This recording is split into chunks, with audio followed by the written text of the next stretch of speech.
100%.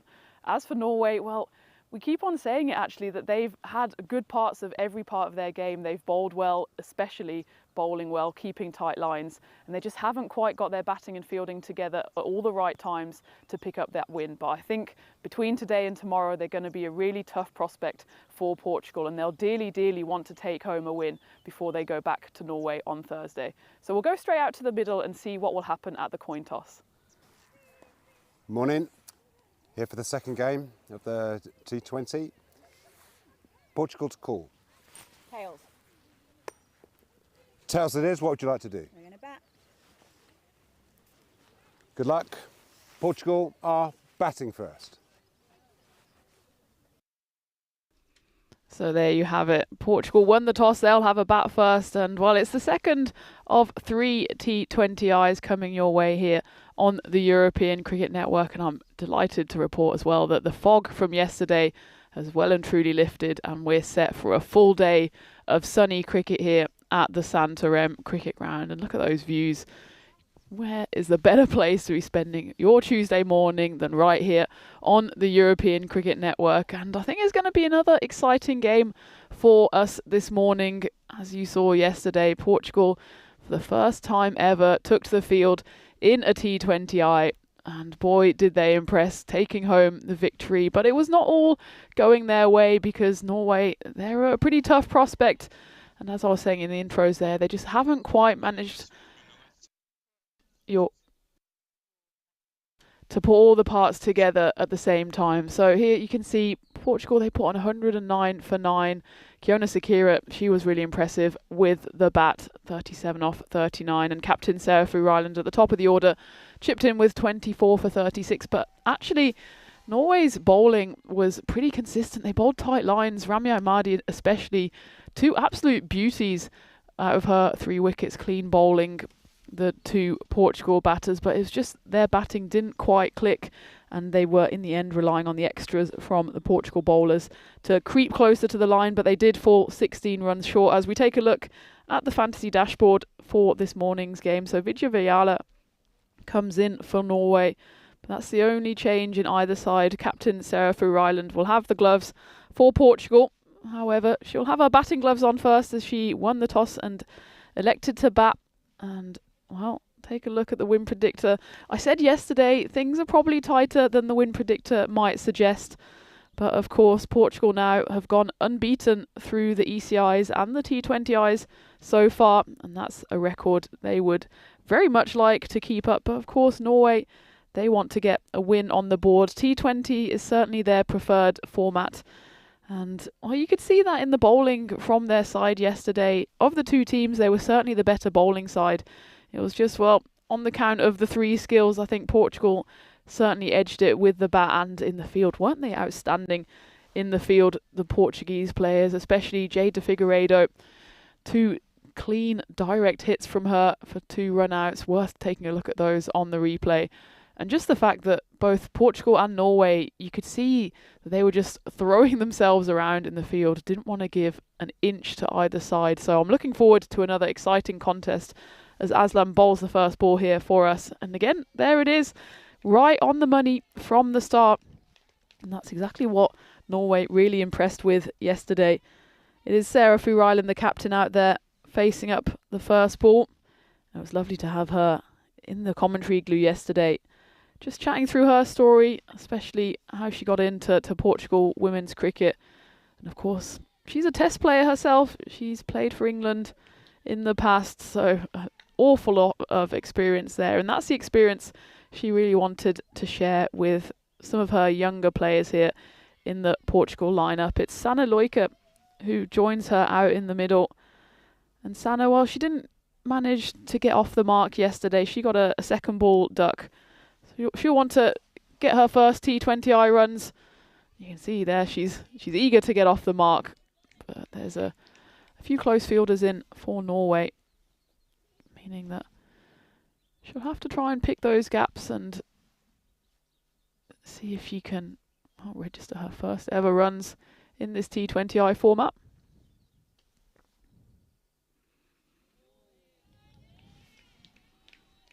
And extras were really not really the story of the day yesterday, but certainly played a big role in both sides. The win margin in the end was just the 16 runs, but Norway, they gave away 26 wides, 24 wides out of the 26 extras. This one's chipped up in the air. And those will be the first runs in T20I cricket for Sana. Yeah, big round of applause from her teammates out in the dugout to the side, off to the right.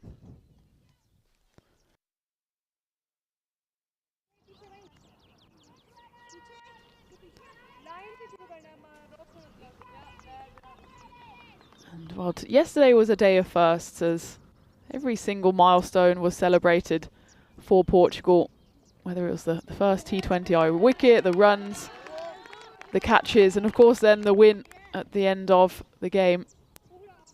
It looked for a while though, it was going to swing both ways. That's the end of the first over. Just the 2 singles on the board. And again, a tight over from Aslam, as we have been accustomed to seeing from her throughout the ECIs and yesterday in the first T20.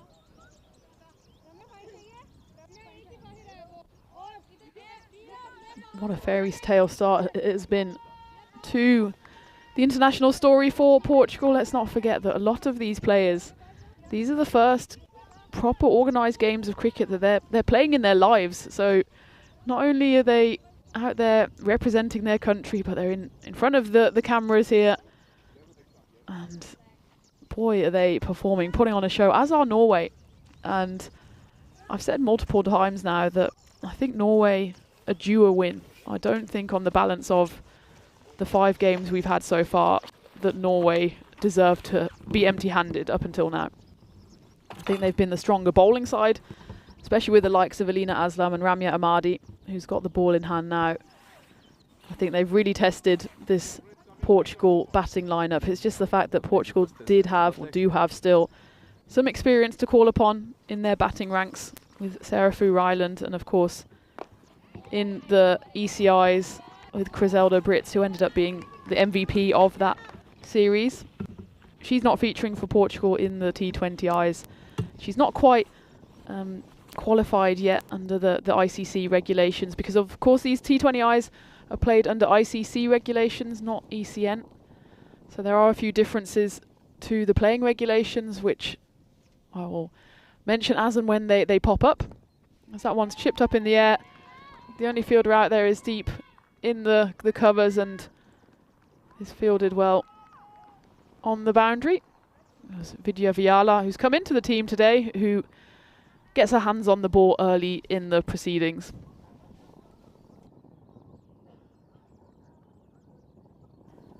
Ramya Ahmadi's been one of the standout bowlers among both the Norway side and I think I'd count the Portugal side in that as well. She's got this low arm action which gets a beautiful natural away swing. As you can see there, not quite got her lines right yet, as Captain Sarah Fu Ryland can just throw her hands at that one. But the 2 wickets that Ramya Ahmadi got yesterday, clean bowling, both Sana Loika and Gabi Sakira. One of them was just clipped the top of off stump after probably pitching on about leg stump. And Gabi Sakira, she undid with a lovely Yorker. And those are the 2 of the best deliveries you will see this week, I think, men's or women's, just the skill of shaping that ball away. For Ahmadi, it's just a case of getting that consistent line to tease the batter into a full shot. At the moment, she's just maybe bowling slightly wide. I think that's a harsh call nonetheless by umpire Naeem. It always looks worse when the keeper takes the ball wide of that wide line, but it's just that late swing that Ahmadi gets.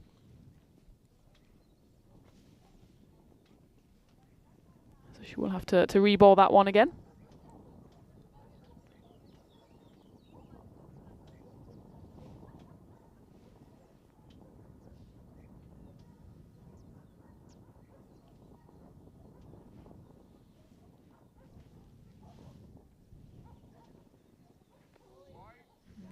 That one again is a wide, and it's not quite held on to by the keeper behind the stumps, Bijayata Kumari. We've seen both Kumari and Anushka Gorad with the gloves this week for Norway. It looks like Kumari is the preferred keeper, especially in this T20 format. And for Portugal, captain Sarah Ryland will take the gloves, which is not her usual position. Back when she played for England, she was known as a seam bowler. And I think she was just saying in the igloo yesterday that on the basis that it's quite a young and inexperienced team, she felt she could provide the most value behind the stumps, just guiding those inexperienced bowlers. I think she did a good job. I know she's a bit sore this morning. It's not easy going up and down as a keeper in this T20 format, especially on AstroTurf, where it can be quite bouncy. So she was getting her squats in yesterday, and there's that away swinger that can be so dangerous for Imadi. That time just slightly over pitched. They do run through. There's almost a collision there between Loika and the bowler Imadi.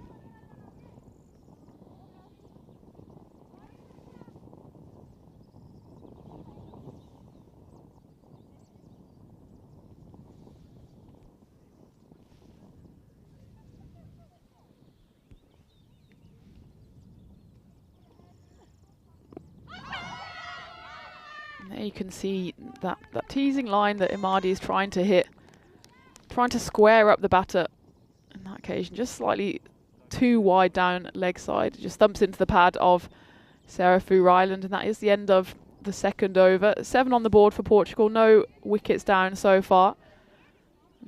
As a reminder, we're in T20 format and ICC regulations, and that means, of course, 20 overs rather than the 10 that you often see on the European Cricket Network, and with a 6-over power play. As we take a look at the standings, of course, just the one game so far, and it was Portugal that went home with the win yesterday. But you can see it was tight based on the net run rate. There wasn't too much between the sides, and well, it's a 3-game series, so of course Norway will want to keep the series alive today with a win and to take it into, well, hopefully what we will then have as a final game thriller.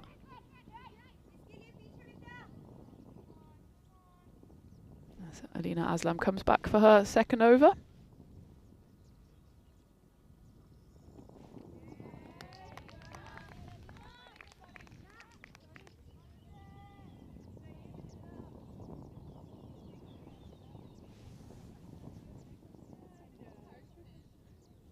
Just on those regulations, so the 6-over power play, and after the end of those 6 overs, 4 fielders are allowed outside the ring in the women's side of the game. In the men's side, it's 5. Oh, sorry, it's the other way around. I was right the first time.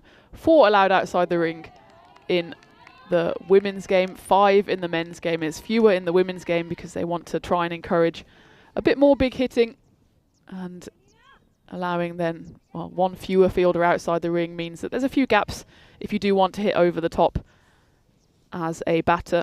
And the boundaries, you might notice, I mean, the ball hasn't raced away to the boundary yet, but when it does so, you'll see that it's a longer boundary. The minimum requirements in these ICC T20Is are 55 metres for women and 65 metres for men, so slightly bigger than the 50 metres that we have as standard in the men's T10s, and well, it's a flexible one for the women, 45 to 40 or 40 to 45 boundaries, depending on, well, the agreement between the sides and maybe the conditions, the outfield. Here the outfield is lightning quick, so the ball can race away to the boundary. It's almost like a reverse bowl. So the wicket at the top sits proud, and almost in every direction the ball will run downwards towards the boundary. So you really do get value for shots along the ground here at the Santarém cricket ground.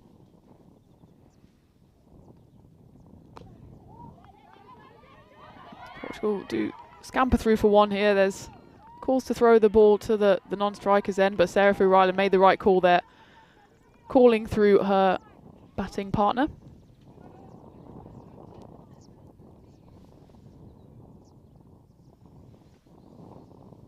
One ball left of the third. Ooh, and that one just zips through. And that one goes between the the pads of Sarah Ryland and the stumps, and that's centimetres away from the first wicket. It's a great delivery there by Alina Aslam. As it is though, Portugal still for no loss after 3 overs. They move their way to 11 runs. Just a handful of singles and a couple of extras so far. And this is a nice time to welcome everyone into the chat as well. It's great to have you with us on this glorious Tuesday morning or afternoon, wherever you are in the world.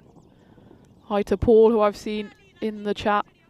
Hope you're having a great start to your day. And let me know where you're joining from as well. If you're a new viewer,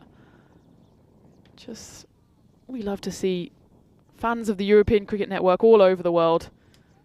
And we also love to see the support for women's cricket. Remember, these are players very early on in their cricketing careers. As that one's chipped up, there's a chance for a catch there, but in fact it goes over Ananya Rautela there. And Anushka Gorad tries to do the fielding behind her, but neither manage to get hold of the ball. And that is the first boundary of this innings. And again, it's a day of firsts. The first boundary for Sana Loika in her T20I career. As that ball is just unforgiving, that hill. It just rolls and keeps on rolling. And especially this morning with a bit of moisture out there from the morning dew, it's not easy to stop that ball on its merry way. So 15 up for Portugal at the start of the fourth, which is bowled again by Ramya Imadi, her second over. That one just tails down leg side.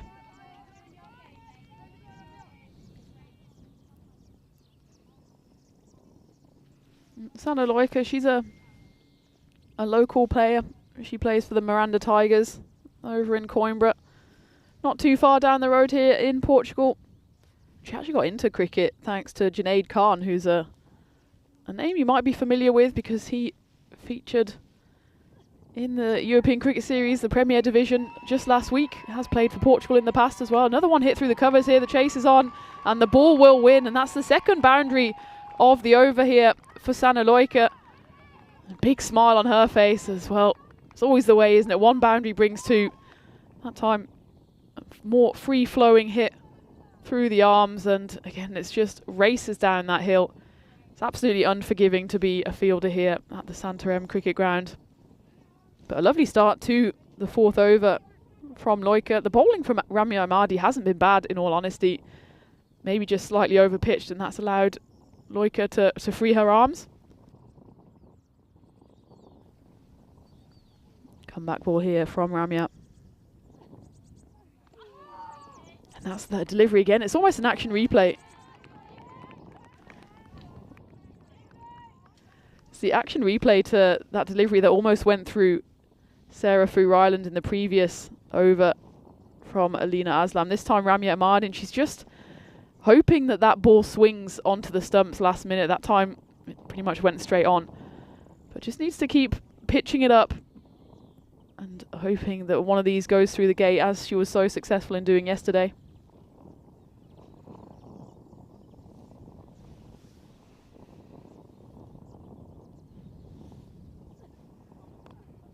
On slightly shorter pitch, so it's been hit away to point by Sana, but fielded well there in the outfield. This is a positive start from Portugal, isn't it? As they're running well between the wickets. They've already got a few boundaries under their belts.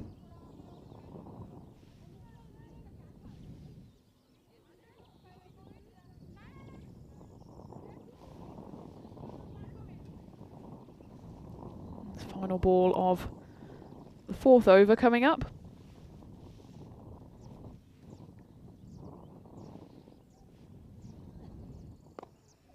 That's a good comeback from Ramya Imadi, who's one of the more experienced players in the Norway side. She's actually going through her membership process to become an MCC member. I've had the pleasure of playing alongside her for the MCC. And she made her debut for Norway back in July 2019 against Austria. So this will be her 6th year playing for the national side. And she's in fact the most capped player for Norway. It was 26 caps before the start of the tournament, so 27 yesterday. hopefully she'll stay injury free, because actually she had a bit of a back spasm in that final game of the ECIs. She wasn't able to complete her bowling spell, and she wasn't able then to come out to bat either, which I think made a big difference, because she has been a difference maker with the bat as well. But it looks like she's bowling freely, just hasn't quite been able to find that magic ball that we know she has.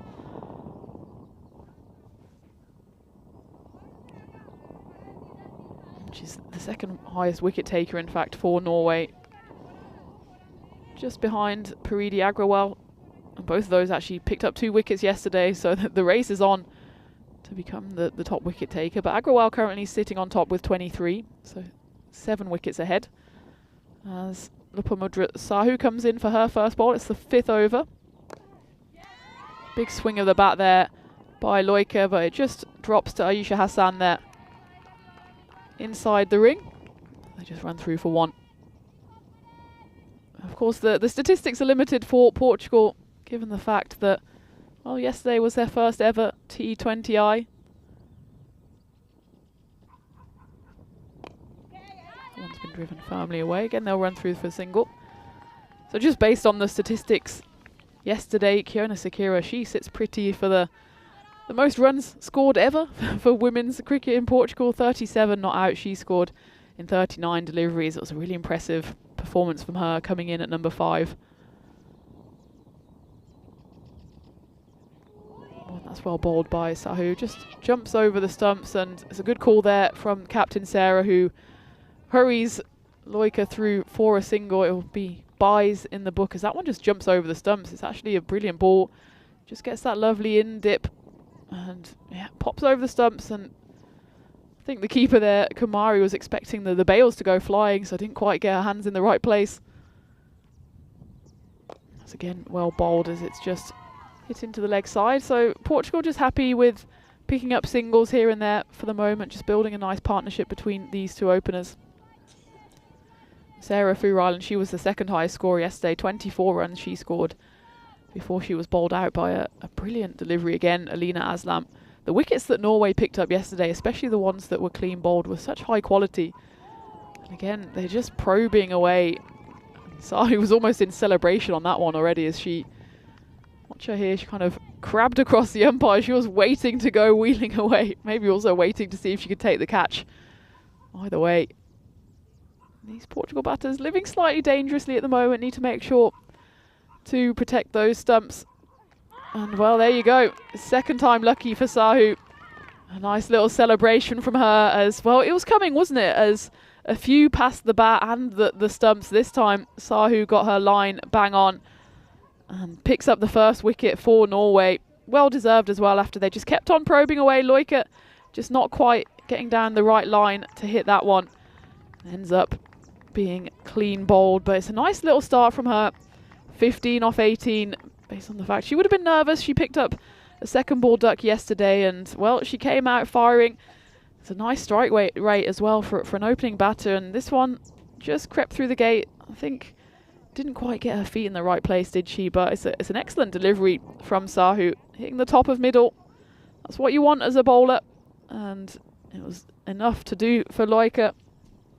But she can say she's hit her first ever boundaries in T20Is, as it's the end of the 5th over, 24 for 1, and we can take a look at what's coming up and, well, what's even in progress at the same time. So we're here in Portugal into the T20Is, but the ECS just across the border in Madrid has started yesterday. We're into day 2 of the action there, and I know it's already been an absolute thriller. There's been some amazing comedy moments and dramatic moments, so take a look at the highlights for that, or get up a second screen and get it on live. Vinny and Rico are over there talking you through that action as we go into the 6th over, and it is the top wicket taker for Norway, Paridi Agrawal, who comes into the attack.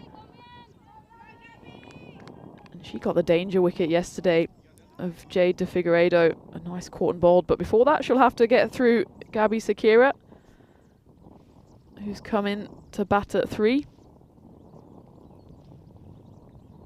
She scored 7 runs yesterday off the 9 balls before she was bowled by Mardi by that brilliant Yorker.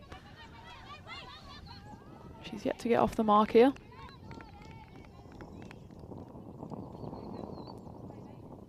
know, again, everyone in the chat, Jules is there and Waz supporting from South Africa. I hope the weather's as good there as it is here. I'm sure it is. But I heard the weather in the UK as well has been beautiful this week, just in time for the start of the cricket season there. I was a bit jealous at the weekend when we had that rain-delayed final day of the ECIs, and I saw my friends over in the UK and in Germany basking in the European sunshine. As that one's been hit straight down the ground. It's a lovely shot from Gabby Sakira. Anushka Gorad was half interested in that. Thought she might have a chance of a catch, but it was hit too fine and too straight off the bat of Sakira. Lovely shape on that. Just freed her arms and swung straight through it, and Gorad, well, it would have been a spectacular effort if she managed to catch that or even stop it. In the end, she was able to do neither, and that's the first four for Gabby Sakira. Move her up to 4, and well, Sarah Ryland at the other end, she's been a bit slow to get going, but she's still there. She knows that if she can just anchor this Portugal innings and guide maybe the less experienced batters through it, then she can get her side to a good total. The expected score up at 113. And I would imagine Portugal would be happy to defend over 100, given that they defended 109 yesterday. I mean, it wasn't comfortable. Norway got to 93 in the end, but I think certainly getting to 3 figures would be one of their main aims. And to do so, one of these two, I think, will have to stay there and just make sure that the score keeps ticking along, and that is the end of the 6th. Portugal 29 for 1. It's been a pretty tight bowling performance so far from Norway. Just the 3 wides. You take a look at that. There was that double boundary over in the 4th off the bat of Sanna Loika, but otherwise Norway have kept a lid on things. At that run rate, 4.83. So they're more or less on course for 100 runs are Portugal. But that does depend a lot on keeping their wickets. They know that they've got a fairly inexperienced batting lineup. So the onus is on the top order to stick around, make sure that they can collect the runs whichever way they come. As Paridi Agrawal gives way to Lopamuddra Sahu, who'll come back on for her second over. Unsurprisingly, her final over finished with a wicket. That lovely delivery to dismiss Sanna Loika.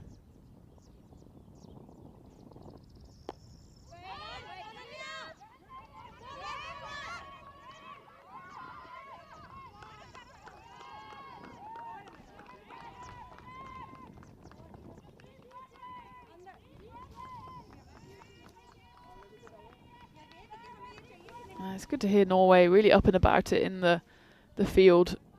It's been a hallmark of their side since they joined us at the start of the weekend. They've been buzzing about, seeming to love every minute, which is not always the case if you are on the wrong side of the results. There's a dive is put in there, and it's going to keep running away to the boundary. Will be cut off in the end by Alina Aslam. Portugal run through. I think they ran through for 2 or 3 in the end. I was busy watching if the ball would race away to the boundary. They did just run the 2, so Gabby Sakira back on strike.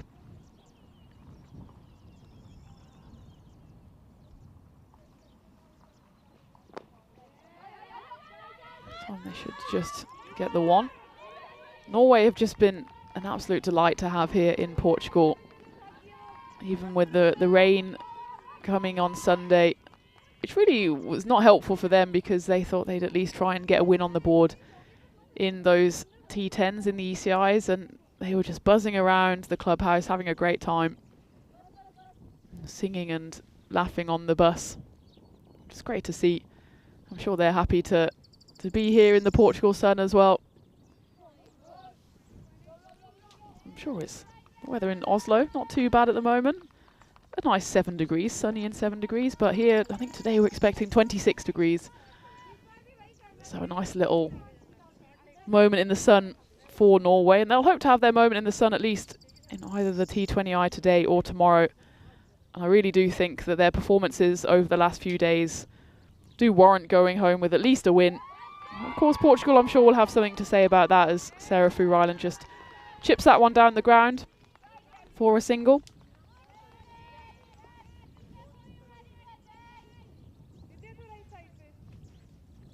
One ball to come in the 7th over. Sahu's bowled brilliant lines so far. Picked up that wicket, only given away 9 runs. That one's been hit hard over the covers. There is a boundary rider out there. And it's good work by Vijay Vayala, making sure to keep it just to 1. That is the end of the 7th. Portugal move along to 36 for 1. Just take a look at those glorious wide shots. I've christened this end where I'm sitting the clubhouse end. Maybe I can call it the igloo end as well. And the far end we've called the farmhouse end.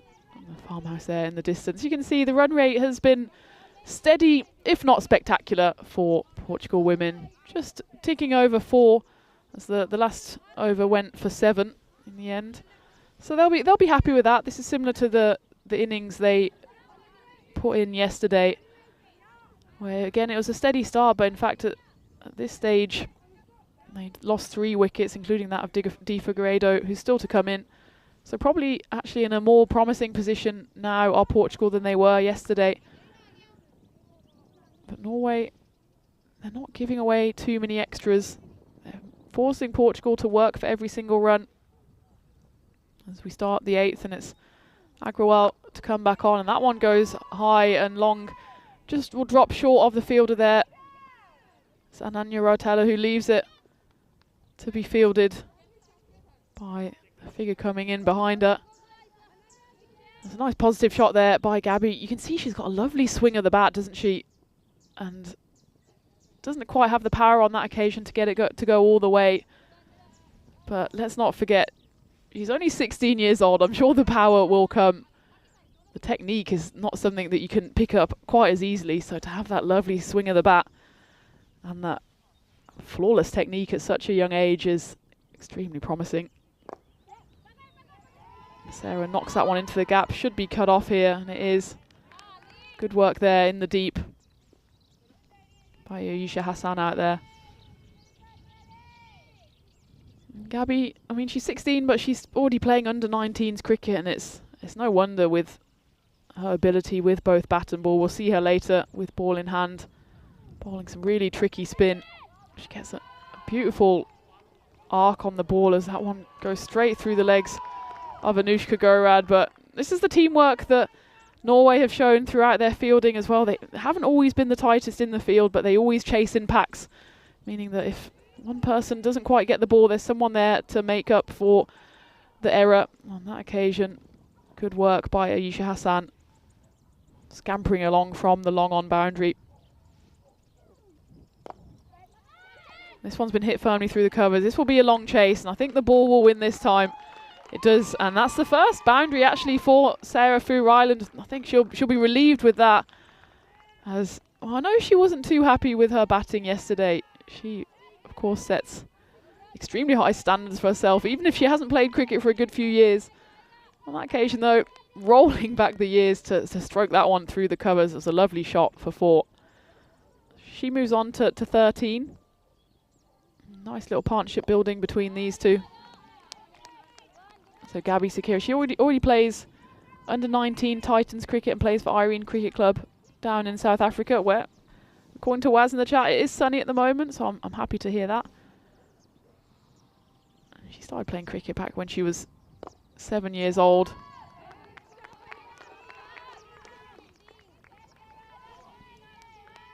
She made it to the club championships, Community Cup when she was younger. I'm not surprised.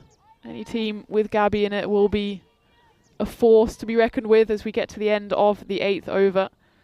43 for 1 are Portugal.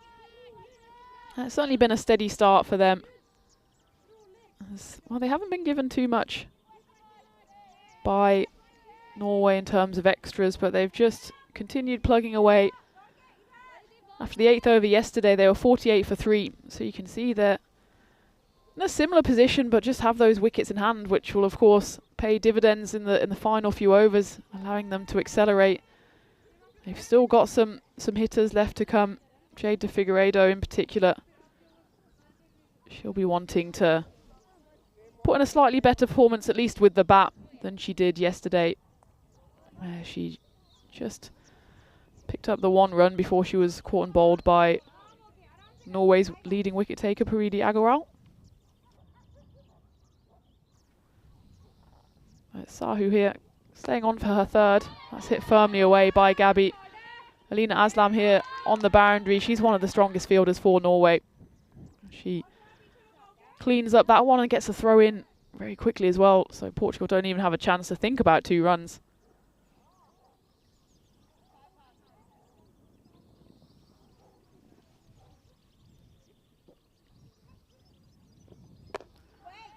Nice line again from Sahu. Just breaks through the diving Paridi Agrawal there in covers. Again, just the 1.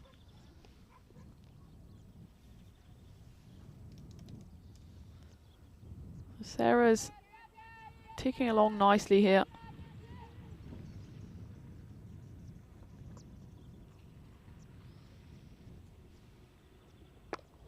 That's a lovely clean stroke by Gabby Sakira. No one's going to stop that as that races away to the boundary, and Gabby's really getting going here again. I love these side-on angles because it just shows how still she is at the crease, how still her head is when she makes contact.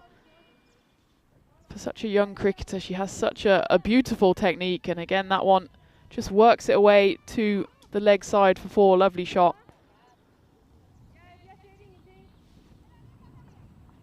She already showed what she could do in those ECIs at the weekend, did Gabby. 45 she scored off just 18 deliveries in game 2.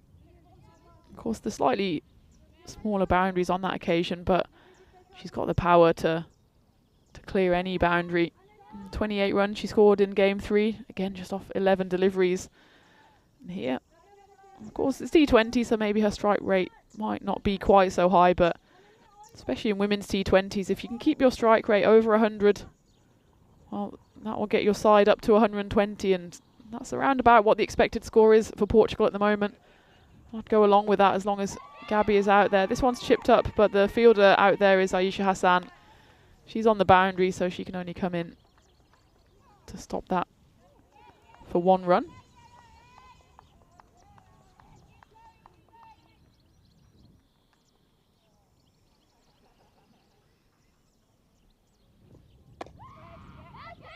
And this one slightly uppish from Sarah Ryland.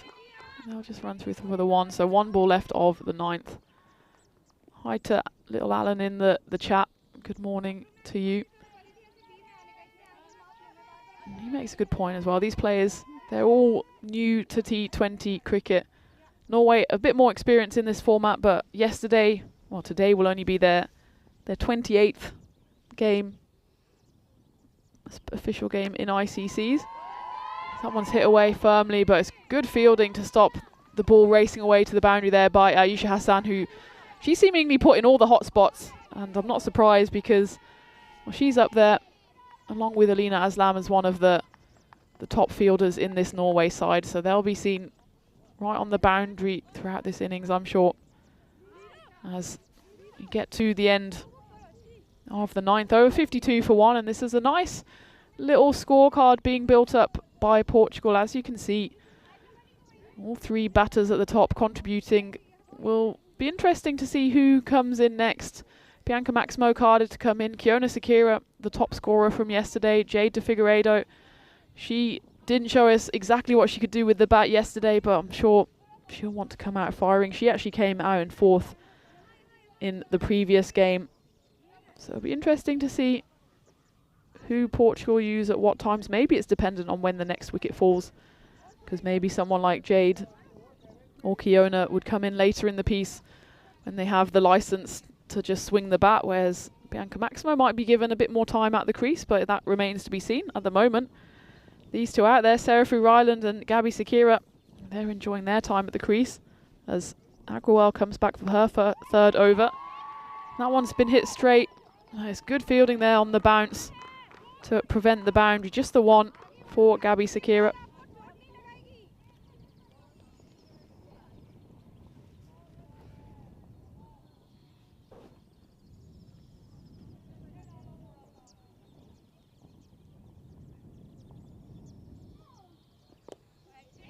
Well bowled by Paridi. Sarah is playing a very watchful innings here. I think she knows she wants to maybe protect some of her batters as well. Allow them to play later in the game when they have a bit more freedom.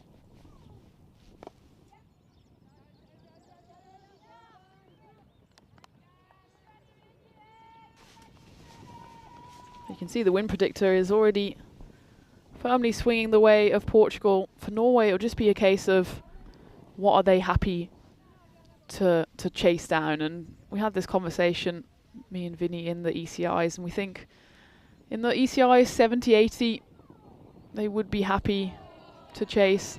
80, late 80s, 90s, it's getting a bit difficult, and I think probably you can revise that for the T20Is, and they certainly want to keep it down below 100. But at the moment, that expected score creeping closer towards 120.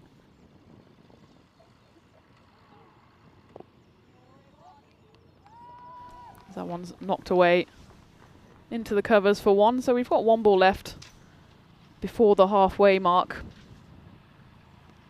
55 on the score for Portugal.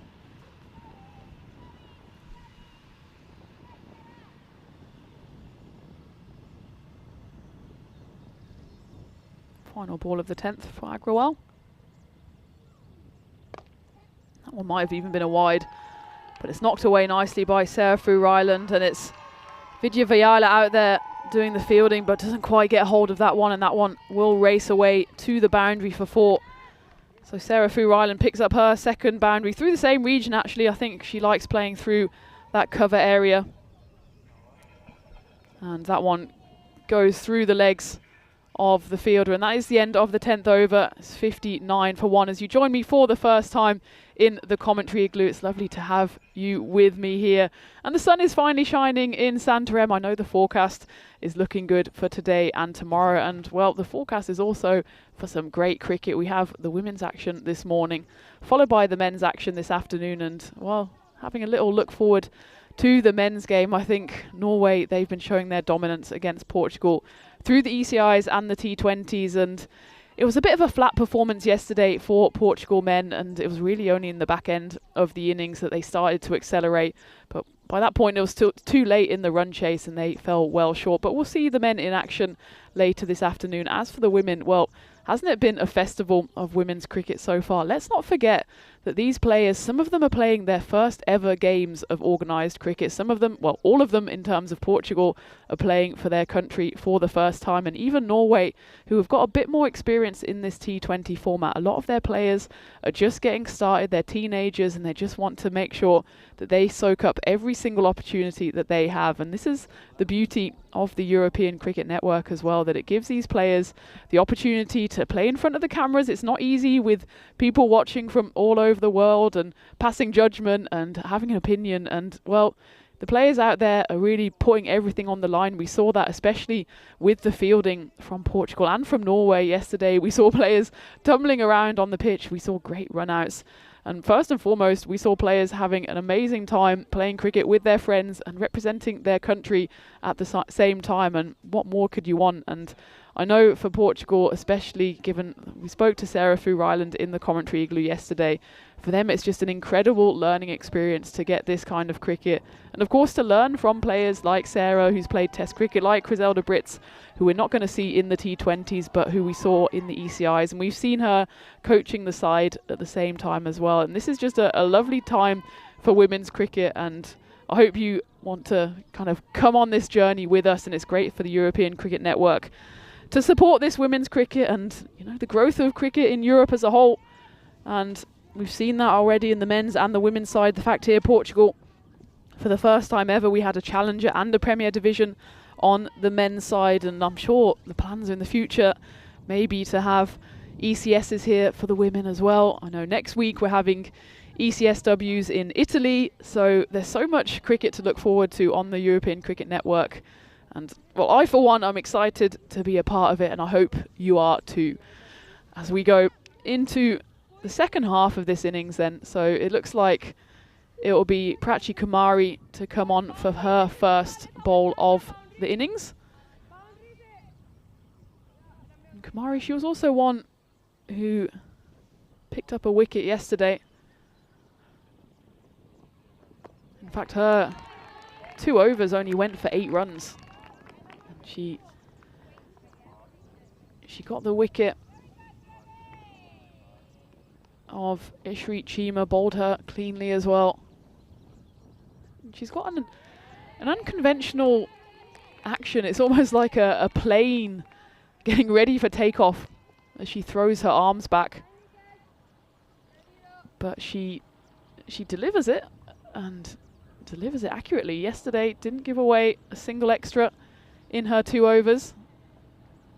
Right on the money here. That one's a big swing of the bat by Gabby Sakira into that preferred area of hers. And again, it's just a bit of a miscommunication there in the field by Aisha Hassan and Ramya Ahmadi. And both of them tried to go for the ball in the end. I think it hits Hassan on the heel here. And yeah, that's the one thing maybe Norway can try to develop, is that I don't at all question their commitment and their passion in the field. It's just about little bits of communication, but also just getting down to that ball. It's so difficult when it's bobbling around here to try and stop the ball with your foot. Well, there you go. Use your hands, and that's exactly what Alina Aslam did there. Gabby Sakira shows that she wants to get out the sweep shot. And yeah, I think for Norway, again, it's just a learning phase for all of them. But maybe that's one thing they can just see if they can improve on, just these little minor details that improve any side. But Kumari, she's right on the money here. Again, brilliant lines. That can only be knocked away by Sarah into the offside.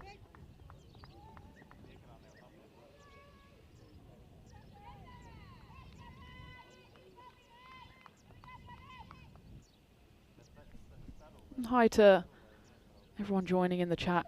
Keenan, big shout out to both teams. Keep it up. Exactly. I love your support for this women's cricket. And that one, well, that one flies through again.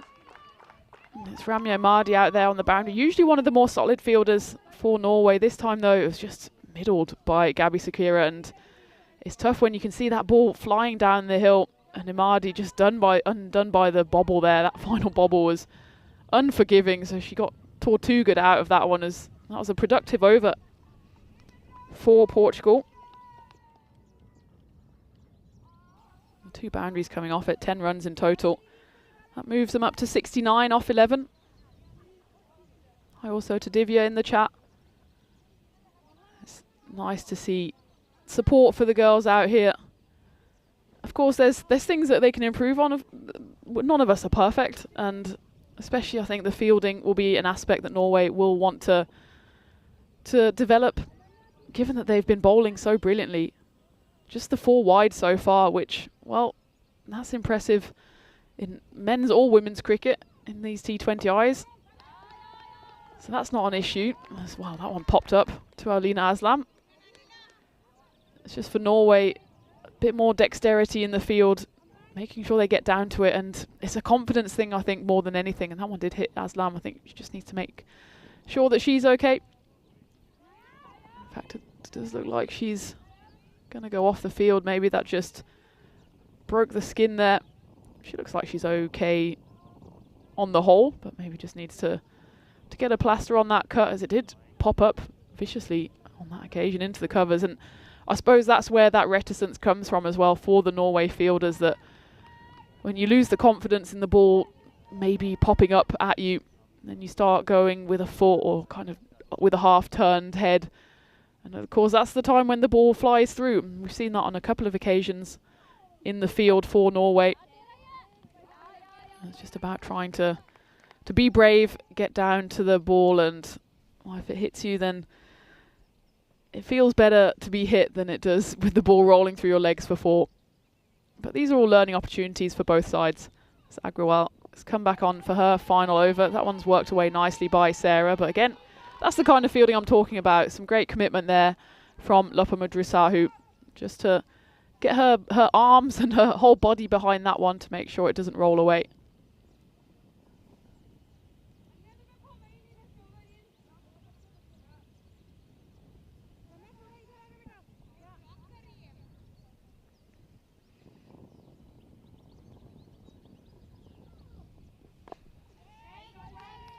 But even someone like Agrawal, who you'd call probably one of the more experienced players in this Norway side, especially with the wickets she's taken, she's still only 23 years old.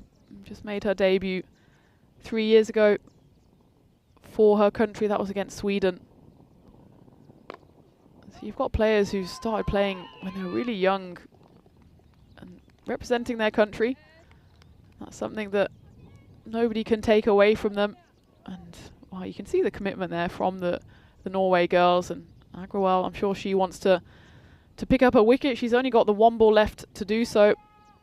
It's the final ball of the 12th. It's the final ball of her 4th and final over.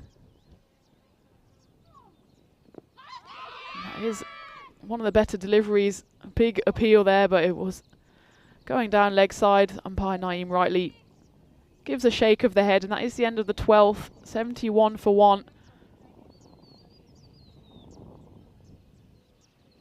Portugal in a promising position here, especially with no wickets having fallen in a good old while, and this partnership now worth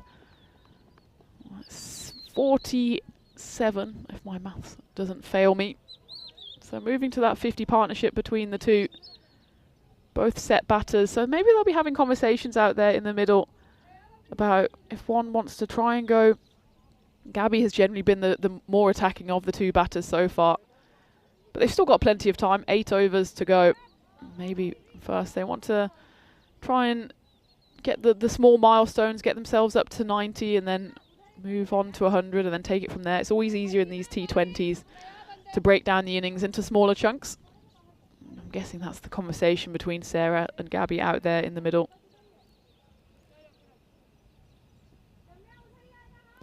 Hi to D Hacks in the chat saying a big part of skill development is exposure and repetition.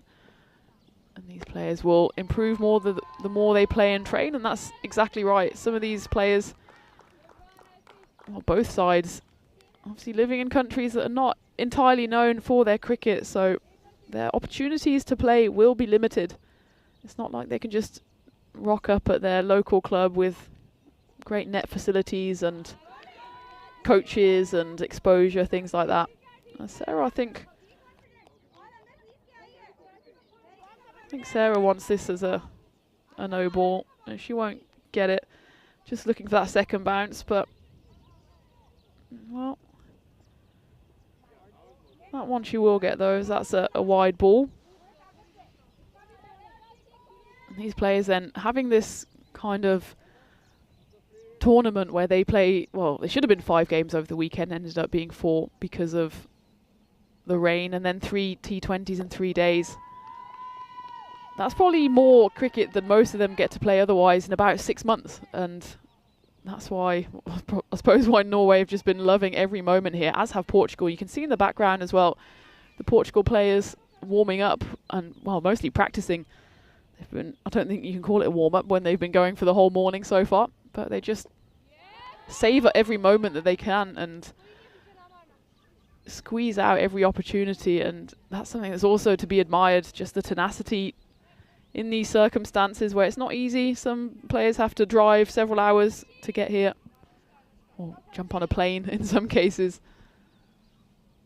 So this commitment to playing for their country and doing their best is outstanding.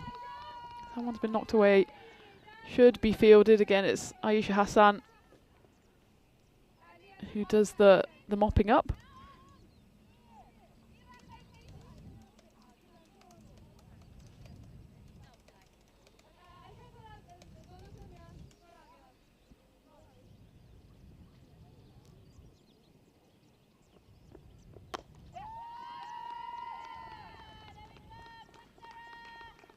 That will will be the end of the 13th over. So just a handful of singles in that one. 5 in total, and Portugal moved to 76 for 1. Another reminder as well, Sarah Ryland, she's no stranger to playing cricket at an international level. Whereas a lot of these players, like Gabby included, young and inexperienced, well, Sarah Ryland, she's got test runs under her belt. As we see that run rate just solidly above the 5. Looking like Portugal aiming for that 110, 120 mark. So across her career, Sarah Ryland scored 155 runs in 7 test matches, a high score 37. Also played in some ODIs for England as well. 25 times she played, 277 runs, so averaging just over 16. With a high score of 39, but she was a bowler as well, despite the fact that she'll be appearing as a wicket-keeper in this game. She picked up 24 wickets in 25 matches in ODIs for England, including a best of 5 for 32. And that didn't just come in any match, that was in the World Cup in New Zealand in 2000. And it was lovely to chat with her in the igloo yesterday, and you could just see the sense of pride that Sarah had at putting together this team. And well, I suppose being successful is the cherry on the cake, but actually just having these team put together and the experience and learning they have, as there, Sarah absolutely rolls back the years with a sweep. It takes her a while to get back up from it. She is, by her own admission, slightly sore from the last few days, but you can see there's a test cricketer in there still itching to get out, and that was a lovely shot for 4. It's Mira Razwan who's come on to bowl, the captain for her first over of this game. And this time it's cut away to the offside boundary, but it's fielded out there for just 1 run.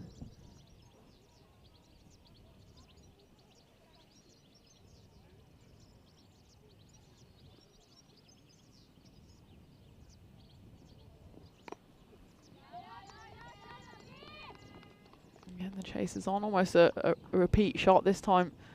Gabby just knocking it in for a single. So the last test match that Sarah played was in Sydney, England versus Australia. At that time she wasn't as successful, just scoring a duck and a 3, and well, she's being extremely productive here. You can see she's not exactly running freely. I'm not sure she'll be entirely looking forward to 20 overs behind the stumps. Maybe she's hoping for her bowlers to deliver. So she's not out there for the full 20, but she's doing a great job here. And I reckon as well, maybe just because she is feeling it as well, she'll start to go a bit more aggressive here. And it just knocks that one away. I think it should just be the single again. So it's Vijayala doing the fielding. But you can see a slight increase in the intensity from the 2 batters out there. They've already got 8 runs off the 4 deliveries so far in this Razwan over. Razwan herself, just a young captain, 22 years old. Made her debut in November 2022. That one's hit firmly, and that's probably going to go all the way. The chase is on, but again, as soon as it clears that infield, it's just a thankless task to chase that one. And 2 fielders there couldn't quite catch up with the runaway train. It's hit well by Gabby, not quite middled. Otherwise, I think the fielders wouldn't have had a single hope. As it was, though, despite the efforts of Ananya Rautela, that one does make it to the boundary, and that is the end of the 14th. A good over for Portugal, 13 runs coming off it, including 2 boundaries to bookend either side of the over. And they move to 89 for 1. Certainly the case here that Norway desperately need a wicket to break this partnership. Again, it's worth emphasising they've been bowling well. Still just the 4 wides, the 1 no ball coming in the previous over, and over 13. But otherwise, the bowling has been tight. It's just maybe the fielding has let them down a little. It's always the way. Well, it's like commentator's curse there as Aslam comes back, and that one's going to race away to the boundary for 5 wides. So I'll take that one on the chin, because I was just praising the consistency of the Norway bowling, and that's probably the first time it's really gone wayward off the pitch.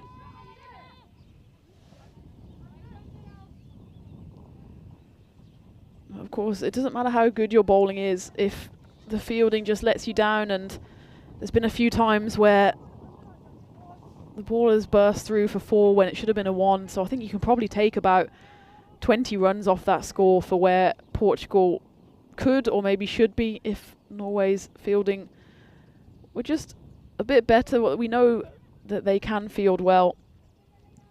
As a result, then they'll be chasing. Well, at the moment it's getting slightly out of hand for Norway, as they'll be looking to chase probably around 130, 140, especially with these 2 set batters. So something needs to happen here for Norway, and it's just not happened for Aslam at the start of her 3rd over.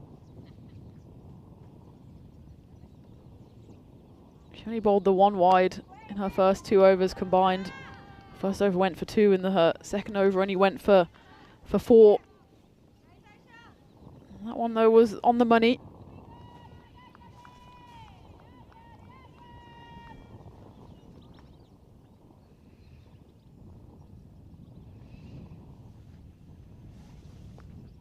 That's a much better delivery, but it's nicked away by Gabby Sakira, and there's a great piece of fielding out there, tumbling away to the left to stop the boundary. And it seems to be Norway's fielding works when the bowling maybe doesn't, and vice versa. So if they can just get the fielding and the bowling to happen at the same time alongside their batting, then they've got a shout here. And that's exactly what I was saying in the intro as well. Just they needed all three things to click at the same time. It just hasn't quite been the case throughout this tour for them so far.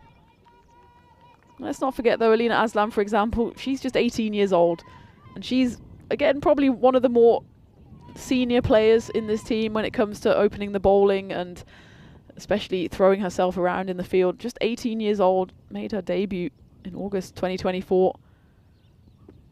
So she was still a child, but she's got wickets for her side. Her high score is 23 as well, so she's a bit of an all-rounder for the team. And you can see then there's just a bit of lack of experience in the Norway side when one of your senior players is an 18-year-old all-rounder, and well, that speaks for Aslam and her ability. But it also shows that they're still early on in their cricketing journeys as a side and as individuals.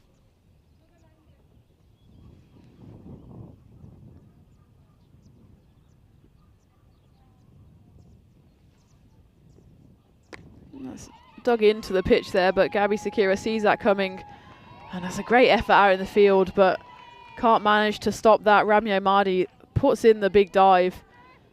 It's dug in, but I think it just sat up nicely there for Gabby. She works it away. That's her favourite area, I think, just to sweep it away to the onside.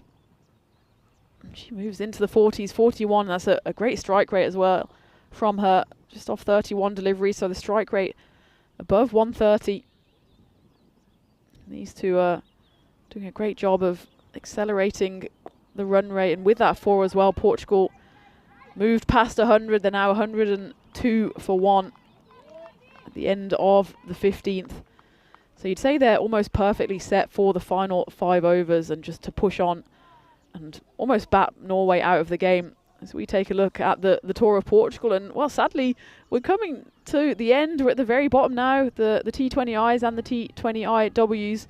But what a few weeks we've had. The ECS Portugal Challenger feels like a lifetime ago, but the Lisbon Supergiants claimed victory in that tournament, and what a great start it was to this tour. Then we took a step up to the Premier Division of the ECS, and again it was absolute festival of cricket, and well, it was a festival of rain on the final day as well, unfortunately. So the finals day was washed out, but congratulations to Marlow, who thoroughly deserved that win, having not only won the league but won it convincingly.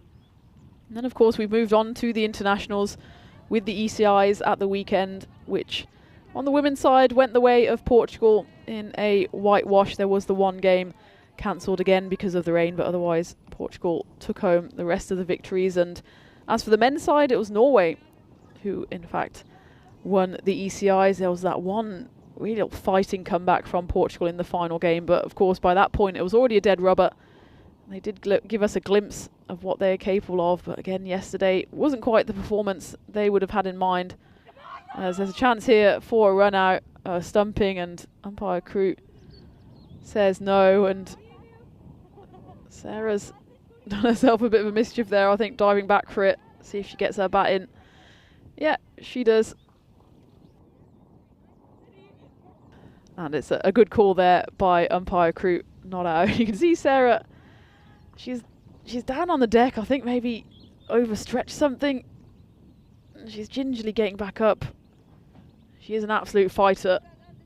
So, just see maybe on the stretch there, she's already feeling, I think, every bone in her body.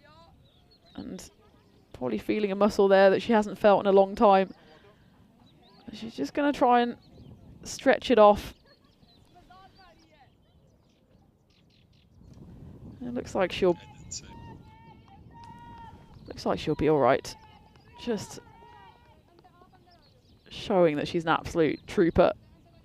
She's not going to get off that pitch unless she's dragged off kicking and screaming. So Sarah will carry on. Maybe that will actually force her to play a bit more aggressively now if she's not moving that, I was going to say gracefully. She's always moving gracefully, moving that freely. That one just managed to get to the other end.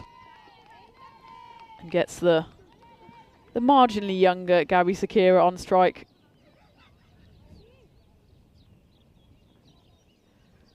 Oh, Gabby's only 16 years old, so her muscles are made of elastic.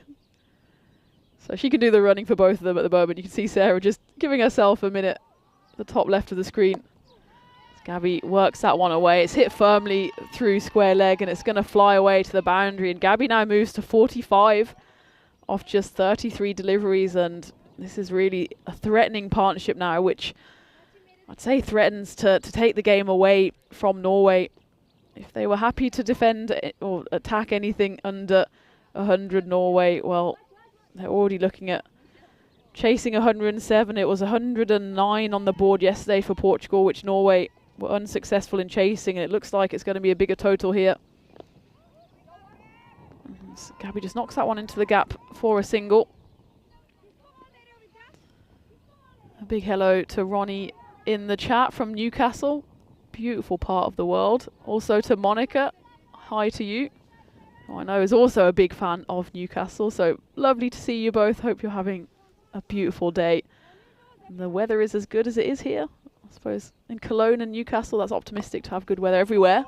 That one's hit firmly by Sarah, and you can see that she's now trying to work her way through the gears and gets hold of that one beautifully. So she moves to 38.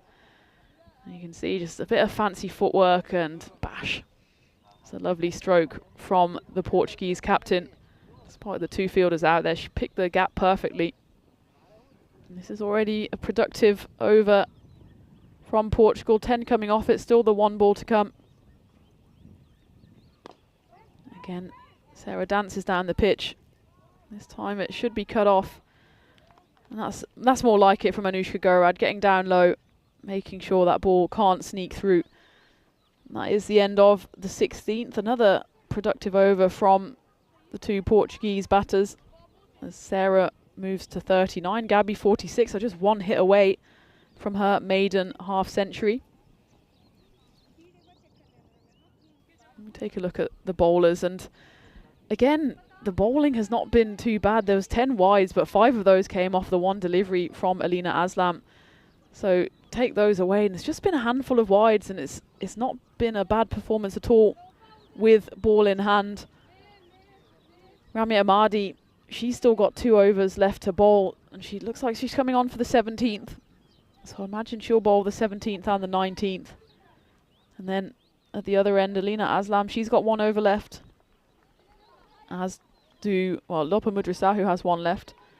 She's only gone at sixes so far. She did also pick up that only wicket of Sana Loika.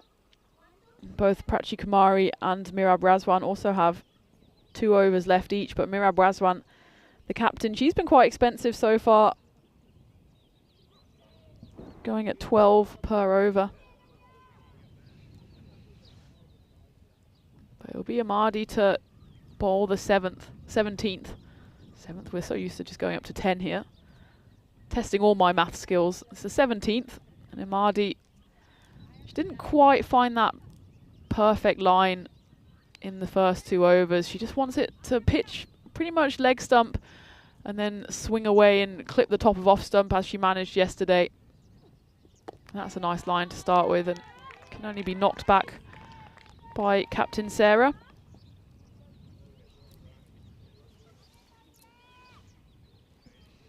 A big hello to Brown Diaz in the chat saying, watching from Bali, Indonesia. I bet the weather's good there.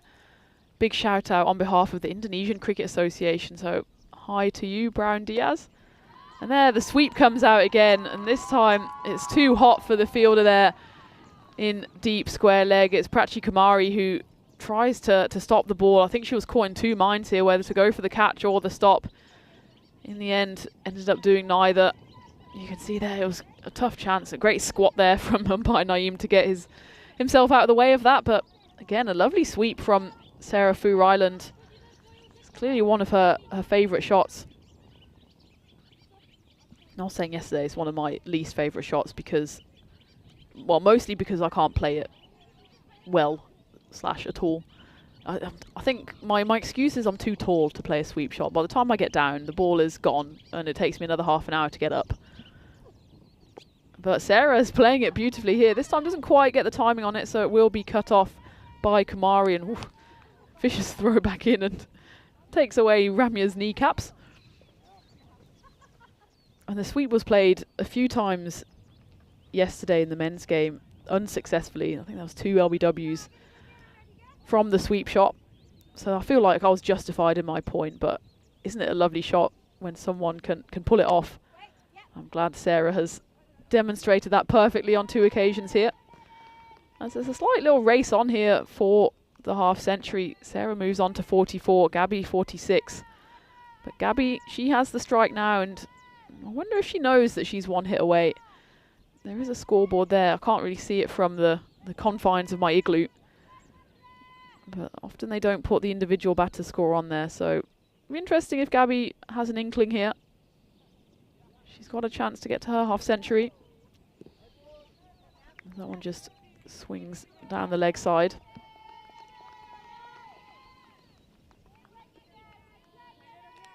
Now, I'm always someone who wants to know what score I'm on at all times.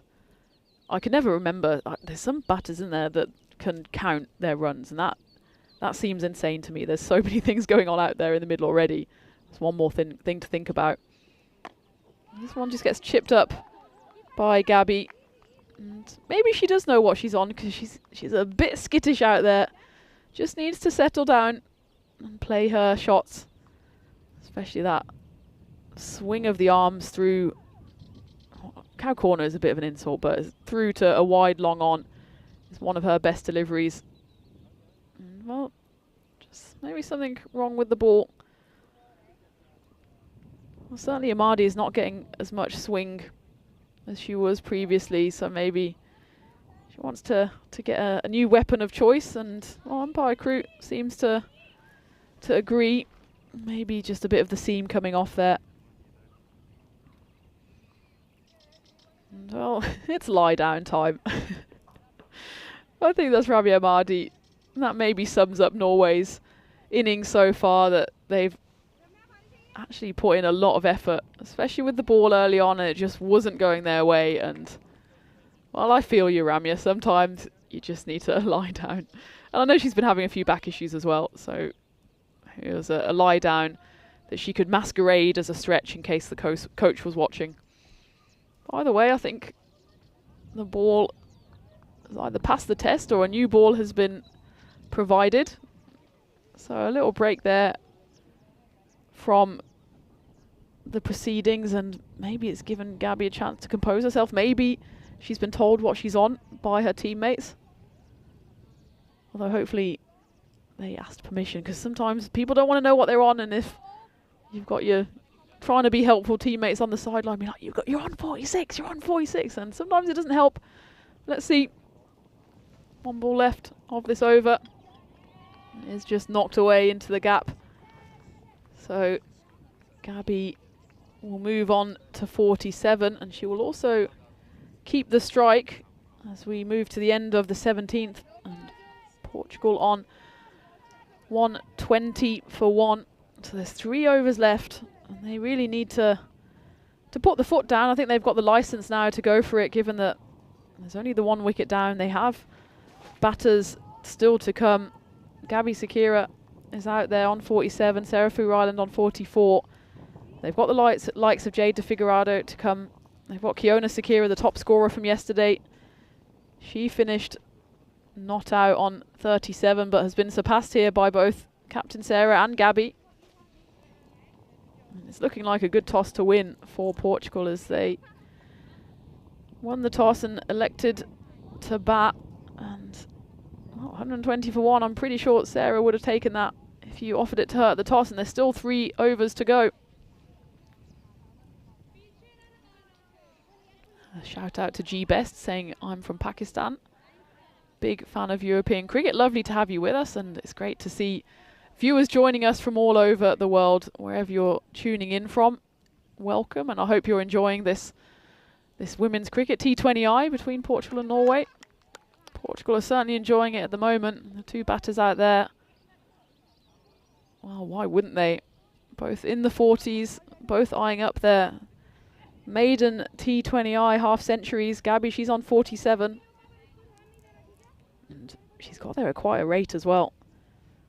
That was just her 37th delivery. This time though, she plays watchfully.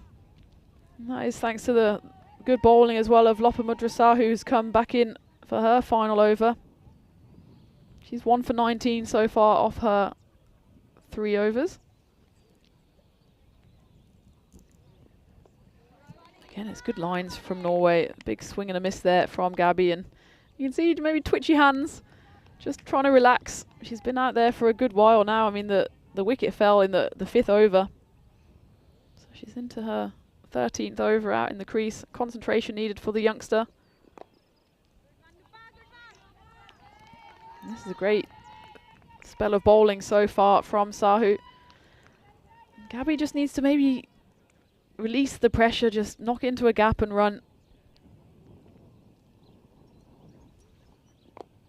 This one goes high up in the air. Should land safe, just about, because it was actually Sahu, the only fielder close by. She had to run from the middle and do her own fielding. You could see there Gabby on her haunches, maybe just trying to compose herself. Maybe also just quite tired. Again, she's only 16 years old. And it's been a big old shift from her over the last few days, as Sarah gets back on strike for the final ball of the 18th. That one's been clubbed away, and that one will race away to the boundary. So Sarah Fu-Ryland joins Gabby Sakira on 48 at the end of the 18th. Bit of a loose delivery there. Actually, the only loose delivery from Sahu. It was the final ball of the over. It was dispatched to the boundary by the Portuguese captain, but just the 5 runs coming off that over. So still a good little comeback from Norway, but they're not able to stem the flow of runs at the moment, as Portugal women move to 125 for 1. And that is in fact the 100 partnership between these two as well. The fall of wicket was 24 for 1. And now this partnership worth 101.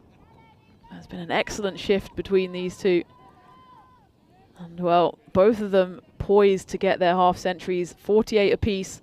Gabby getting there slightly quicker off just the 41 deliveries. Both of them have the opportunity to make history here. Who can be the first? Can either of them be the first?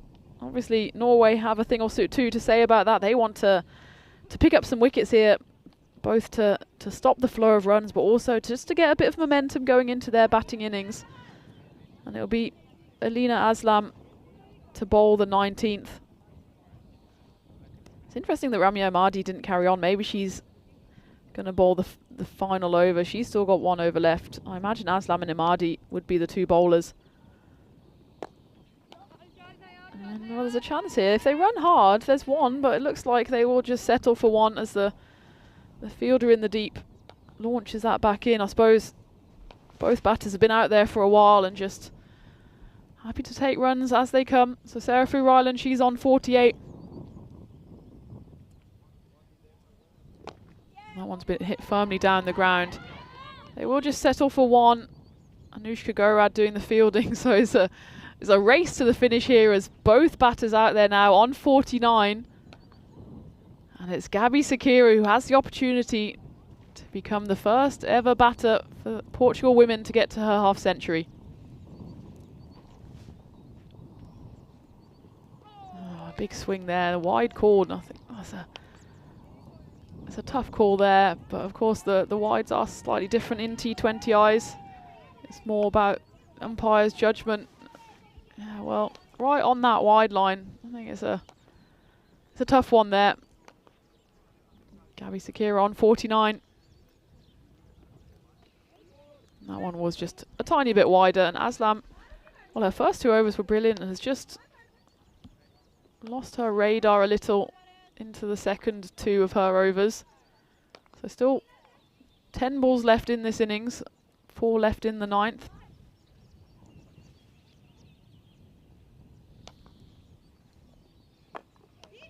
That's well bowled and well dug out by Gabby, who has been quite watchful actually the last few overs. Maybe she's just getting a bit tired. Also, maybe she knows exactly what she's on, as she's 1 run away from that landmark.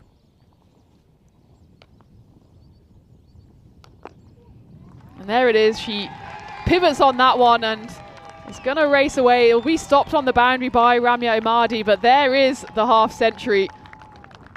And what a half-century it is for Gabby Sakira. Take a bow, 16 years old, and she is the first ever woman to score a half-century for Portugal. You can see the relief on her face. I think she must have known where she was on, because she knocked that one away and immediately the weight was lifted off her shoulders. And well, Sarah Ryland's got the opportunity to do the same here. Oh, and that one goes through everything and everyone, and Gabby has called through the bye here, and Sarah just gingerly runs to the other end. So she'll have to wait to try and get to her landmark, but for Gabby Sakira, how good is that? One of the youngest players in the team. I think she's asking there if they want her to retire, but they'll probably say, no, Gabby, you carry on. We're enjoying the show, and I'm certainly enjoying it here from the commentary box. What an achievement that is for the 16-year-old. Good comeback, though, there from Alina Aslam. And that does end the 19th over. 131 for 1. So Gabby Sakira out there. 50 not out off 45. Sarah Ryland just 1 short of her milestone. And I know how dearly she'd love to get to that half-century, not only for herself, but also for her side. As we take a look at the bowlers, imagining Ramya Imadi might bowl the final over, and well, it's not been too bad of a performance. Mira Razwan, the captain, was really the only one that went for runs. Otherwise, pretty solid bowling. Just haven't been able to pick up that wicket. And that's why, while both of these batters are on a historic partnership, worth well over 100 now, 107 this partnership. Sarah Ryland just has to compose herself. She's got 1 over to get to that landmark. You imagine this is a tough score for Norway to chase. So I know she's an absolute team player and is a brilliant captain, but she can maybe just give herself a moment here to get to that landmark half-century. And it will be Imadi to bowl the final over. Not a bowl I'd want to face if I'm on 49, because she does have that magic delivery in her, and that would just be in the back of my mind. But Sarah Ryland, Test cricketer, I'm sure she's dealt with pressure like this before. Here we go. Captain Sarah on 49. And there she goes. She gets the 1 and might even get the 4. The chase is on for Vidya Vijayala. But the captain does get through for her half century. And what a half century it is. Beaming smile on her face. And take a bow, Sarah Foo-Ryland, as she becomes the second player to get a half century for this Portugal women's side. And well, I suppose the first captain. And I'm sure she'll be absolutely delighted with that, as her whole side, giving her a round of applause on the sidelines. What a great achievement that is for Sarah. And 50 apiece here for the two batters out there. Still got a couple of balls to try and add to this score. Nice bouncer there from Ramya Imadi. As that one just dug in short, and Gabby wanted it to come towards it. Realised maybe it's going to come a bit short, and yeah, zip past the shoulder. Went for the big swing, didn't manage to make contact. Good delivery there by Ramya. Just the 4 balls left now. There's the big swing. That's the swing of someone who's got to a half century already, and well, it'll be cut off on the boundary. They will just satisfy themselves with the single. Again, I just love seeing the swing of the bat from Gabby.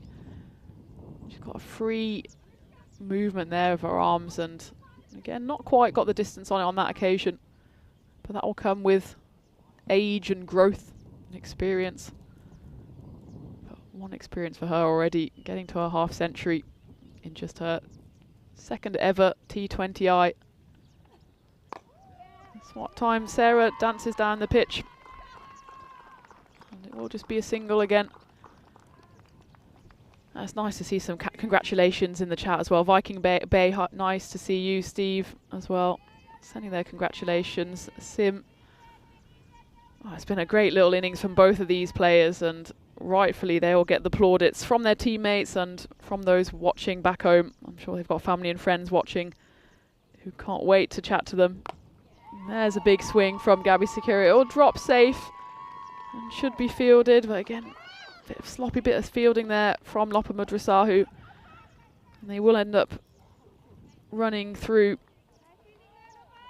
I think it might have been, they run 3 in the end there. Well, Gabby is off strike, or maybe it was, they just ran the 1. So it will be the final ball of the innings. 135 is the score. So that means unless something happens here, Gabby Sakira, she will finish on 52 not out of 48 deliveries. That's some going. It's an excellent strike rate. The final ball coming up. And that's a beautiful shot as that's been hit over the covers. The chase is on. It should be cut off. It is by Anushka Gorad, and they are happy to take the 1. And well, I don't mind that as well, because it means both batters finish on 52 not out. All is fair here at the Santa M Cricket Ground, and what a knock between those two. Handshakes and hugs, and rightly so, as they've put on an absolute exhibition of batting. It's the experience of Sarah Foo-Ryland and the exuberance of the youth of Gabby Sakira that has seen Portugal to an imposing total out here. 136 for 1 they finish after their 20 overs, and well, for Norway, it just didn't quite work for them in the field. The bowling, I have to say, was not too bad. Not too many extras. It was 17 in the end, 13 of which were wides. But it was just the 1 wicket. And, well, even at the start, Sani Luka, she scored her first 2 boundaries in her T20I career. I'm sure that'll be a story she will tell for a long time. And it looked like this would be a partnership that would build, but it was that wicket there. Beautiful piece of bowling by Lopa Mudrasahu.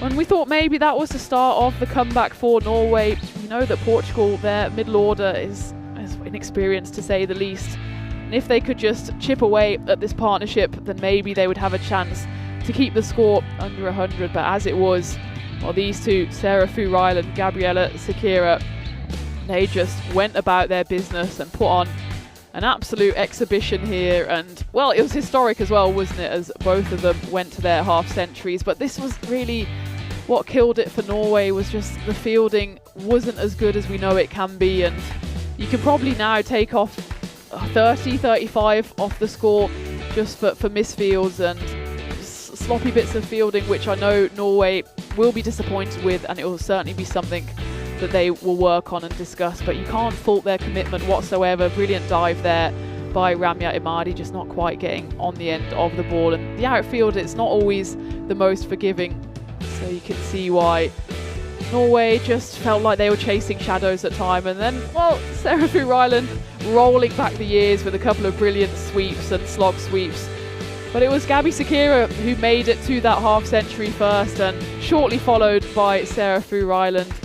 Both of them in the end finishing on 52 not out. And well, Sarah scored the 6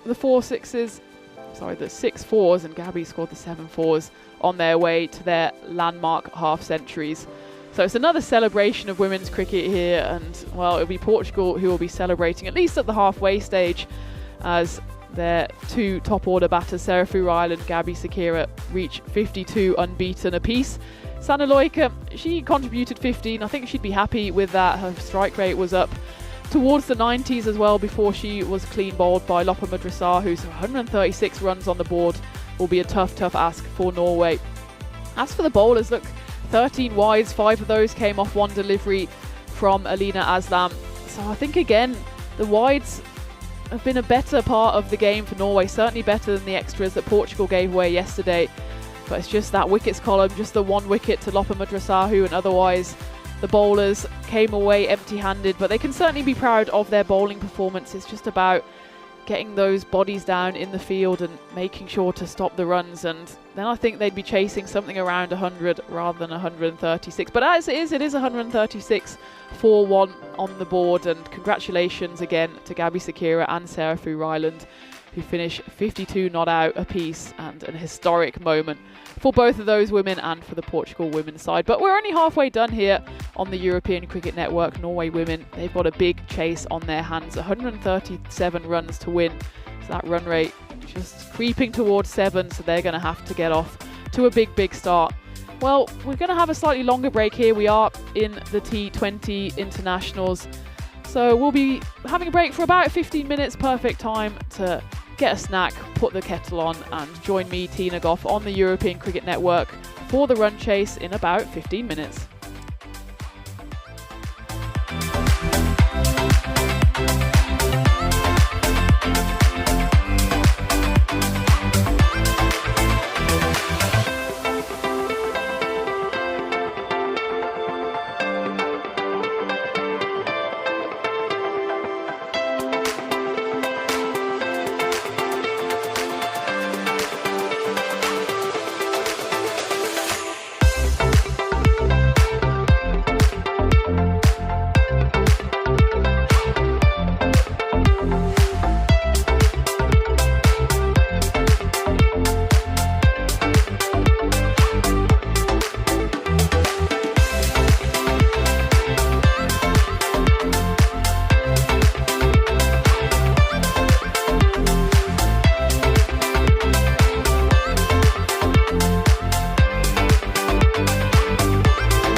just you and me.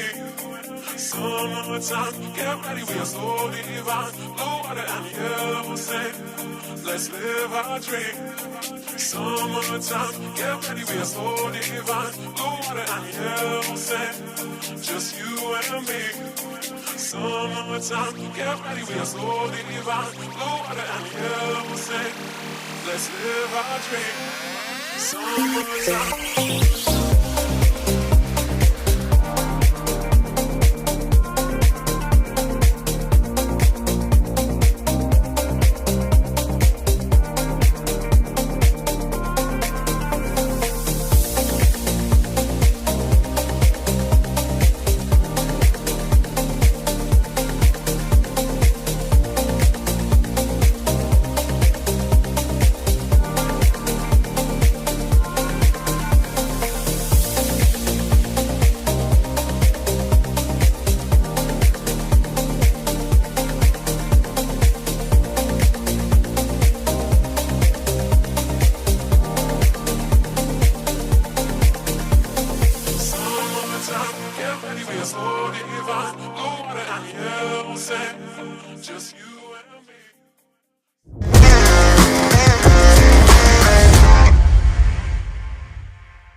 This European cricket event is proudly brought to you by HCL Software, Rado, 1xBet and Victorinox. Hello and a warm welcome back to the sunny Santarem cricket ground where we're into day 2 of the T20I internationals. And, well, what a start it's been for Portugal on day 2. A historic start as 2 of their players go to their first ever T20I half centuries. It was Gabby Sequeira, the 16-year-old, who got to the milestone first, scoring her half century and remaining unbeaten on 52 off just 48 deliveries. Sarah Ryland, the captain, she followed up just a few balls later, also finishing on 52 not out off 55 deliveries. Their partnership was worth over 100, which meant that at the halfway stage, Portugal put on 136 runs for the loss of just the 1 wicket. So this looks like it will be a daunting task for the Norwegian side, who haven't picked up a win yet so far on this tour, neither in the ECIs nor in the T20 yesterday. They've got today and tomorrow to try and pick up a win before the end of the tour. But yesterday they were also chasing, fell short by 16 runs in the end. That time they were chasing 109. They got through to 93 before they were bowled all out in the 17th over. And well, I think this, if I had to call it at the halfway stage, probably looks like too many runs on the board for Norway. The win predictor seems to agree 89% in favour of the Portuguese side, but you never know. Stranger things have happened in Norway. Well, this would be a perfect time to get their batting firing as Jade de Figueiredo starts off for the Portuguese side. It's Anushka Gorad and Ayesha Hassan who are opening up the batting for Norway. And, well, I've been mighty impressed with the Portugal side, given again it's only their second ever T20I.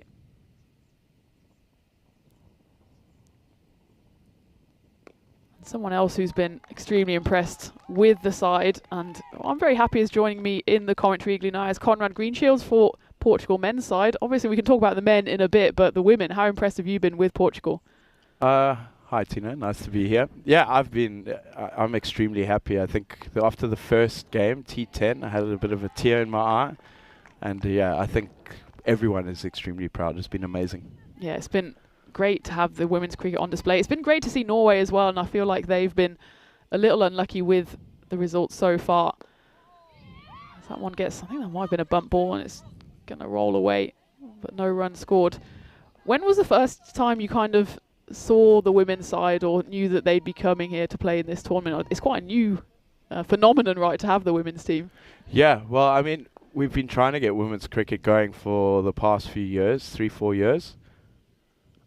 And yeah, there's a few that were part of it, part of that build-up a few years ago. And then this year, Ace, Assad, Butchie, and the Federation have put a lot of emphasis on getting a ladies team here. And yeah, extremely impressed.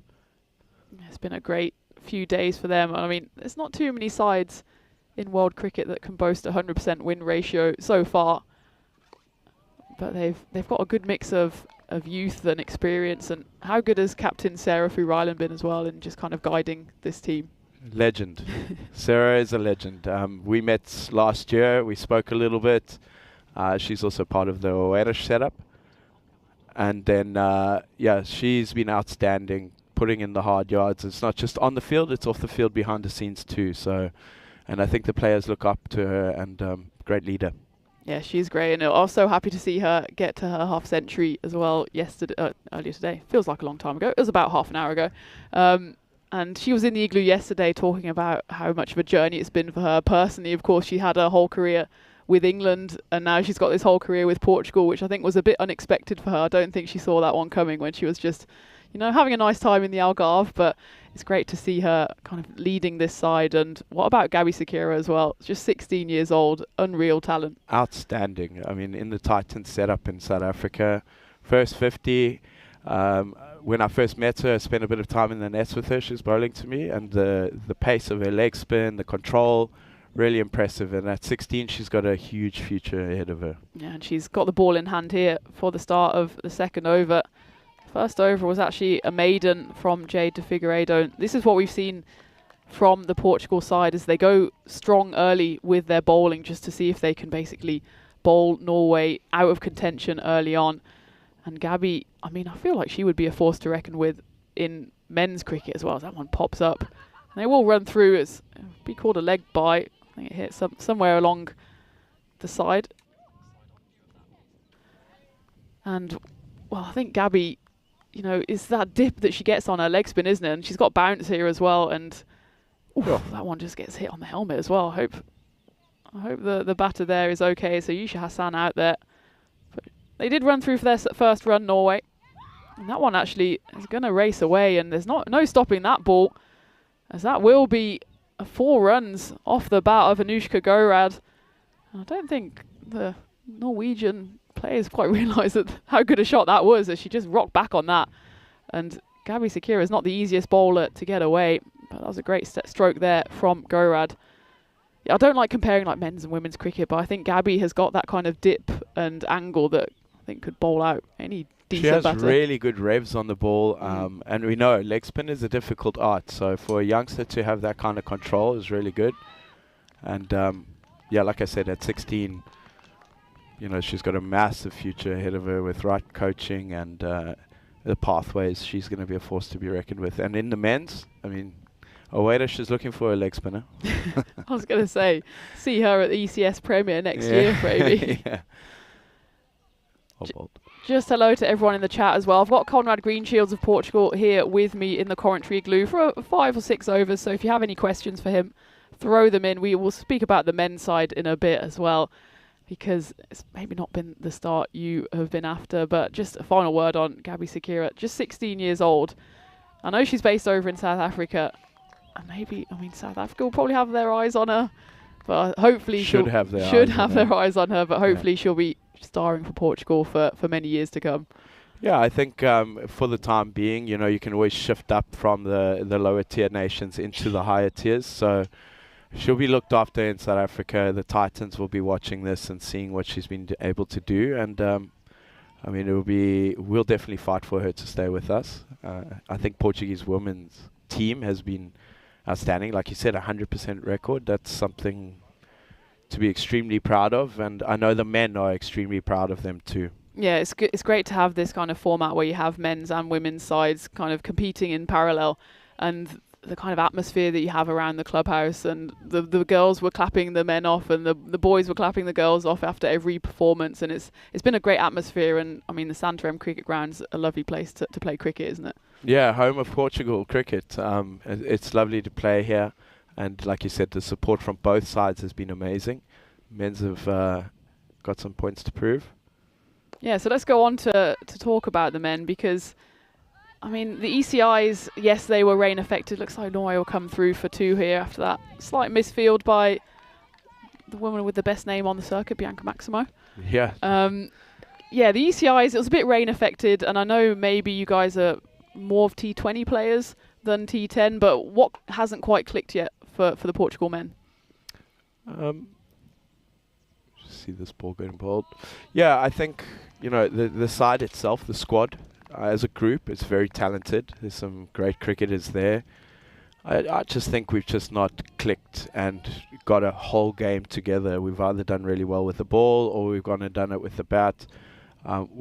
We're not clicking in all facets. I wouldn't say we're worried. We're very open and honest with each other as a group. We know we haven't performed well. Everyone can see it. It's not there to be hidden, but we also know what we're capable of. And yeah, I think yesterday with the batting performance, I think the top order needs to take ownership, and I think we have. I myself, the top 4, top 5, didn't do what's needed there. The bowlers, I thought, on this ground, we've always said, you know, anything under 160 is a really outstanding performance. It's a big ground. So the bowlers did their job. It's just the batters just didn't click. But we've had a chat with each other as a group last night. Owned up. This goes through. Yeah, it might not get all the way to the boundary. It has dried out here, but it's a long old boundary now, especially the longer boundaries, as you said, for the T20Is as well. It's a tough field to field on because it just runs away from you in every direction. But that one was, I think they just ran through for the 2. Yeah, it feels like for your batters, you've had players who have individually got a few runs here and there, but no one's really gone big yet. Yeah. Also partnerships. Partnerships is a big deal here. I think we need to put an emphasis on building some partnerships, and we know we've got the power behind us So it's about establishing a good base, and then we can start attacking later. For myself yesterday, maybe a little bit aggressive, but again, we learn from our mistakes, and we'll come back fighting. Yeah, I'm sure you still got the 2 games, so one this afternoon, one tomorrow, and I'm sure that's just the start of a busy calendar for you. As Jade de Figueiredo, she comes to the end of her 2nd over, so it's the end of the 3rd. Norway 11 for no loss, so it's a steady start, but look at that run rate. It's just going to keep on rising and rising, currently up above 7. But you're exactly right, Conrad, especially on those partnerships. So yesterday, the fall of wickets, it was every few overs, it was 15, 20, 32, you lost 49, 55, 62, 75, 81. So every 10 runs or so, you were losing wickets, so you just weren't able to get that momentum going. But there was that good partnership towards the end as well. It was Hashu and Chantu came in. It was kind of dead at that time in the game, but they kind of showed the hustle that maybe you needed higher up in the innings. 100% correct. It was a good wake up call for the top order. Again, something we mentioned. I thought those 2 were outstanding. They put pressure in the outfield, and kind of like, woke up the rest of us, and we now know. Well, it's not like we didn't know, but they were outstanding, and it shows you the depth that we have in the batting order too. Yeah, I definitely thought that with you guys, even when you're chasing, I suppose you say probably about a par score, 1-5-4, that even when you were 5, 6, 7 wickets down, I still knew that you had batters to come, but it was just scoreboard pressure, and losing wickets is always going to make it a bit difficult. But you did see the hustle then at the end, and maybe that's something that you'll learn from going into the next games. And I see you guys are warming up there in the distance. As that one has been knocked away, it's going to be a chase on for Bianca Maximo, and she calls it quits on that one. I think she's carrying a bit of injury, and that one came off the bat. It was just a tickle on the glove there, I think. Oh no, it came straight off the bat there. A nice swing from Gorad. And so this is a nice partnership building up between the 2. Gorad on 8, Hassan out there on 6. So I know this is just the start of what's going to be a busy year for you guys. Of course, T20I coming up today, final one tomorrow. What else is on the calendar for Portugal this year? Yeah, we've got a few tours coming up. In May, we're going to Belgium. Then we're setting up another one, I think, later on, July, September. We've got the ECC coming up as well. And then, we've got a busy league. A lot of our players are going back to England. So I think this summer is going to be a summer of a lot of cricket. Get down. Well done. The coach always comes out in you, doesn't it? Yeah, Bianca, I've been with Bianca for 3 years, so I've got a little soft spot for Bianca. She came out and started playing cricket, and I'm so happy to see her here. So happy to see a lot of them here and on the field in Portuguese colours. Oh, absolutely. Bianca actually completely sold me down the river yesterday, because there was that no ball, as this one just scuttles away from Afshin Ahmed. Good recovery though from her. There was the no ball, and she got the wicket on the free hit, and she celebrated like absolute monster celebration. We celebrated it on the warm-ups too. All the men were cheering and going high five, and then we didn't see the no ball. Nor did I. That's a problem. We couldn't understand why the batter wasn't walking. Yeah, it took the director to be like, I don't think that was out either. And then I was so excited for Bianca, and she was so excited and gave like this massive roar. Quite a good celebration too, a roar. And I was like 2 minutes into like waxing about this celebration before I realised it was a free hit. But maybe that's just a sign. If Bianca comes on to bowl here and she gets the wicket, I think that if the stadium had a roof, it would be lifted off. It would be lifted off.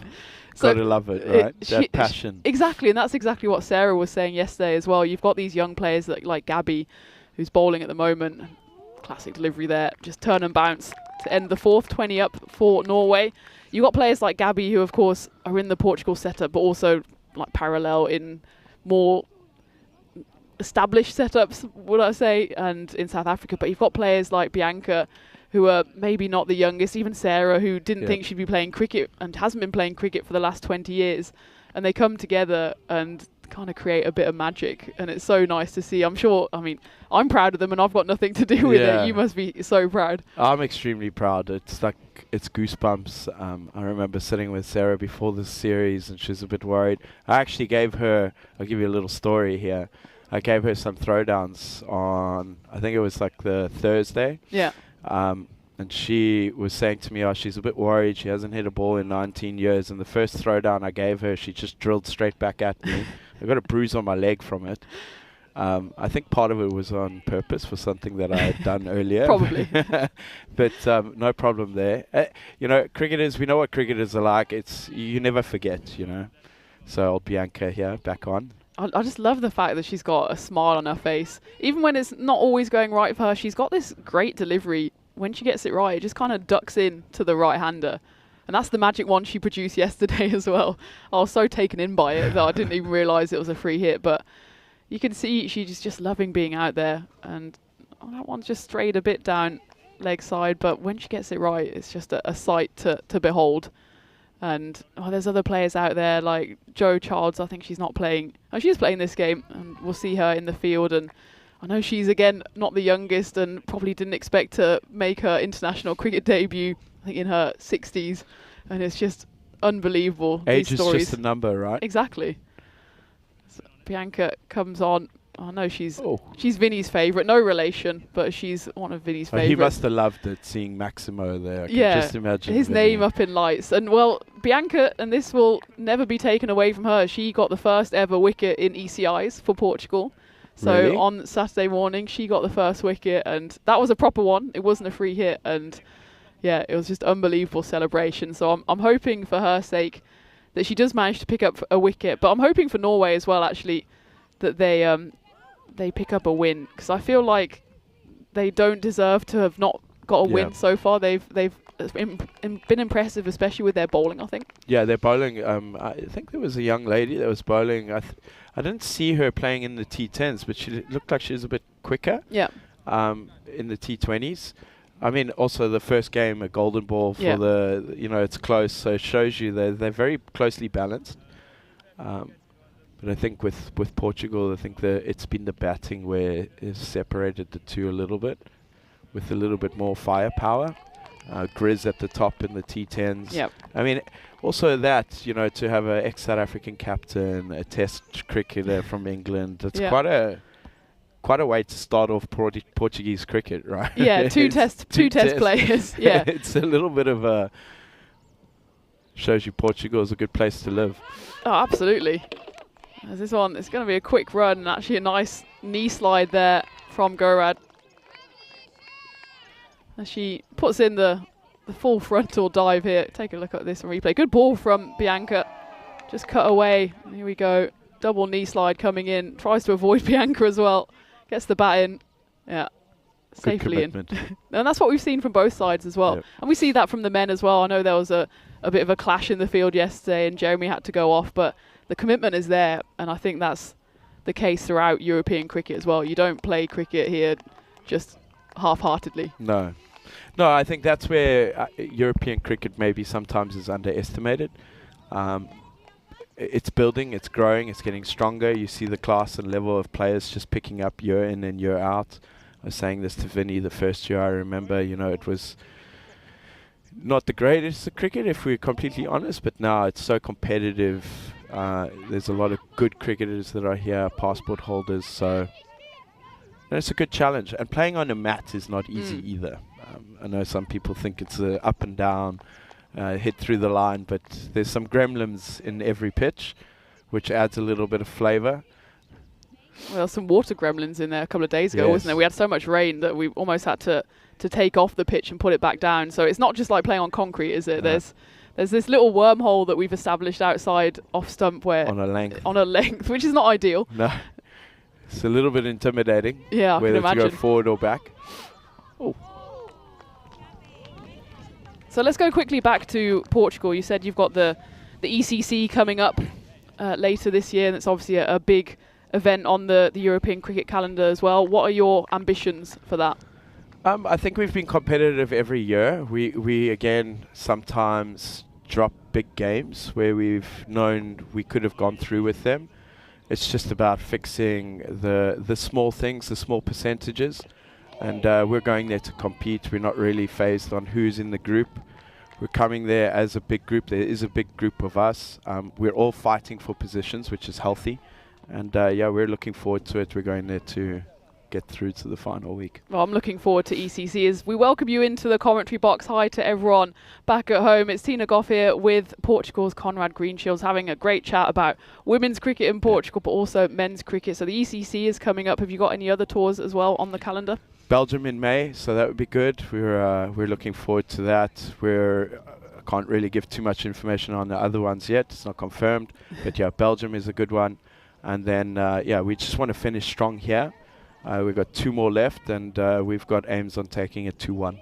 Yeah, and I think you've got the components there to, especially in T20. I think Norway have got such powerful hitters in T10s that you've got 1 or 2 hitters that can take the game away from you. But I mean, you did that in that final ECI as well. Can you talk us a bit through that? I mean, it was 50 off 12, 13, 14 balls. It was quite impressive. Yeah, I think as a team, again, we spoke. We were a little bit annoyed that we had dropped 3 games. And yeah, we just came out. We knew what we could do, and I think we wanted to stamp authority into the T20s. I felt good. I was a little bit angry as well, so it brought that fire into the innings. And I thought Jeremy was outstanding, Jelpish was outstanding, and to have clocked that off in 6.1 was a little bit of a statement. But again, it's the T20s that matter for us. Yeah, well, it's all about the ranking points, isn't it? I think Norway just inching ahead of you at the moment. They're 39, you're 42, I believe. But I mean, that's the importance of these T20Is, right? Because every game means ranking points, which I mean ultimately means budget, which means you can do more things in your year. So I mean, what are you looking to do in these next 2 games without giving away any industry secrets? But what are you trying to do in the next 2 games, which you maybe didn't do yesterday afternoon? I think, like I said earlier, we've just got to put all 3 facets together. We've got to put the batting together, the bowling, and the fielding. I thought the fielding was good. This field has got some gremlins in it too, so we understand that there is some opportunity for some fumbles and bobbles, and that's part of the field here. I know that it's not easy to see, but again, it's the 3 facets. The bowlers were outstanding yesterday. The batters not so much, other than the lower order to get us a bit closer. But it's the top order's responsibility, and we've got to take ownership of that. Yeah, absolutely. And well, we've got Wayne on the chat just saying you're a good-looking chap, so congratulations on that. Thank you, Wayne. And well, maybe a word before we let you go. I know that the warm-ups are in full swing. On the Premier Division that we had last week, I know unfortunately the finals day was rained off, and you would have been involved in the finals day. So congrats to Marlow. I think they did deserve it over the span of the week. But how was that for you? Also the first time we had Premier and Challenger divisions split up. Again, that's a great, again, well done to Marlow. They always seem to pull it through. I thought when we beat them in the first game, we were in there. Yeah.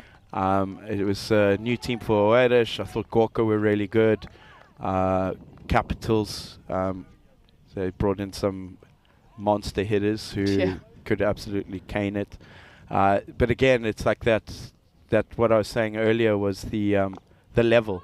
You know, in the beginning it was 5 teams. Now we have a Prem and a Challenger. I think it's great for Portuguese cricket. I think it's great for European cricket. I think it's a great way to do that.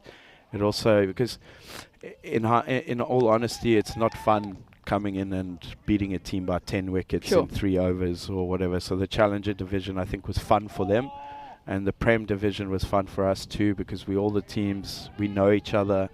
So it was fun. Unfortunately, the weather didn't play its part, but that's part of life.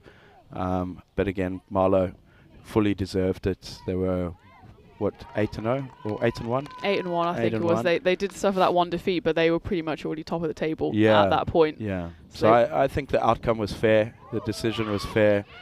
The onus of preserving the pitch for the T10s, the T20 internationals was the right decision, because that pitch did take a bit of a battering with the water. And as we can see, the ground staff, ECN, were all out there in the rain. It was a good effort, and here we are playing cricket. Yeah, and the sun is shining, and the rain at the weekend is a long and distant memory as Norway moved to 33. And that is the end of the power play as well, so 6 overs down, and well, they're not quite on the rate needed, but they're moving along nicely, and it's a case for Norway. It's a bit of a waiting game, because Portugal will have their strongest bowlers up top, so maybe when it comes to bowlers 4 and 5, they have to wait a bit for the extras. But Bianca Maximo, she's come in as bowler number 3, and her first only went for 7. And there was a few teasing deliveries. You can see she's almost celebrating the wicket. As soon as it goes straight on the stumps, she's ready to celebrate. And I think the whole of Portugal is ready to celebrate. I think we're all ready to celebrate. It's lovely. Whenever there's a wicket, it's really good. I think just a quick mention, Jade, I think, has been absolute gun in the field. I mean, how many direct hits, and it just unreal. looks easy, right? She should be the fielding coach for the men's. That one from the boundary was incredible. Yeah, as a group, they've been amazing. You can see they really enjoy each other's company. It's heartwarming. Yeah, absolutely. And I think I called Jade Golden Arm Jade yesterday because there was one from the leg side, one from the offside. There's another great delivery from Bianca. One just dies though on Captain Sarah, who I know is feeling it this morning, and she's probably feeling it even more after that innings. I think she might have to be kind of rolled out of bed tomorrow morning. A good tequila.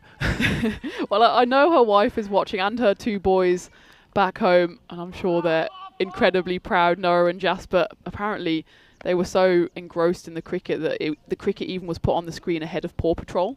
Oh, amazing. You know that's a big deal. Progression. When 5-year-olds are watching women's international cricket instead of Over Paw Patrol. Paw Patrol. Yeah, they're both very cute kids too. And Sarah's very, I know she'll be missing them, but it's nice to see that they're there watching, and she'll be proud, and I'm sure they all 3 of them are proud too.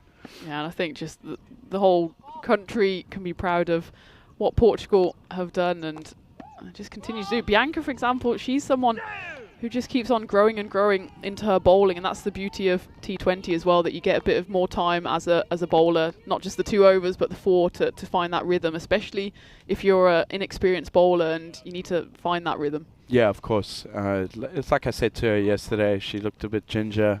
I think everyone's a bit ginger, beginning of the season, hasn't been much cricket through the winter, but the more they play together, the more she plays as individuals too. Their skills, their confidence levels would just build, and yeah, I'm extremely excited to follow the ladies team and be part of their support group and see how far they can go. Yeah, and I think they've got such a great support group from the men, but also the environment they've got here.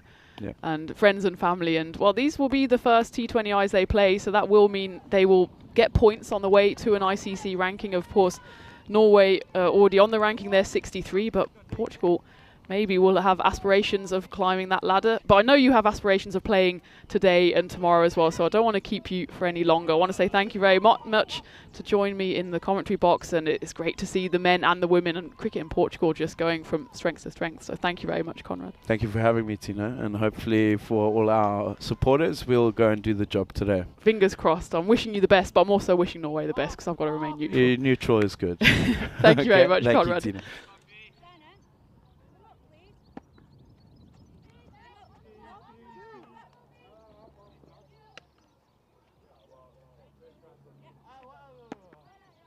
Thank you very much to Conrad Greenshields, who joined me in the commentary box, gave away some of his valuable time, and it's lovely to hear the story of Portuguese cricket and the growth both on the men's and the women's side. And it's just lovely to hear about women's cricket in Europe in general, isn't it? And it's a big thanks to the European Cricket Network as well to showcase games like this, and for Norway as well. It's a brilliant opportunity. I know Norway is on our list of places to go, and that's not just because I want to see the Northern Lights. I also want to see some great cricket, and we've seen so far this weekend, and I suppose we're into the next week. It's a permanent weekend here on European Cricket Network, that we've seen how Norway just have great potential, especially when you look at their bowlers. As Conrad was saying, maybe it's just 1 or 2 pieces of firepower that are missing in Norway's batting lineup, but a lovely partnership being built here by Gorad and Hassan. It's worth 35 as Kiona Sakira is on for her second over, and they've just got so much room to grow to Norway, especially when we look at their fielding and their batting. Their bowling is already pretty exceptional. I'd say if this was kind of a points battle, Norway would generally win the bowling side of the game. It's just that batting depth and power that they lack. And you have to say, for both sides, the fielding is something that they've tried to work hard on. They absolutely don't mind throwing themselves in the field. That was a combination of Ishmeet Kaur and Sanne Loike doing the fielding there. And, well, it was exemplary yesterday, wasn't it, for Portugal, those direct hits, catches, and we tried to do a count back, and I don't think they dropped a single catch yesterday, did Portugal, in the field. And that is why there's a big appeal here. It's given not out by umpire Naeem. It looked like it was just drifting down the leg side. Take a look at this. It was quite a big appeal here. It started off straight, but I think you can see where that makes contact. Obviously, it's difficult to use the X-ray vision to see past the keeper. But yeah, I think that one hitting even if it hit the right leg there, which I think it did, it was drifting down the leg side. Final ball of the 8th. And that one's knocked away. There's a chase on here, but it's a great throw by Ishmeet Kaur. And again, 100% commitment in the field from both sides. So we get to the end of the 8th, and Norway 37 for no loss.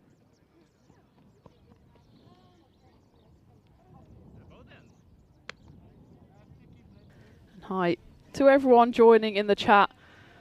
Again, a big thank you to Conrad Greenshields for keeping me company here in the increasingly warm commentary igloo. As you can see, the sun is finally out baking down here on the glorious Santarem cricket ground. But hi to Phil G, I've seen you lurking there, the G-Force.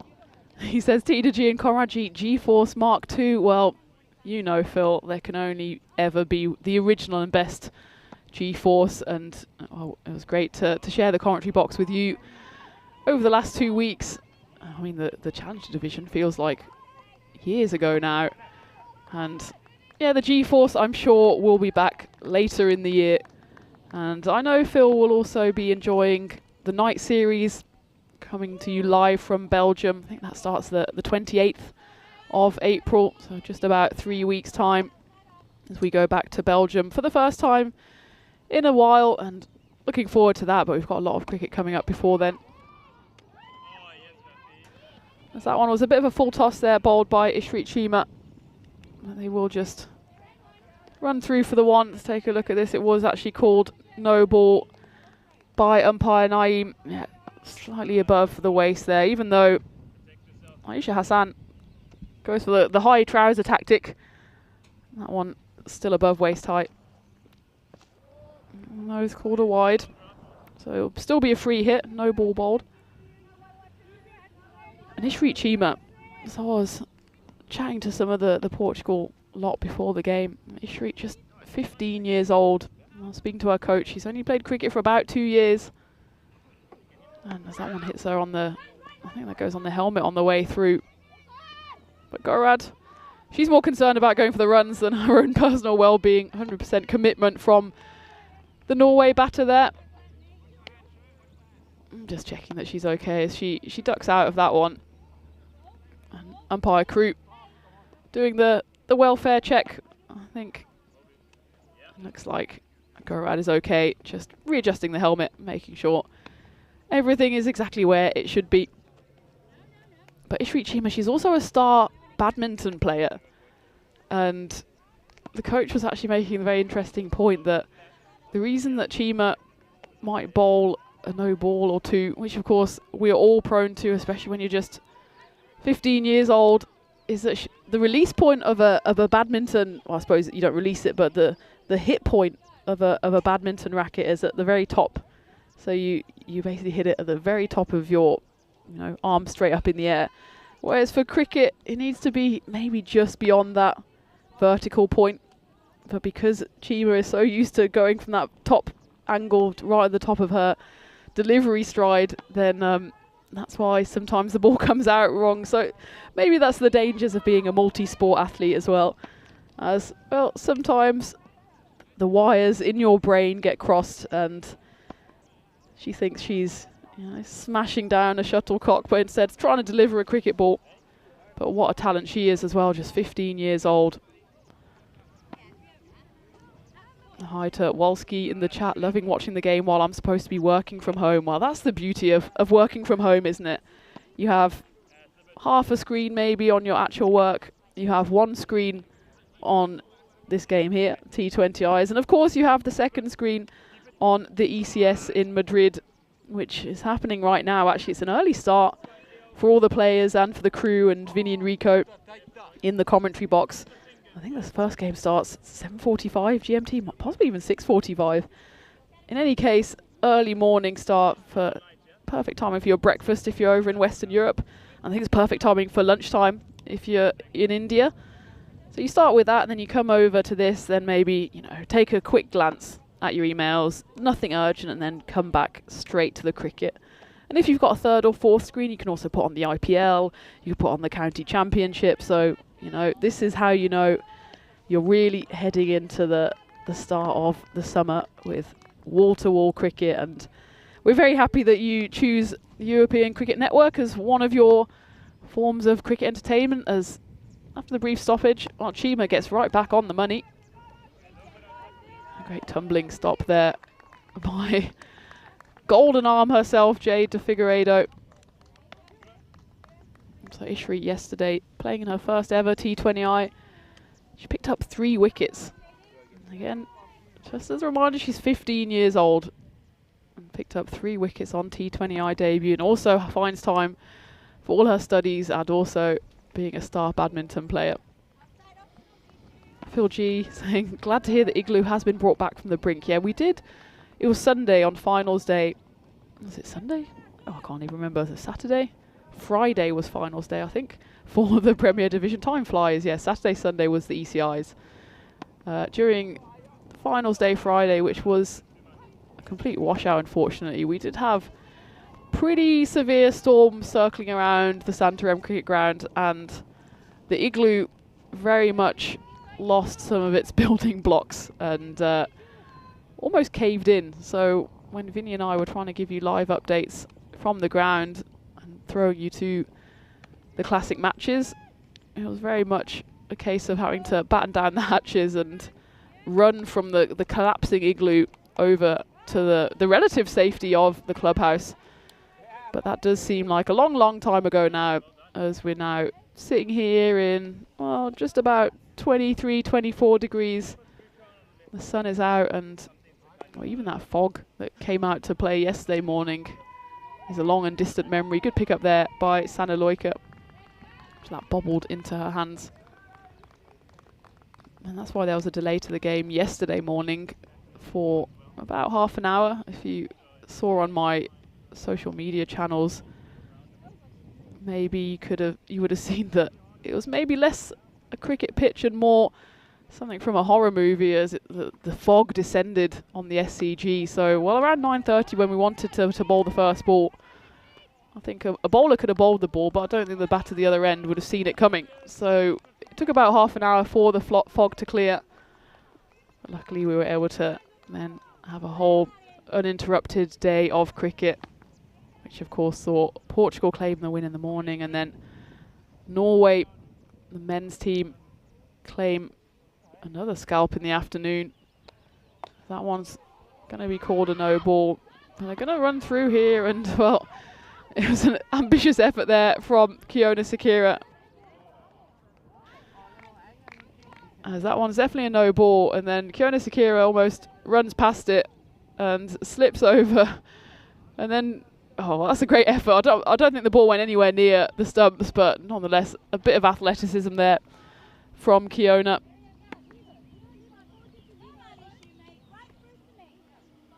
Nice to see Vinny lurking in the chat.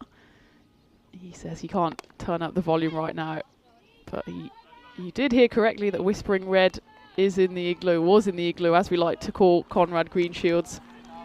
He's a great asset to Portugal cricket, obviously a big part of the men's side, both with bat and ball. We haven't seen him yet with the ball in hand for Portugal, but he certainly featured for Aware Rush with the ball. And well, he got out a bit cheaply yesterday by his own admission. Maybe going a bit too aggressively, as he was caught out for just 6. But he'll want to reply strongly today, as will his whole side, as Norway took the win in the end by 39 runs, having posted 154. Portugal were 115 all out in the start of the 19th over in reply.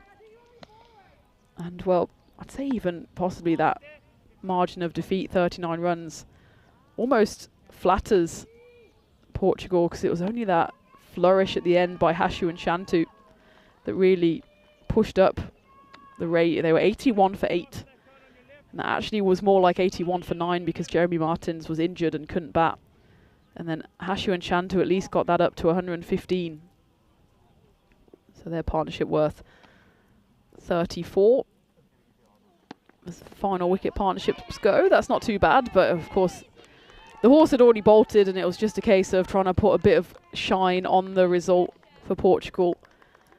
They'll be feeling a bit wounded, and well, as Conrad said as well, they were wounded going into that final ECI, and suddenly they pulled this magnificent batting performance out of the bag. So maybe playing with a bit of anger, a bit of hurt pride is not the worst way to go. That's a lovely hit off the bat of Ayesha Hassan. The chase is on. And what an excellent piece of fielding that is by, well, that girl who can do no wrong at the moment. That's Gabby Sakira with the long chase.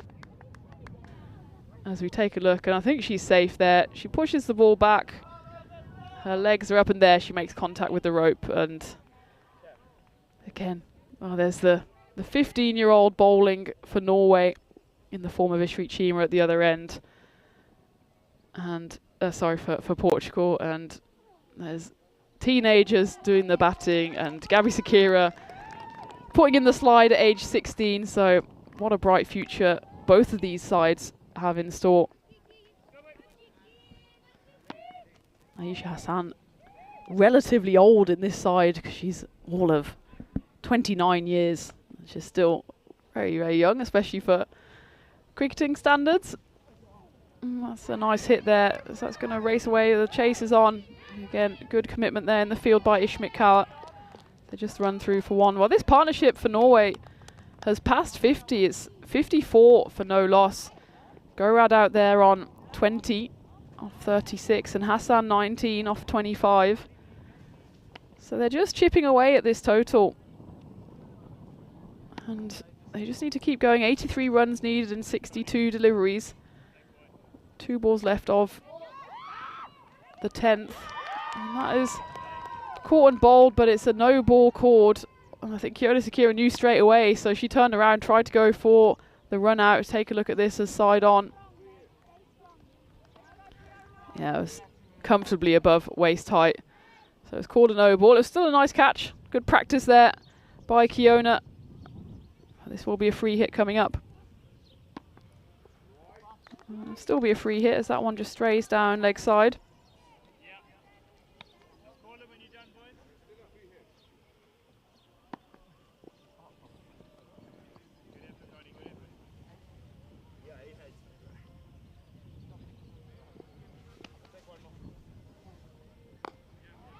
That one smashed away, and that's going to go all the way to the boundary as well. That's a lovely hit by Ayesha Hassan. That moves her into the 20s, and that's a bit of a flourish in the 10th over. Of course, that was a free hit, but maybe that's a sign of what Norway should be doing a bit more of. Of course, if you're chasing down a big total, 137 for the win, then you do need to start taking those kind of risks. And in fact, there was not much risk about that shot. It was just a lovely swing of the bat through to long on.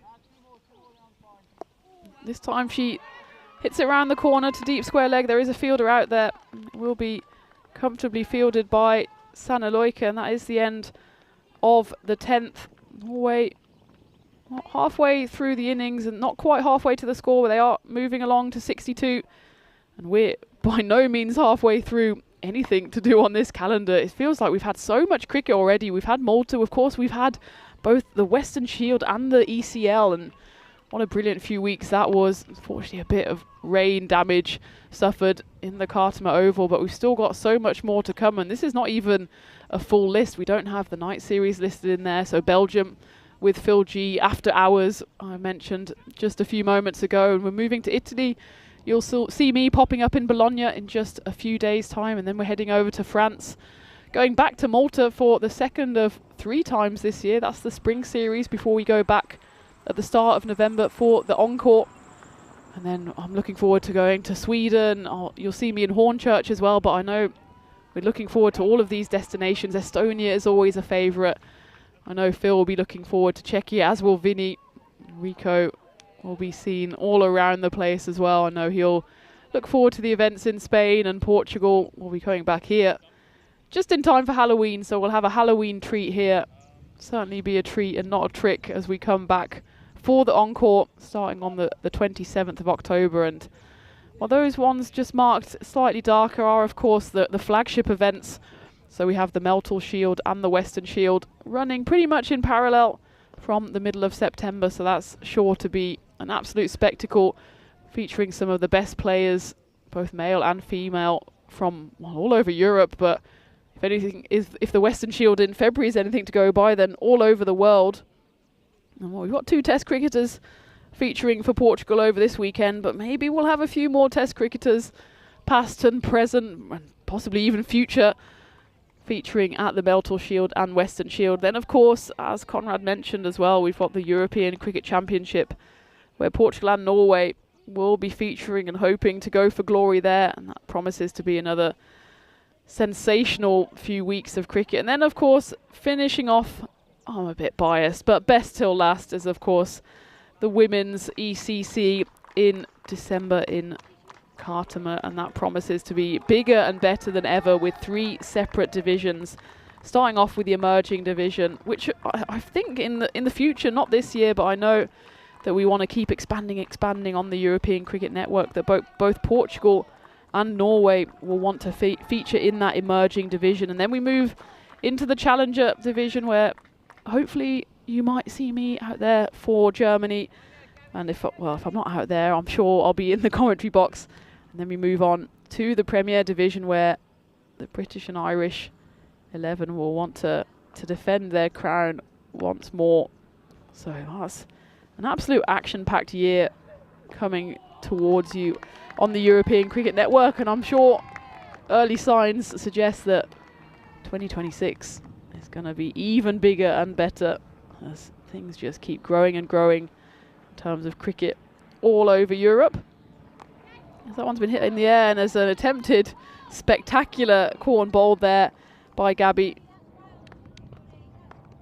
as she goes almost horizontal here to try and grab this caught and bowled, and you can see her going early and just almost gets her fingertips on it, but it just teases her on that occasion. They do run through 4, they just don't get the single, and what a brilliant delivery that is, as it's almost too good, that one from Gabby, as she gets turn and bounce. Look how close that was to clipping the top of the left, the leg stump bail.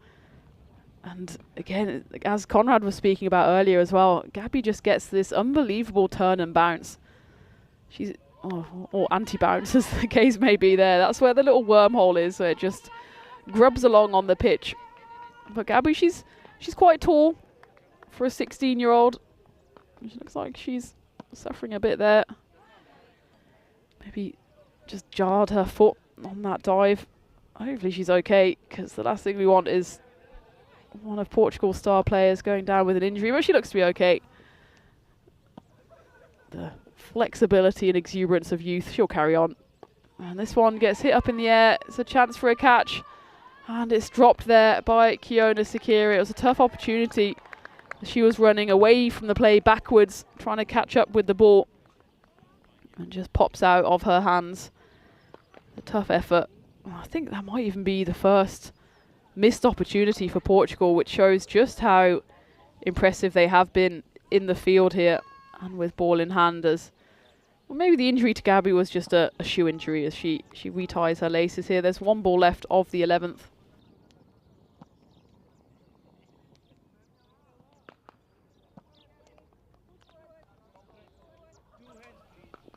This is the 3rd over that Gabby has bowled, gone for 15 so far. Has well hit by Gorad. They might come through for 2 here after that slight misfield by Mariam Wasim. They do run through for 2 to finish off the 11th over. Norway 67 for no loss, and that win predictor has them at 25%, but they keep chipping away. They still have to go over a run a ball, but you have the feeling if there's just one big over, if they can just get the ball to the boundary a few times, or if a few extras from Portugal help them out, then suddenly they'll be looking at maybe a run a ball, and they've, most importantly as well, got wickets in hand. And that's exactly what kind of made them come unstuck yesterday, was that they were chasing down the total of 109, and they were almost always on the run rate, but they just kept on losing wickets, and that meant they did fall 16 runs short, not by virtue of running out of overs, but the fact that they ran out of wickets, as they were bowled out for 93 after 16.4 overs. So they've clearly already learnt a lot from that, and again, every single game that these girls play will just be a huge learning curve, a huge experience. And well, you've seen they've built a partnership here, way bigger than any partnership they managed yesterday, and they've put themselves in a position to try and go for a big push in the latter stages of this run chase. And it looks like it'll be Bianca Maximo back into the action. Her 2 overs so far, only gone for 8.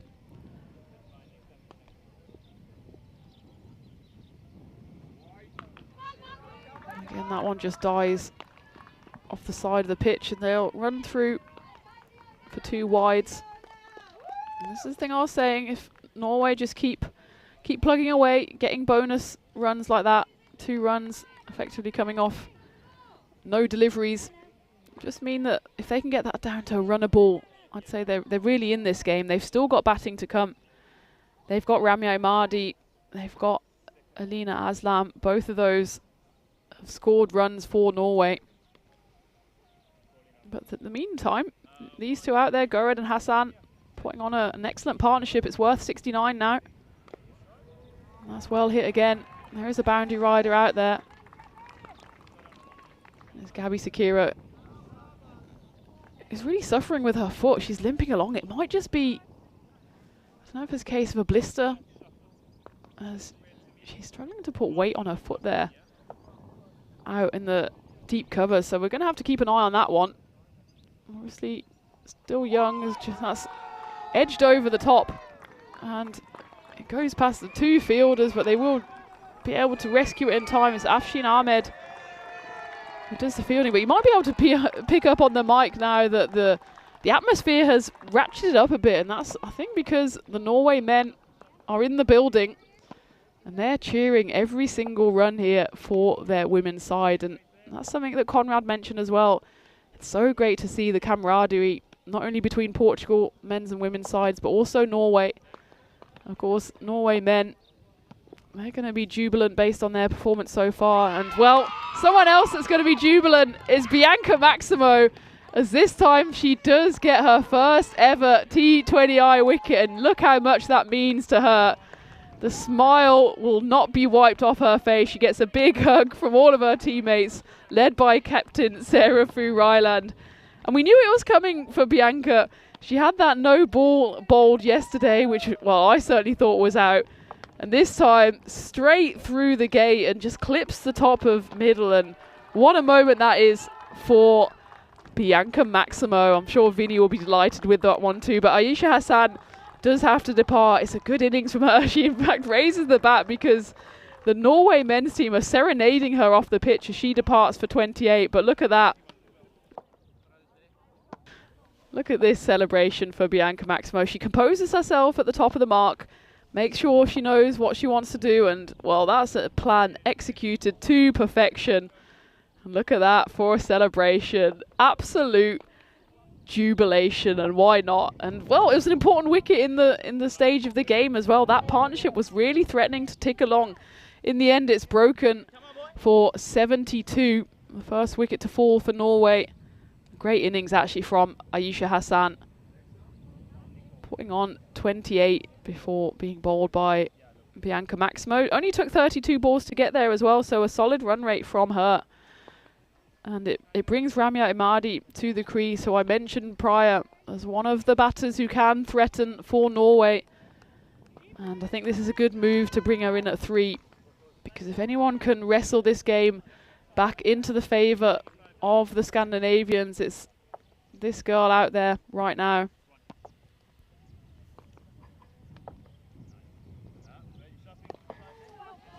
Now you see the intent from the start. She knocks that one into the leg side. Should just be the one, as it's cut off there by Sanne Loike. Great scenes there for Portugal and Bianca Maximo in particular,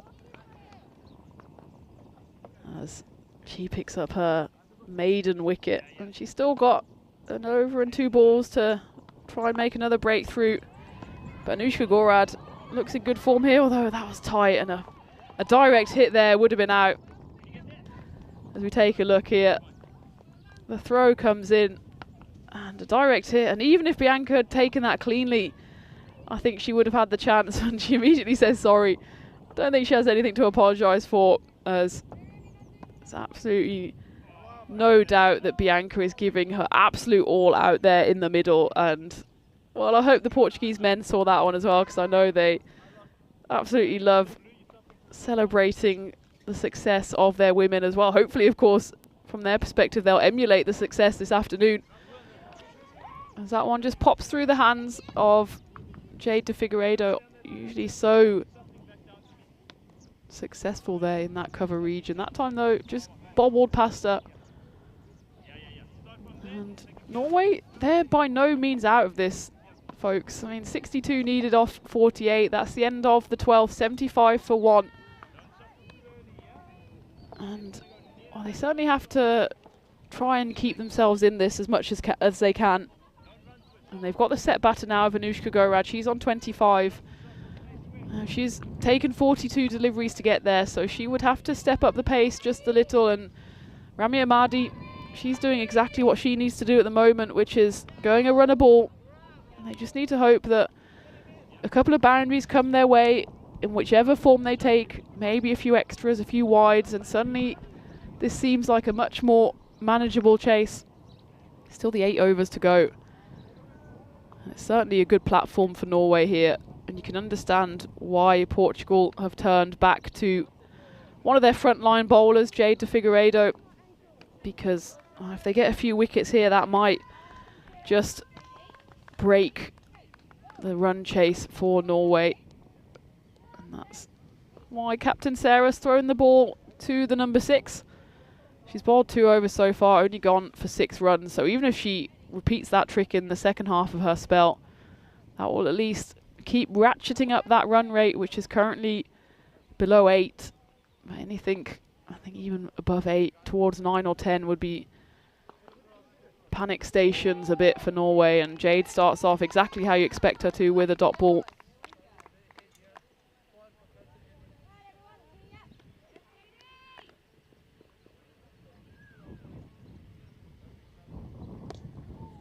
Right on the money again, but this time they do manage to run through for a single. It's Imadi who takes the one. Again, hello to everyone joining me in the chat.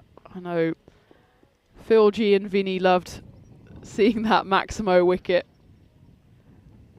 Mrs. Maximo, thrilling Mr. Maximo, no relation, but I think they are united by their name.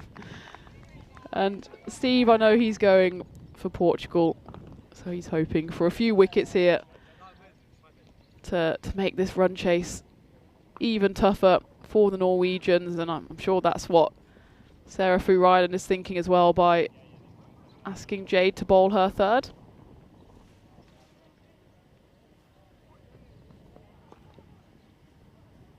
And Paul Kempin rightly says it's anybody's game. I think he's right. As long as these two batters can stay out there and try to build a new partnership after that first partnership was worth 72, then they at least give themselves a chance going into those final 4 or 5 overs. And you never know, especially with an inexperienced side like Portugal, who, well, they've shown that they're capable of withstanding the pressure.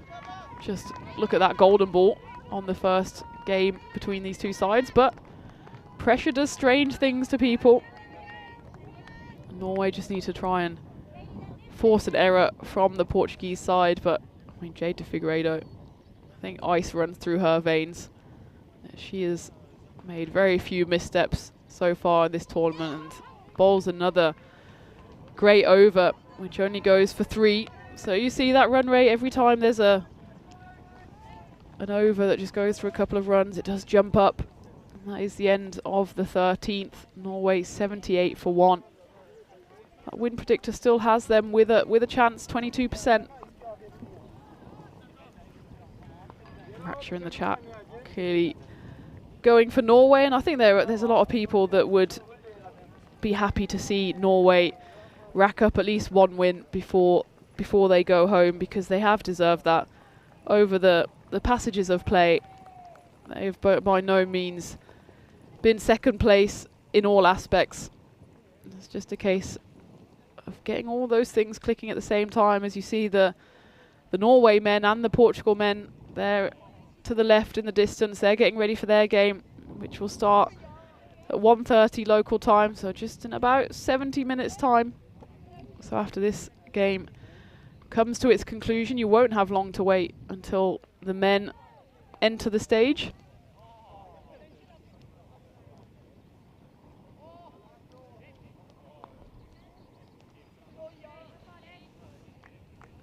It looks like Portugal will stick to the pace-off option. I think that's a good idea, as Kiona Sakira comes back on for her final over. Her 3 so far have gone for 20. It'll be interesting to see who bowls towards the back end of this innings, because, well, this will be the final over for Kiona. So she'll be bowled out, and then Jade, Gabriella and Bianca all have 1 over left. But that will still leave them 3 overs short. Ishrit Chima, she's just bowled the 1 so far, but that one did go for 13. So again, this is what Norway kind of have to hope on, that it's just a game of stick or twist at the moment. Norway just have to stick and see what happens towards the latter stages of this innings, where Portugal will have to turn to a 5th bowler, whether it's in the form of Ishrit Chima or somebody else remains to be seen. But there's at least 3 overs there, so we've got a chance of a run out here, and it's just fumbled as well. They set off early, and they might not have learnt their mistakes from yesterday, as that goes straight into the hands of Jade de Figueiredo, and the throw comes in. It's just fumbled there by Kiona Sakira.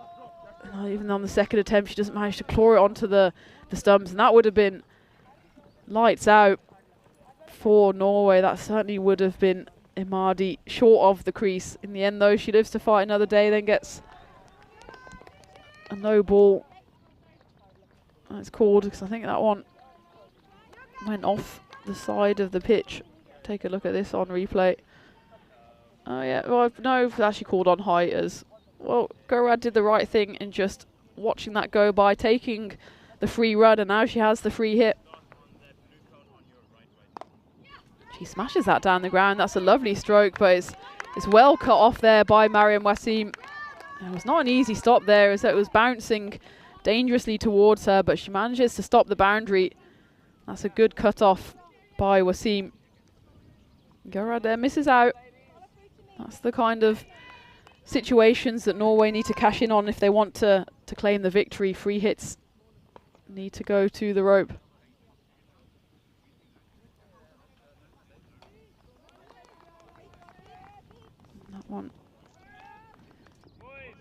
That one's been called a no ball, as that one has bounced off the pitch.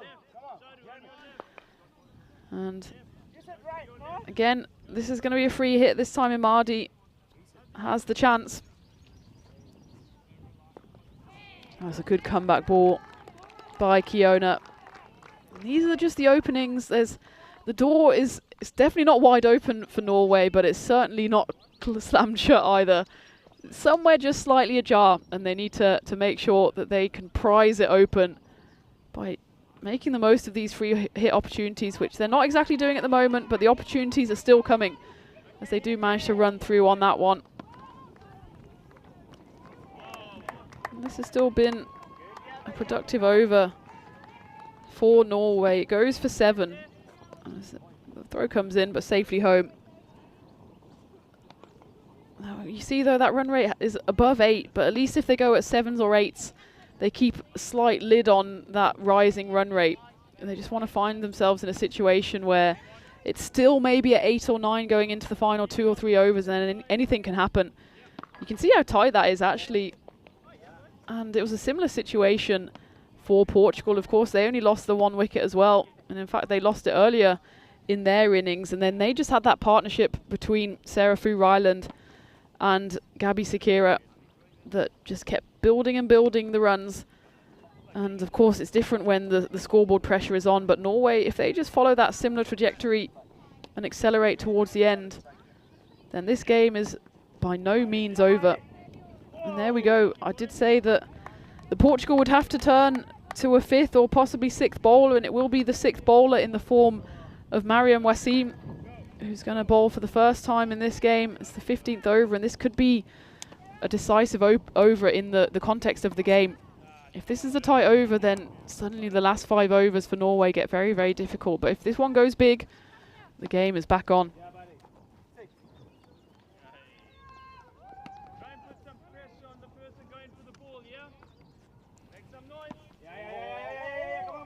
Here we go, and that first one is a big no ball, and this is what Norway have to cash in on now. This is the over that they really have to attack, and is not great for Mariam Wasim because she's the one that's coming in the 15th over, but it's a good experience for her. Has to try and channel everything she's learned in her training so far. Again, she's just 16 years old and playing in one of her first ever games. You can see the nervous energy at the top of her mark. It's a free hit coming up. That one's a better delivery. It's been hit away into the leg side. They just settle for 1 as that's fielded on the boundary by Schmidt.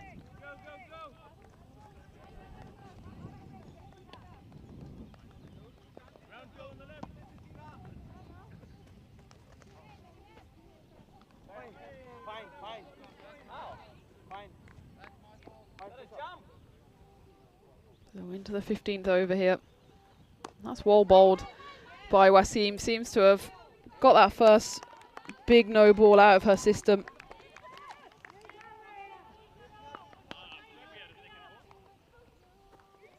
Norway now needing exactly 50 runs for victory. 34 balls to do it in. That run rate just above 8.8.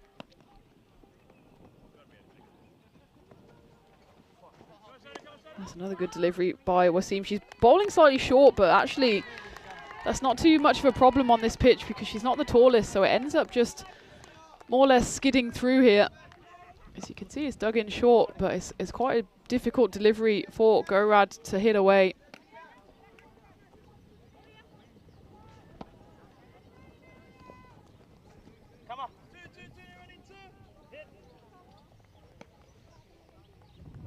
I think here Anushka Gorad has to try and accelerate here. It's actually her highest score for Norway. Previous high score was 24 against Luxembourg back in September 2024.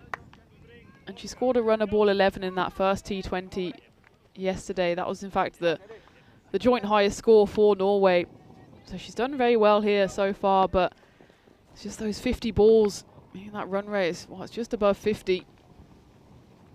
The strike rate, and now is the time she needs to accelerate because they do still have batters in the shed that can accelerate the run rate to Norway.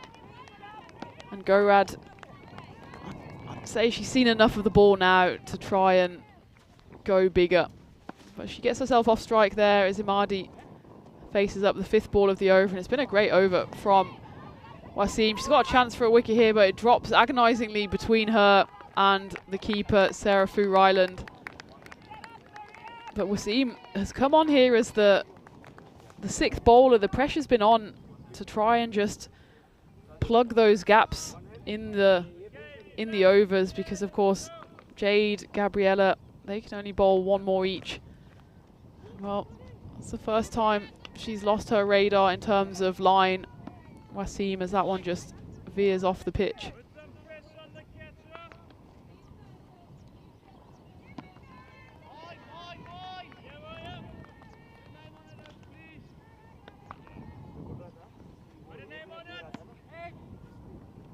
Final ball of the 15th.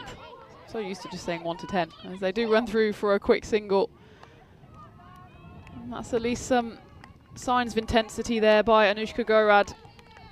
As Norway get to the end of the 15th over, 91 for 1. So 46 runs needed in the final 30 balls. That run rate has now ticked past 9. It's at 9.2. It's becoming tougher and tougher for the Norwegians. If you consider that of those 5 overs left, one's certainly going to be bowled by Jade and one's going to be bowled by Gabby. It's just then the 3 overs left. You've got Bianca, who's got 1 left, but she's only gone for 16 runs so far in her 3. So in fact, the only bowler that's gone for more than 7 is Ishrit Chima. She went for 13 in her 1 over. So they're going to have to attack the bowlers that they've seen already and try and make something happen here.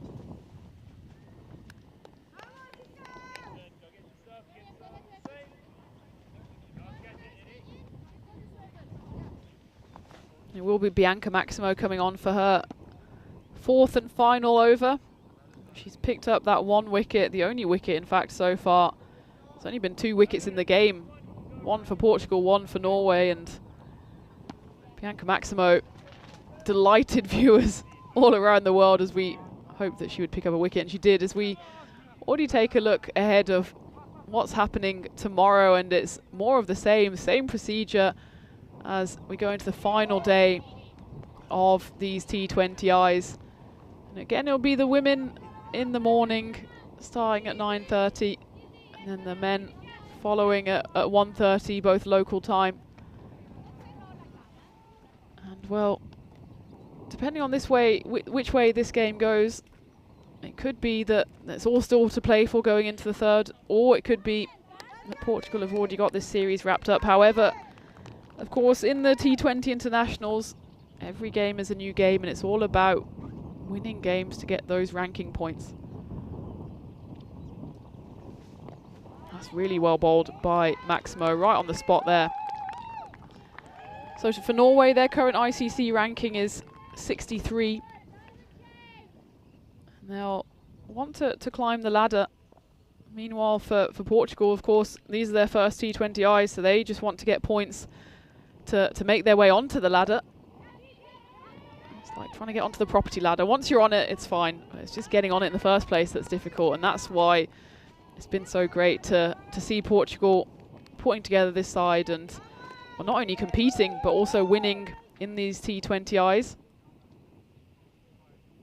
This has been a great over so far from Bianca. Exactly what Portugal needed, just the run coming off it. As that one's hit firmly away though, and that's the boundary that Norway needed as it races away, says hello to the men, and even they turn around and applaud as they know their women's side need a bit of support here, and they need a few more boundaries if they're going to take this game deep. That was a nice hit off the bat of Anushka Gorad as she moves to 35.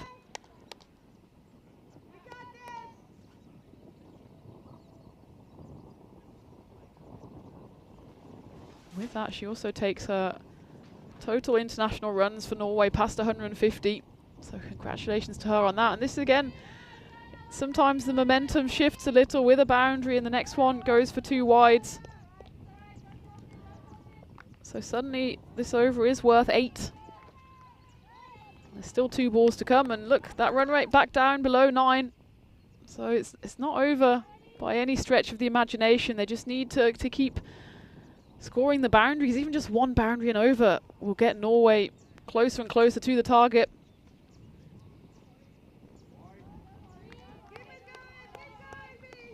In fact, with that score, Anushka Gorad 35 not out, that's the 2nd highest ever score for Norway in women's T20Is. The highest score was 41 not out, achieved by Mateba Anzar. That was back in 2019. So in the first year that Portugal played T20Is. That one's chipped up in the air. It's going to fall safely behind the bowler though, and Imadi runs through for 1. So if Gorad can get those 6 runs or 7 runs to steer to get clear, well, not only would it help in the run chase, but it would also be a little bit of history for her. The highest ever score achieved for Norway women. She's currently, though, in second place and still going. It's the final ball of the 16th. So that one's been hit nicely away, so she should retain the strike here as they run through for a single. Norway have also moved past the 100 mark, so that's another good milestone for them. 102 for 1 after 16, so they need 35 runs in the final 24 balls. So that was a good over for them in terms of staying on that run rate. It was worth 10, 11 in the end actually. It was still a great spell from Bianca Maximo, the only one to pick up a wicket. Went for 27 runs, and we can see here, well, wickets aren't the issue. And actually it's been an improved performance with Portugal with the ball as well, just giving away those 17 wides. But you feel like Norway, you don't want to die wondering here. Try and swing the bat. If you get out, so be it. Anushka Gorad, she's done well for her 36, but she's maybe taken on a few too many deliveries, and now is not the time to eat up dot balls. So if you're going to go Anushka, you got to go now. 35 runs needed, 24 deliveries. And it will be Mariam Wasim to come back for her second over. There's still 4 overs to bowl. You imagine Jade and Gabby will bowl 2 of them. So still 2 overs need to be covered at the other end. That one is a big wide, despite the dive of Sarah Fu Ryland. And the chase is on, and it goes for 4. So that's 5 wides. And suddenly this game is alive again. Even Sarah there with the full body dive can't stop it, and the futile chase there by Ishmeet Kaur. So again, it's just 5 free runs for Norway. Suddenly 30 off 24, still 24 balls to come. Those were 5 extras. Mariam Wasim, her first over just went for 6, so she just needs to get that radar going again for Portugal. That is a better delivery, but it sits up nicely to be hit. It's hit away into the covers. There's 3 fielders out there. The fielding is done by Ishmeet Kaur. It's a good piece of fielding as well, but look, 6 coming off that first delivery with those 5 wides as well. And one more boundary in this over, and again it gets exciting. Mariam Wasim, too excited there, too quick, but you can see that the nervous energy she has as well. It's a big pressure moment for her. Again, just 16 years old. And that one, she was almost like a bowls player there, trying to just guide the ball to the other end of the pitch. But she doesn't need to panic. Still got 5 deliveries here to put it right.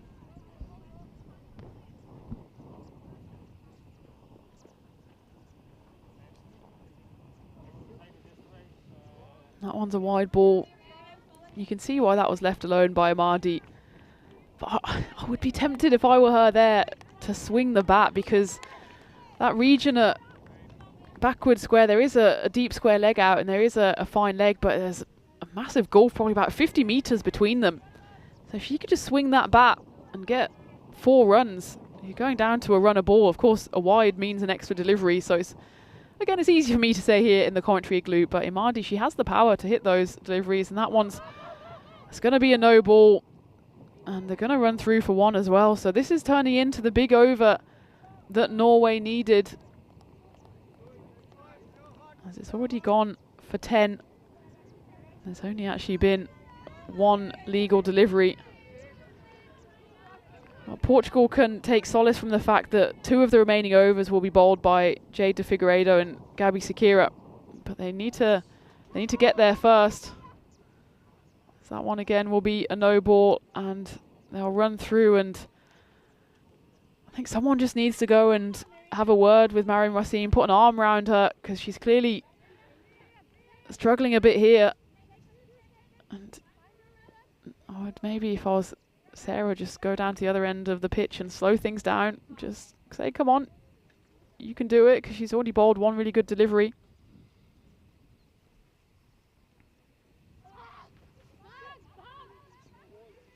That one again, wide off the pitch. And it looks like Gabby Sakira is going over to chat with her. She just needs to calm her down. And this is good from Gabby, who Well, both of these players are only 16 years old, but obviously Gabby has an enormous amount of experience in her young years playing over in South Africa, something that Mariam Wasim hasn't had, so just putting a hand on her shoulder is exactly right. There you go. That's exactly what a bit of a pick-me-up from a teammate causes. And well, that's a run out, I think. There's an appeal there, and after a long deliberation, it is given by umpire Naeem. It was just slow out the blocks there from Ramya Mahdi. And it is given there by Naeem. It was a tight call, but Ramya Mahdi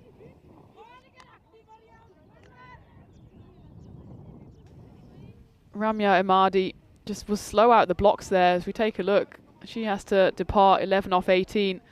Hits it, and then it goes past the bowler, Mariam Wasim, but the throw comes in from that girl there, Golden Arm Jade. It's a great throw. And well, it's just a slight hesitation from Sarah Fu Highland to take the gloves off. And a long deliberation from umpire Naeem. In the end, it goes the way of Portugal. So it's the second run out, the second wicket for the Portuguese side. It does bring the captain to the crease, so I think I like this move from Norway. Mirab Rizwan taking on the responsibility here of trying to see her team home. I'm pleased for Mariam Wasim that she found her line again. It was a good delivery, and of course the wicket won't go down to her name, but certainly she played a key part in it by just delivering a nice ball, forcing the Norwegians into a mistake. It was Jade de Figueiredo who threw it in, and captain Sarah Fu Highland did the rest. Here we go, Mariam Wasim, can she get it right? It's a better delivery, but just unfortunate that it just strays down the leg side with that natural in-swing that she does get.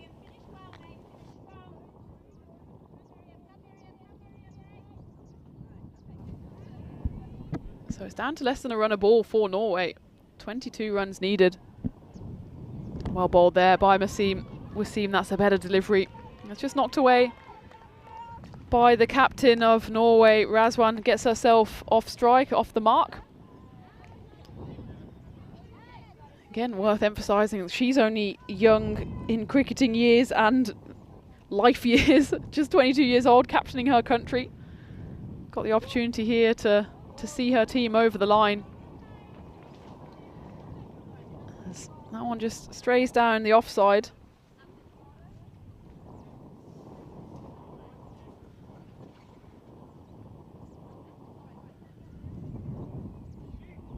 Three balls left of the 17th. Norway 18 runs needed in 21.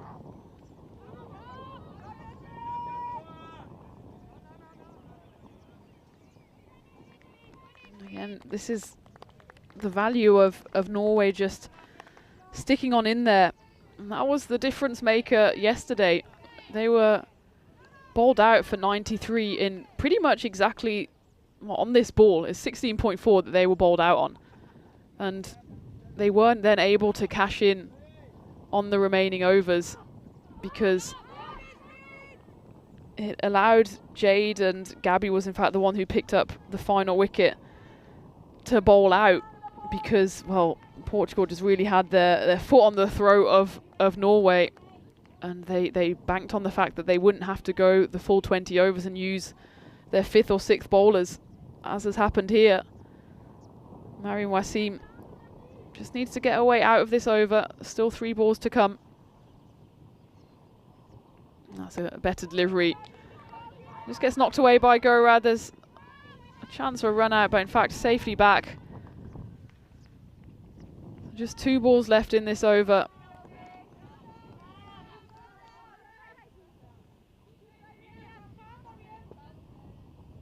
Razwan, the captain, on strike for Norway.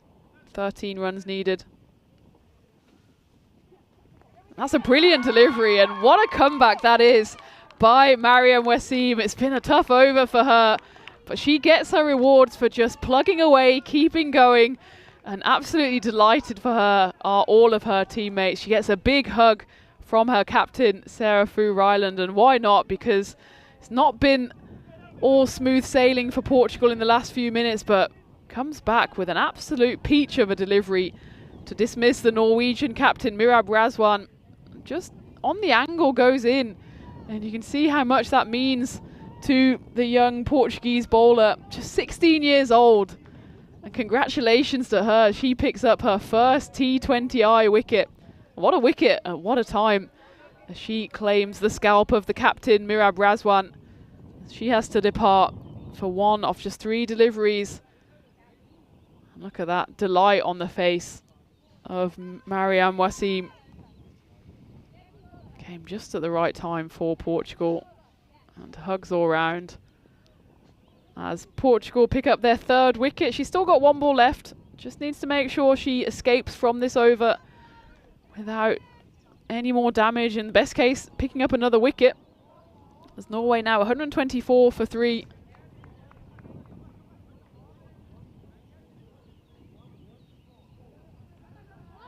That one just strays down. Will be a no ball as well. So for the new batter coming in, Ananya Rautela, she will start off with a free hit here.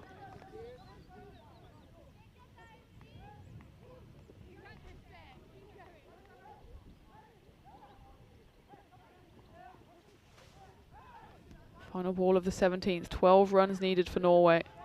And that's another brilliant delivery, and it's well kept out by Ananya Rautela. And again, a great finish to the over, which had a bit of everything, but I hope Mariam Wasim remembers that over for her first ever T20I wicket. So congratulations to her. And well, we've got a thriller on our hands here, ladies and gents, as Norway need 12 runs in the next 18 deliveries. It'll be so interesting to see who they turn to here to bowl.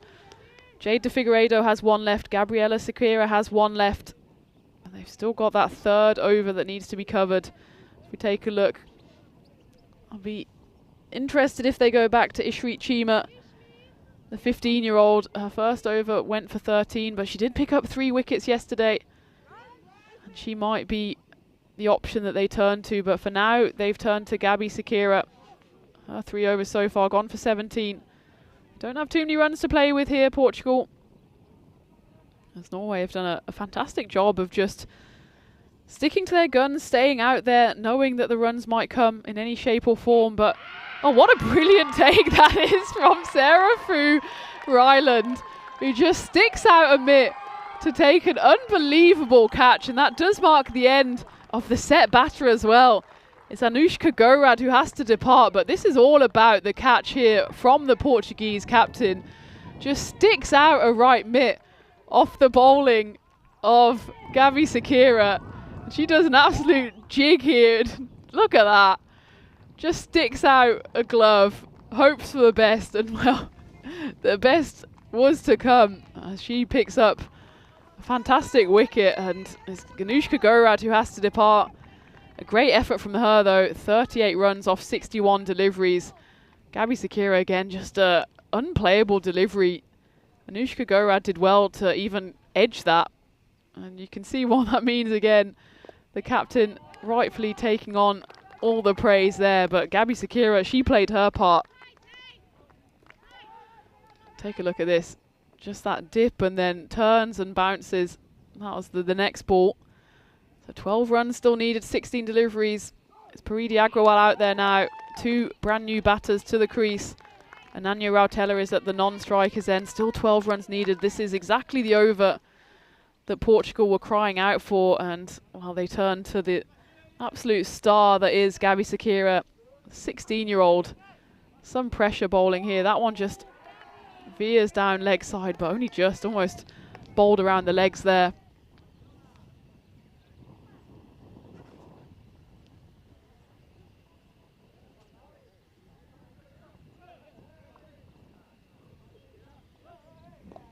One again, just a dot ball, and welcome if you're joining in the chat. You're joining at just the right time.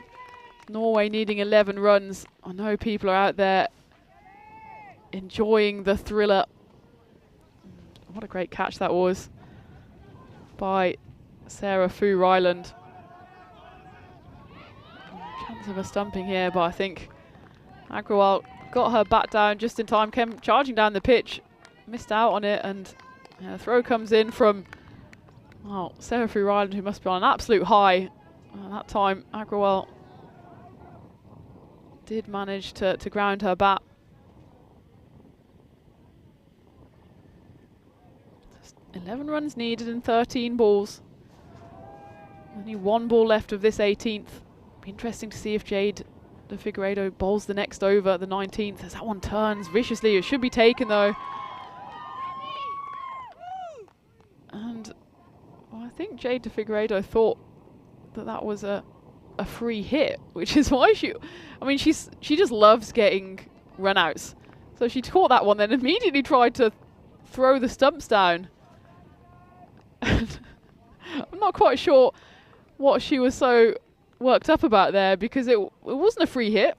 I know we've had a few issues about that in the last couple of games, but it was definitely just a legal delivery, and Jade caught it, tried to effect a run out at the same time, but the batter was already caught out. It was Paridi Agrawal who has to depart. She doesn't manage to get her name onto the scorecard after 5 deliveries. It's a strange situation here. Regulation catch for Jade. And she tries to throw the stumps down. Delivers a rocket to, I think, the bowler. As it was, though, it was a wicket to end that 18th over. And, well, Gabby Sakira just keeps on delivering performance after performance. 2 wickets in that over. Only the 1 run coming off it. She's bowled out. Her spell goes for 18 runs and she picks up the 2 wickets. So Norway now needing 11 runs in 12 balls. And it looks like they're in fact turning to a brand new bowler. So Joanna Child is coming in for her first over in international cricket, and what a time to do it. 11 runs needed in 12 deliveries. Pressure situation for Jo. She's the one of the ones that Sarah was talking about in the igloo yesterday. Just an absolute inspiration. 64 years old, and yesterday making her debut, today now. Well, what a time it would be to pick up her first wicket. Here we go, start of the 19th. Norway need 11 runs for victory.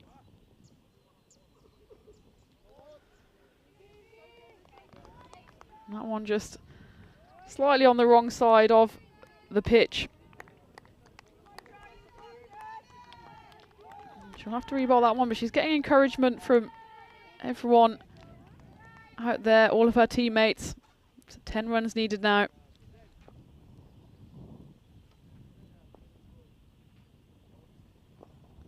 That one just an overcorrection from Jo. As that goes down the leg side. So now 9 runs needed. Now it's still a free hit. It's Ananya Rautela on strike.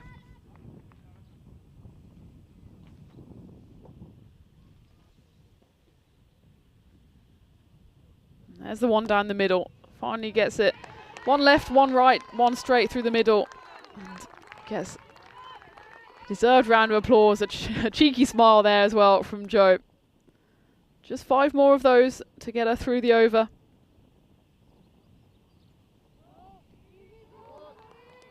And that one again just lands the wrong side of the pitch.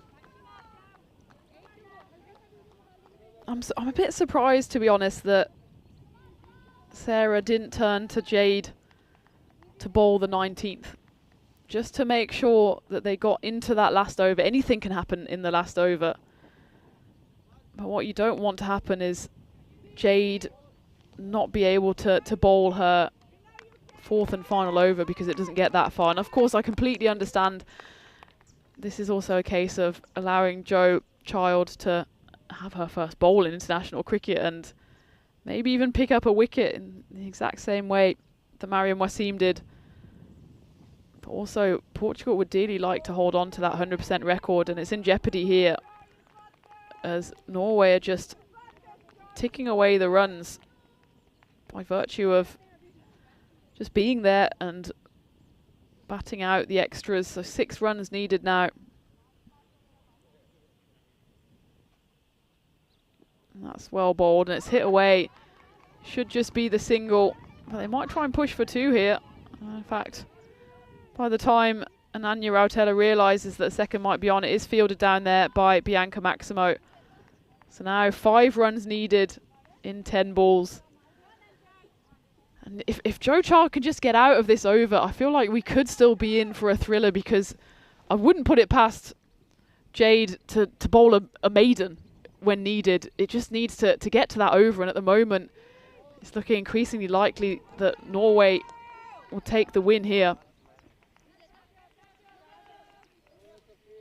4 now needed for Norway.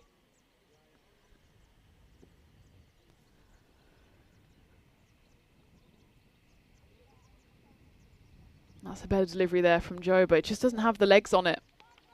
And again, it's a balance between allowing bowlers an opportunity, but also trying to win the game. So maybe turning to Jade, of course, but also turning to Ishri could have been an option. She bowled 1 over for 13, but she bowled her full spell yesterday of 4 overs. She took 3 wickets in that game yesterday.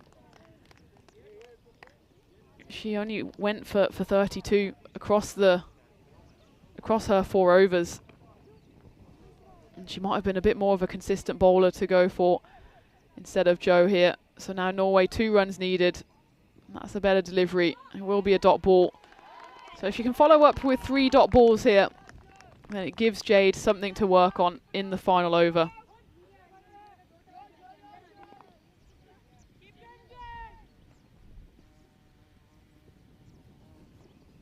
Two runs needed. 3 balls left in the 19th. That one will also be a no ball.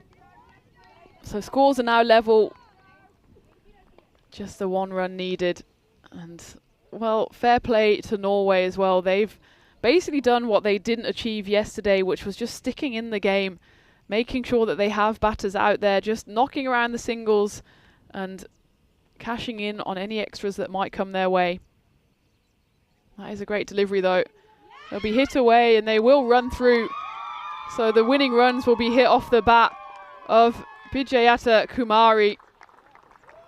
And that is the end of the game as Norway beat Portugal women by 5 wickets, and jubilant scenes for Norway. I did say they were due a win across the whole format so far, and there it is. And you can see how much it means to them as well, as they mob each other there in celebration. It's a well-deserved win for them, as they've shown vast improvements between yesterday and today. And, well, they've always been so consistent with the ball. And today they were able to back that up with the bat. It was the batters at the top of the order that did most of the damage. Anushka Gorad, 38. Ayesha Hassan, the 2 openers, she scored 28. That first partnership worth 72. So almost half the runs achieved in that opening partnership. So congratulations for Norway for getting their first T20I victory. As we take a look back at the highlights, and, well, it started off promisingly for Portugal as they kept the runs down mostly. Bianca Maximo, she will not be seen without a smile on her face. Gabby Sakira showing why she is an absolute star of Portugal cricket in present and I'm sure future. As she took the catch there, that was on a free hit. And the 2 out there, Gorad and Hassan, the openers, they just chipped away at the total. They put on a partnership of 72 before Bianca Maximo came in, to the delight of herself and all of Portugal. She picked up that first wicket, but then Rimi Ahmadi came to the pitch and she chipped in with a few runs of herself. 11 she scored, so she carried on that partnership with Anushka Gorad. There was a few opportunities for Portugal in the field, and they'll maybe be ruining a few of the missed opportunities as well. They were so sharp in the field yesterday, but today they couldn't quite do it with the bat and ball. And, well, fair play to Norway. They just kept plugging away, despite the fact that a few wickets were lost towards the end. There was this tight run-out call, and you could see it's just about given the way of Portugal, as the bails had been broken before the bat was down. Mariam Wasim, congratulations to her. She picked up her first ever T20I wicket, clean bowling the captain Mirab Razwan. But for Norway, it was just a case of sticking around and hoping that the runs would come their way. And then, well, despite this absolute highlight of a catch by Sarah Fru Ryland, which I'm sure she'll be watching on repeat over and over again, Norway, they just had enough batters in the tank to be able to stick around. And Jade de Figueiredo, she was not happy with just a catch. She wanted to take the run out as well, but it was Norway who came out on top. Delight for them as they take their first win of this tour, and I think rightly so as well. Over the course of the 5 games we've seen so far in both the ECIs and the T20Is, they have been more than worthy opponents to Portugal, and here they do pick up their first win. And look at that, the top of the partnership between Gurad and Hassan really set the platform for Norway, but it was a bit of a killer there for Portugal. The extras, 29 wides, 20 no balls, and that's what allowed Norway to just keep plugging away and using partnerships to get them over the line. And you can see Portugal, they wanted to give their bowlers a try. There were 7 of them in total. What I still think though, obviously hindsight is a wonderful thing, Jade de Figueiredo, she should have bowled out in the 19th. There's no way she should finish a game with just 3 overs having been bowled, but you can see why it was done, and you can see also the delight on the face of the Norwegian women as they pick up their first win, and a great run chase it was for them as well. 137. They still had balls to spare. They had 8 balls there that they could have worked with, but in the end didn't need them. So Norway women in the end beat Portugal women by 5 wickets. And well, that sets up the perfect finale tomorrow, as Portugal and Norway, the women's sides, will face off for the final time in the 3rd T20I. But coming up in just over half an hour's time, 35 minutes, we will have the reverse fixture of this, but on the men's side of the game. So Portugal men versus Norway. And Portugal, they have some making up to do, don't they, as they were comfortably beaten by their guests in the T20I yesterday. And I'm hoping for an equal thriller, and look forward to that one in about 35 minutes time. So I'm Tina Goff here on the European Cricket Network. You got a bit of time now, grab yourself something to eat and join me again in about half an hour. We'll be on air for the men's T20I here on the European Cricket Network.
and me.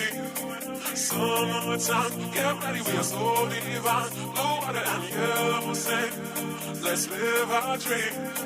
Summertime, get ready, we are so divine. Blue water and yellow sand. Just you and me. Summertime, get ready, we are so divine. Blue water and yellow sand. Let's live our dream. Summertime.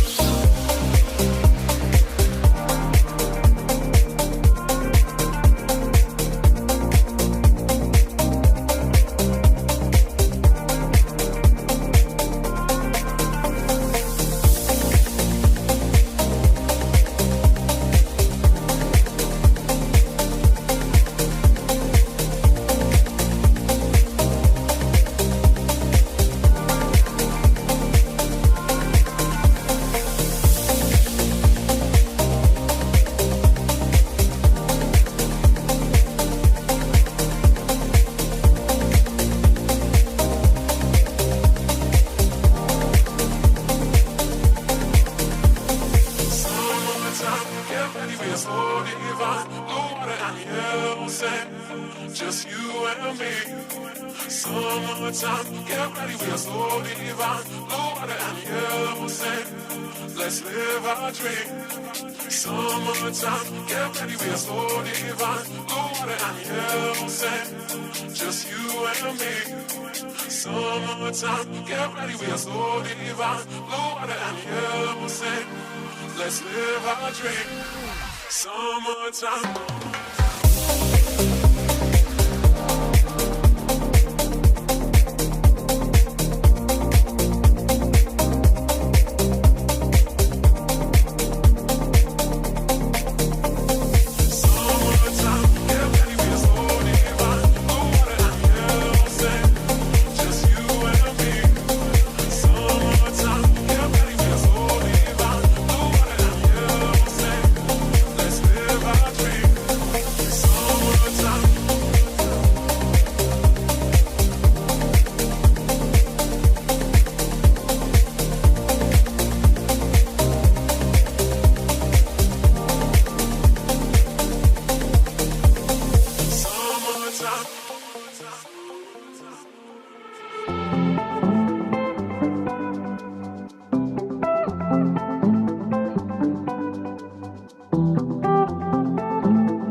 This European cricket event is proudly brought to you by HCL Software, Rado, 1xBet and Victorinox.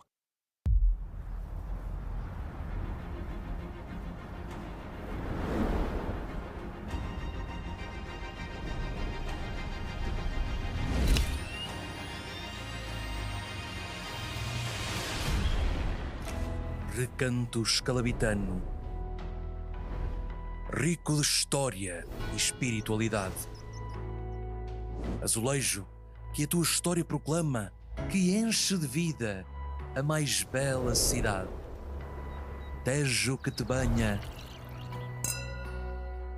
e que a lesíria fortalece, brindando-nos de sabor que tão bem oferece.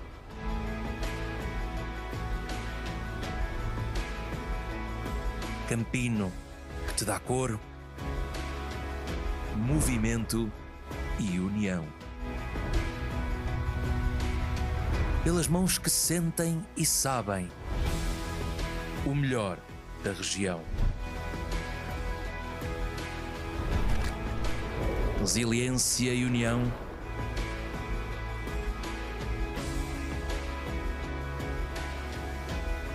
Sendo a tua primazia, ruge de pulmões cheios a tua bela sinfonia.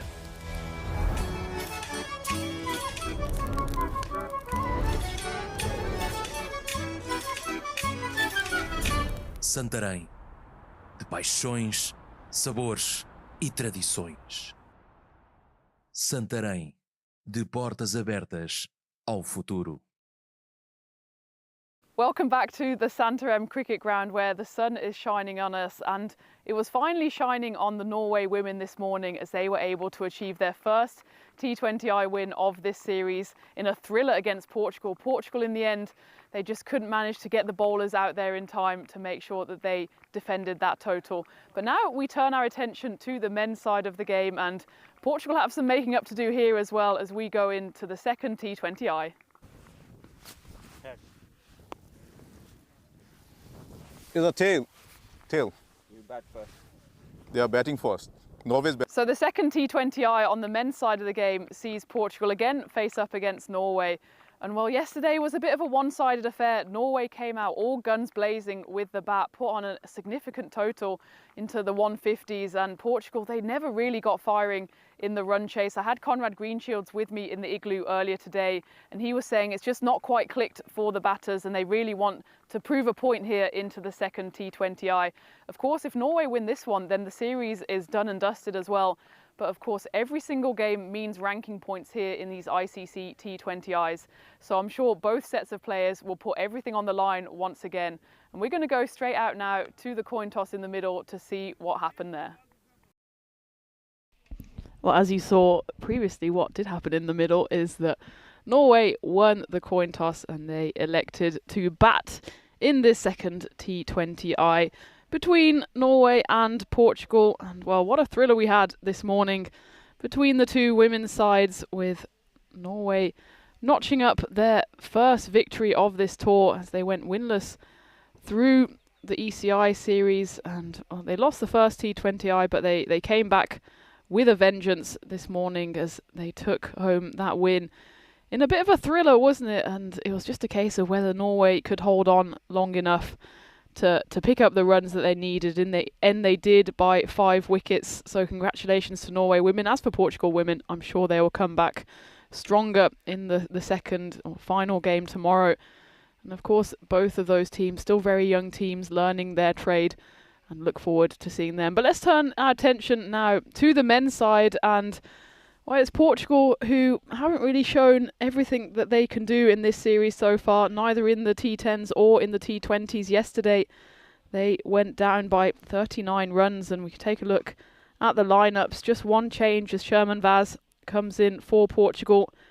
Captain Najam Shazad leading his troops, and you can see that Vaz has come in for Jeremy Martins, which is a big blow for the hosts, as Martins was not able to recover from his shoulder injury that he suffered yesterday, actually at the hands of Captain Najam Shazad, as they collided quite uncomfortably in the outfield, taking a catch. As we look at the win predictor, Norway, understandably slightly ahead on 58%, having won their game yesterday, and also dominated throughout the ECIs, with Portugal just winning that one game, probably in anger, the final dead rubber game late on Sunday evening.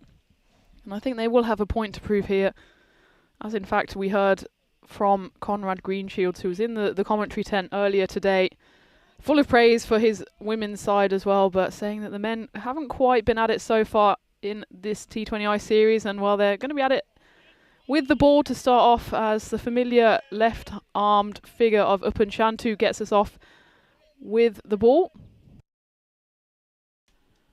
Does a little dance for us there. Upan Chantu, the left armer, is often opening for his Portugal side. Yeah, bowls with a lot of heat, and he bowled with a lot of threat yesterday, but just didn't quite get the breakthroughs that that Portugal needed. That's a nice line there from Chantu.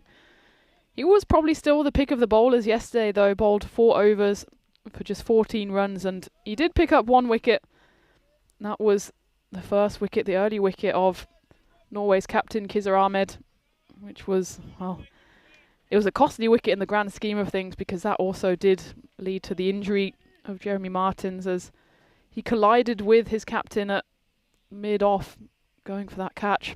He did manage to hold on, but Jeremy Martins' shoulder came off worse, and while that was an early chance for a run out, that would have been long gone.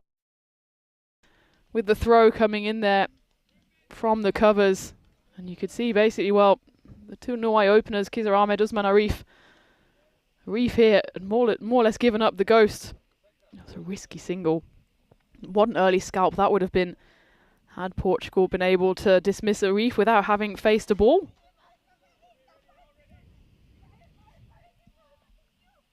As though Arif survives, and he will face his first delivery here. Oh, he might be gone nevertheless, and it is a golden duck for Usman Arif. A big wicket for Portugal. It's caught by that man, Conrad Greenshields, and what an early wicket that is. Just misfired there, did Usman Arif. Went high up in the sky, but it was a comfortable catch. She was Najam Shazad. The sun is beating down here. It's difficult to see who took that, but it was the captain of Najam Shazad. He again catches the first wicket, this time no collision with his teammates. And that is the first early wicket for Norway, and a big wicket as well, as Usman Arif departs, the MVP from the ECI. He got 98 not out in that game too. He departs for 1 on this occasion, just misfires, flies up in the air and lands safely in the captain's hands. 1 for 1.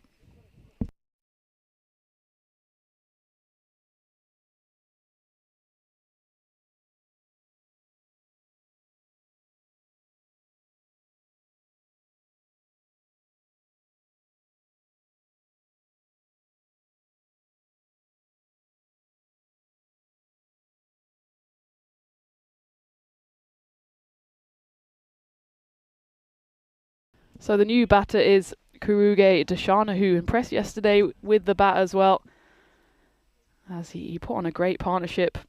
After actually Usman Arif and Kizar Ahmed departed, it was Dashana and Mahmood through the middle overs who impressed. And he comes in here probably a bit earlier than he would have hoped, with that early wicket of Usman Arif. Golden duck for him. An early wicket as well for Chantu, who's bowled a great first over here. Dashana comes in with a bit of form. He also impressed with the ball yesterday, 2 for 7 off his 3 overs, alongside his 33 off 27, and it was that flourish through the middle orders which took the total away from Portugal. It ended up being too much of a task for them. So that one darts across the off stump, but despite the protests from Kizar Ahmed, it will be a dot ball. So that is the end of the first, and it's 1s all round, 1 for 1 off 1 for Norway. A great early start for Portugal. Someone else who's had a great early start to her international career is joining me now in the box. I'm delighted to have you with me. How are you doing, Gabby Zakira? Must have been a Yeah. whirlwind so far. Yeah, I'm doing quite well. Yo, it's definitely interesting playing at, well, this level. I mean, international. It's quite cool. I suppose you're only 16, right? So Yeah, you've yeah. not played international cricket before. I had captain Sarah in the box yesterday, and she was obviously, she's had like 2 separate careers. Oh, yeah. She was playing for England, and now she's come back to play for Portugal. How much have you been able to learn from people like her, and obviously Griselda as well, who played for South Africa? Well, I've, like, batting with Sarah, like, it's really nice because she, like, calms me down. Like, if I'm worked up, if I'm trying to go for that big boundary, then she's like, just back your skills and just go all the way. You're doing well. So that's really nice. And also with Grizz, batting with Grizz is awesome, I must say. Yeah, she's a great batter, isn't she, as Yeah, well? she is. There's a great batters out there at the moment. Kizar Ahmed is on strike, and she just whips Juan Henry away for 2. Henry's come on for his first over at the start of the second. Did you know much about Griselda before Portugal? Because, I mean, she's a bit of an icon in South Africa, isn't she? Well, to be honest, when we saw the team list, I mean, I did some stalking on each person. Of course you did. But I actually didn't know about Grizz. And like I tried to find videos of her batting and playing. Big appeal there.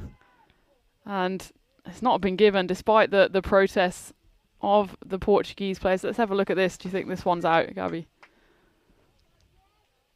Oh, it's maybe a bit high, I reckon. But it was given not out. I think a good enough decision by umpire Crute. Whatever the decision, it's all smiles between him and Juan Henry. Yeah, so she's a test captain. So you must have seen some good videos of her. Yeah, definitely. But I couldn't find much videos on like Grizz and stuff. I only saw photos. She's not that old. As Juan Henry comes in for his 3rd delivery of this over. I suppose that just shows how young you are. What year were you born in? 2008. 2008. Okay, so I suppose women's cricket was already quite developed by the time you started growing up. How did you get into cricket? Well, actually, so it was grade 2. I was 7. Mm-hmm. And my best friend Lauren, she started playing cricket, and like with the boys. Yeah. And I was like, oh, I want to hang out with my best friend. Why wouldn't you? I joined. But then like over the years, she just stopped playing, but I just carried on because I mean, I love the game. I think the game loves you as well because you've had a pretty good start to your international career so far. Yeah. How was it going out there? I mean, I suppose you've already played the ECIs now. How nervous were you on that first day, having the first day, game? I was a little I was actually quite nervous. I went out for a duck, but eventually the nerves settled. And then my 2nd and 3rd game, I came back strong. And then, yesterday's game, I was also a bit nervous, I can't lie. But then, coming into this game, I was a lot more nervous because of how I went out yesterday. Yeah. But then, I just backed my skills with the help of Sarah, and I just went all the way. Oh, you went all the way, and then some 52 not out. Let's just take a look at what Juan Henry's doing here. He's bowled 4 deliveries, just the 4 off it so far. Bowling with a bit of heat. Did you know you were on 48, 49? Because I saw that you were a bit nervous out there, and I was like, maybe she knows she's close. I did know. I was definitely trying to push for it a bit more because I thought the overs were coming to an end. Yeah. And note to self, don't ask for your score. Well, the scoreboard doesn't show the score, right? But No. Did someone tell you from the sideline? Yeah, the umpire and my coach told me. Would you like them telling you? I mean, sometimes batters don't like being told when they're close. Well, I was quite curious because I thought I was on like 35. And then when he was like 45, I was like, oh, okay. Push for this now. Yeah. Well, it was a race between you and Sarah who was going to get there first. And then you were both on 48. Then you both went to 49. Actually. Yeah. And then you got there first. And then she got there just a couple of balls later. It's the final ball of the second here. It's a brilliant start from Portugal. And that's an unreal delivery. It's cut through everything and everyone. And it's going to race away to the boundary. That's a brilliant effort. As we take a look at that on replay. So Upan Shantu, well, he's left-handed, so he's probably diving to his stronger left side. It flies through the keeper, Miggy Machado, and let's take a look if he manages to get there in time. No, I think unfortunately his left foot just hitting against the rope there, and an incredible effort. But it'll be interesting to see if they did call it 4 because they don't have the benefit of. They don't have the benefit of the replays here. But nonetheless, it is the end of the second over. And they did run through for 3 on this. Probably should have been a 4, but I suppose we can give the 1 back to Shantu just for style and substance there. So was that your first ever half century, or have you got runs back home? No. Yeah, back home I have some runs. Some runs. Yeah. So what level do you play back home? I'm pretty Division 2, I would say. Okay. Because I play for the Titans emerging team. Right. So it's like the Titans women's B team, I guess. And that's under 19s, is it? No. So we have our provincial like levels, so Okay. under 13, under 16, under 19, and then you go up against all the like in your age group. You go Yeah. up against all those aged girls Mm-hmm. at a national week in December. But then this emerging team, you play against like different age girls. Right. So it's like club basically. Yeah. Yeah, age wise, but yeah. Oh, so you've got like a lot of cricket going on. So obviously a few of these girls from Portugal, they just play their cricket here, so they don't have too much exposure. Yeah, that's true. As we take a look at the first Maximo of the innings, that one goes all the way. I'm just waiting for the signal there from umpire Andy. He does oblige, and that's off the bat of Kizar Ahmed, who just pivots through on that one. It's Shantu's come in for his second over, but that one probably a bit too short and gets hit the distance there. So what are your ambitions in cricket going forward? Well, I mean, it'll definitely be really cool to go all the way. I think I've worked hard. I put in the time, I put in the hours, so it'll be nice if it like pays off eventually. But it's gonna take some time, a lot more hard work to put in. But yeah, it'll get there eventually. Yeah, I mean, you've shown already how much potential you have. So I suppose Portugal would be extremely keen to keep a hold of you. But do you want to, I suppose, play for South Africa in the future, or just see where things go? Yeah, it would definitely be really cool to represent my home country. Like, that's definitely something I aspire for. And yeah, I work hard every day to reach it. Yeah, well, I can see the hard work out there in the middle as well. So how did you get into Portugal cricket? Because I assume you're based over in South Africa. Yeah. So my coach at school was like, do you want to go play for Portugal? And I was like, okay. That was quite interesting. And then, well, my parents like didn't actually like believe it at first. But eventually we got like all the information, did our research, and then I was like, this is going to be a really cool opportunity to like play for this country. So it was really cool to get this opportunity. Oh, it's a pretty cool opportunity to play international cricket at any level, I guess. Yeah, it is. And you got a Portuguese passport? Is that how you? Yes, I do. And that's through your parents? Yeah. Mum or dad? Both of them are Portuguese. Okay. So they ended up in South Africa. And Yeah. My grandpa moved over from Madeira, and then my granny's father moved over as well. So that's how my family landed up in South Africa. And whereabouts in South Africa? Pretoria, right? Yeah, Centurion, around that area. Have you ever played at Centurion? Centurion. The cricket ground there in Pretoria? No, I haven't. Maybe in the future, though. Maybe. So we're going into the third over here. And Shantu, well, he's been bowling well, hasn't he? He just went for that big 6, but otherwise, just the one single coming off this over. Norway 16 for 1. The final ball of the third coming up. And that one is thrown away into the deep point region. Should be picked up though. So that is the end of the third over. And well, they're going to go through for a second. A bit of miscommunication there from the fielders.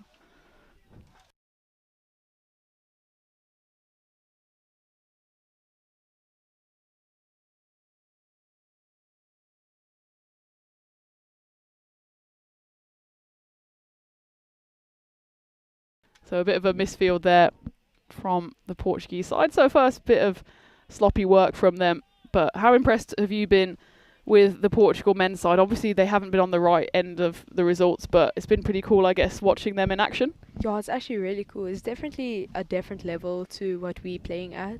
So it's it's actually really cool just to watch the men and see how they play and learn from them. like walking in hard, Mm. like taking catches, just having energy in the field as well. So it's a nice learning opportunity. Yeah, I can imagine. Oh, they're probably learning a few things from you as well because, well, the Portugal men, they haven't quite been able to fire yet, but I'm sure they'll want to get back in this game. They've still got the T20I tomorrow. Of course, you guys have got the final T20I tomorrow as well. And have you had many discussions? I know you don't want to reveal, like, team secrets, but after that defeat, the first ever, international defeat, was there any discussions there about what you might improve going into tomorrow? Well, we were definitely talking about how well Norway played. Like, they've definitely improved over, like, the last few days that we've played against them. And I must hand it to them. Their bowling effort was really good today. Unfortunately, we just got the wrong end of the stick. But we're also improving. Game by game, day by day, we're improving. We've never, like, played with each other before until like a few days ago. So to think that, like, we've never met anyone, it's really cool how we're, like, showing it, like, showing our skills, showing our ability, working hard. Yeah, absolutely. And I think that's the one thing that definitely me, but everyone in the chat and watching back home has been impressed with, that you're such a new team and some of you are still so young. I know you're 16, I think, is it Chima? She's 15, and just having these young players who, like, you literally learned each other's names just a few days ago. Yeah. And to go from that to kind of performing on the international stage is so impressive. And of course, like, you've got a bit more experience playing back home in South Africa, but you're still relatively new to the game, to the world. You're only 16 years old. As that one is cut away by Deshana. And again, a bit of a comeback here from the Norwegian batters, but still, boundaries have been hard to come by. Just the second boundary of the innings so far, but Deshana, he loves that shot, just rocking back on that one. And yeah, going through that backward point region to get his side into the 20s, 23 for 1, 2 balls left of the fourth. And is there any conversations you've had? I mean, because you're almost a senior player. I know you're still young, but you have a lot more experience than some of the other girls. Is there any tips and knowledge you've been able to pass on to them? Well, definitely, like, trying to bowl a lot more straighter, like, just getting their arm positioning right. And also, like, having a clear mind when bowling, because a lot of the girls, like, get worked up. I mean, I'm also one of them, but I mean, like, just having a clear mind, knowing that every ball's a new ball, like, just helping them through that. Yes, I think it's going to be a learning experience for all of them, especially since, as we said, a lot of them have not bowled before in T20Is. We saw some new bowlers come in today. Yes, yes. They run through for a single, look for a 2, but they'll be happy with the 1. So 1 ball left of the fourth. And I want to talk about your bowling, because your bowling has been so impressive in its accuracy, but also its spin. I mean, I don't know how much you've played on AstroTurfs. No, this is definitely my first time ever playing on AstroTurf. And how different is it to... It's really different because, like, my ball doesn't spin at all here. Like, back at home on, like, those nice grass pitches, if you drop it short or, like, you can just rip it a bit and they'll still, like, miss it. But here, if you drop it short, it's going. Yeah. Like, it's going straight to them and going straight to the boundary. Oh, I don't think you've been hit for too many boundaries yet, but I mean, somehow you've managed to get some movement, some turn from the pitch. A little bit. But I suppose you might be looking forward to going back to South African pitches where you could spin round corners. Yeah. So Upan Chantu's coming in for his third over, so sticking with the opener here, as he's only gone for 10 off his 2 overs so far, picked up that all-important early wicket as well. Someone's just nicked away. It should just be the 1.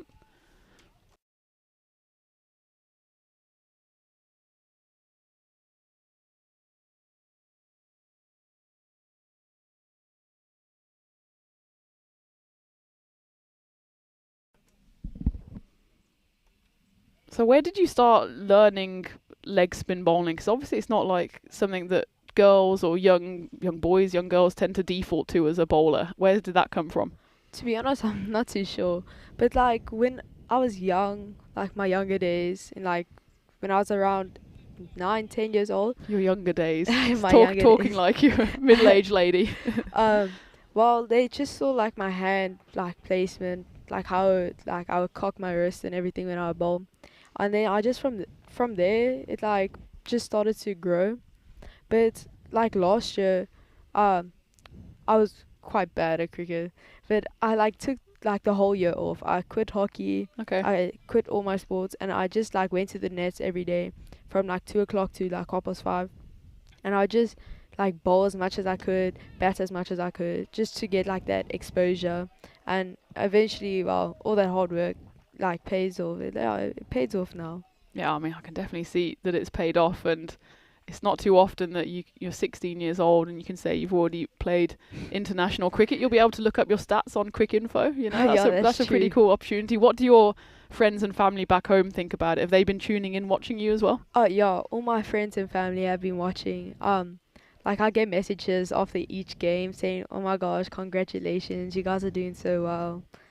So it's nice to know that I have the support back home, and even here, my parents are here, like supporting and watching. It's really cool. Yeah, I can imagine that. You know, they're very proud parents, and I mean, what's it like for them being back in Portugal as well? It must be pretty cool. It was actually their first time ever in Portugal. First time ever. Yeah, Wow. well, they usually go to Madeira, but Portugal is the first time. I forgot Madeira's kind of like a separate little bit, isn't it?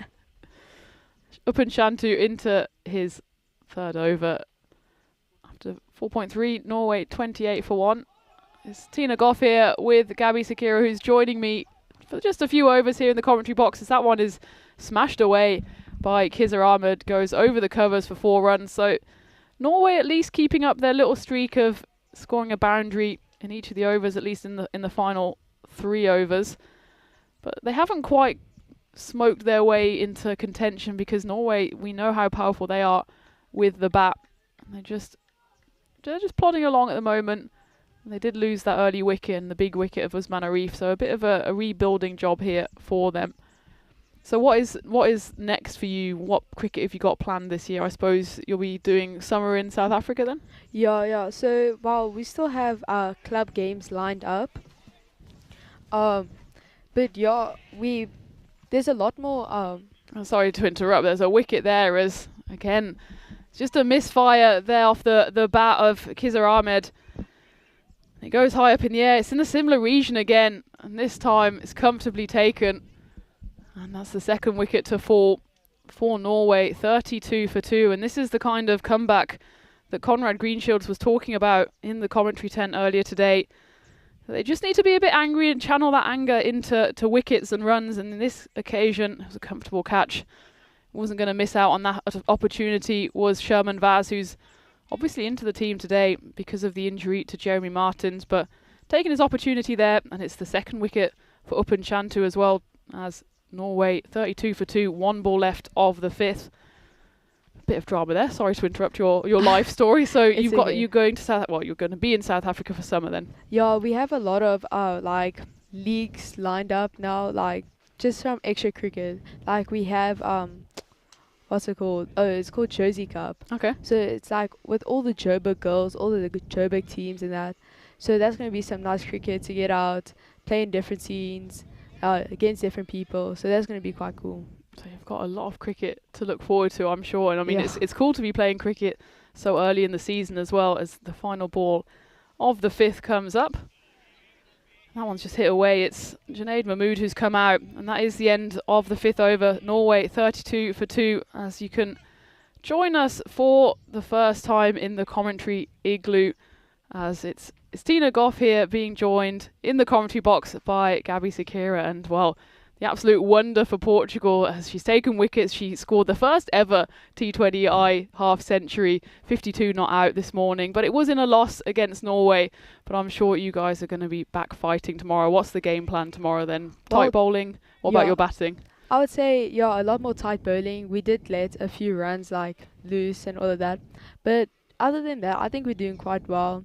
Maybe a bit more better in the fielding effort and batting. It's quite hard out there, I can't lie. The batting conditions aren't very easy, especially in the morning. Yeah. It's quite wet, the ball's quite heavy.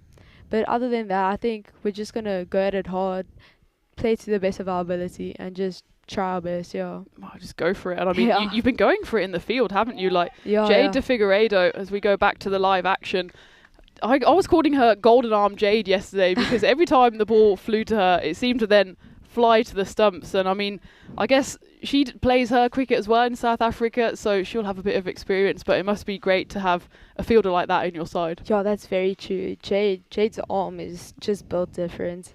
Like, she's doing so well for herself. I'm very proud of her.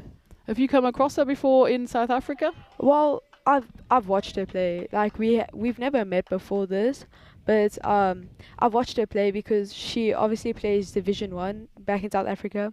So when I'm supporting like my home team Titans, playing against Dolphins, I always like notice her. Like, yeah, so I've done some research on her. Done some research, but I suppose you're happy that she's on your side of the field as Juan Henry comes back in and she gets another wicket as that one just gets nicked through to the keeper, and it's another big batter to fall for Norway, this time in the form of Kruger Deshana. So that was a lovely piece of bowling here from Juan Henry, just shapes it away slightly. Well, actually comes in and then just nicks away off the edge, and a nice comfortable take from Miggy Machado behind the stumps.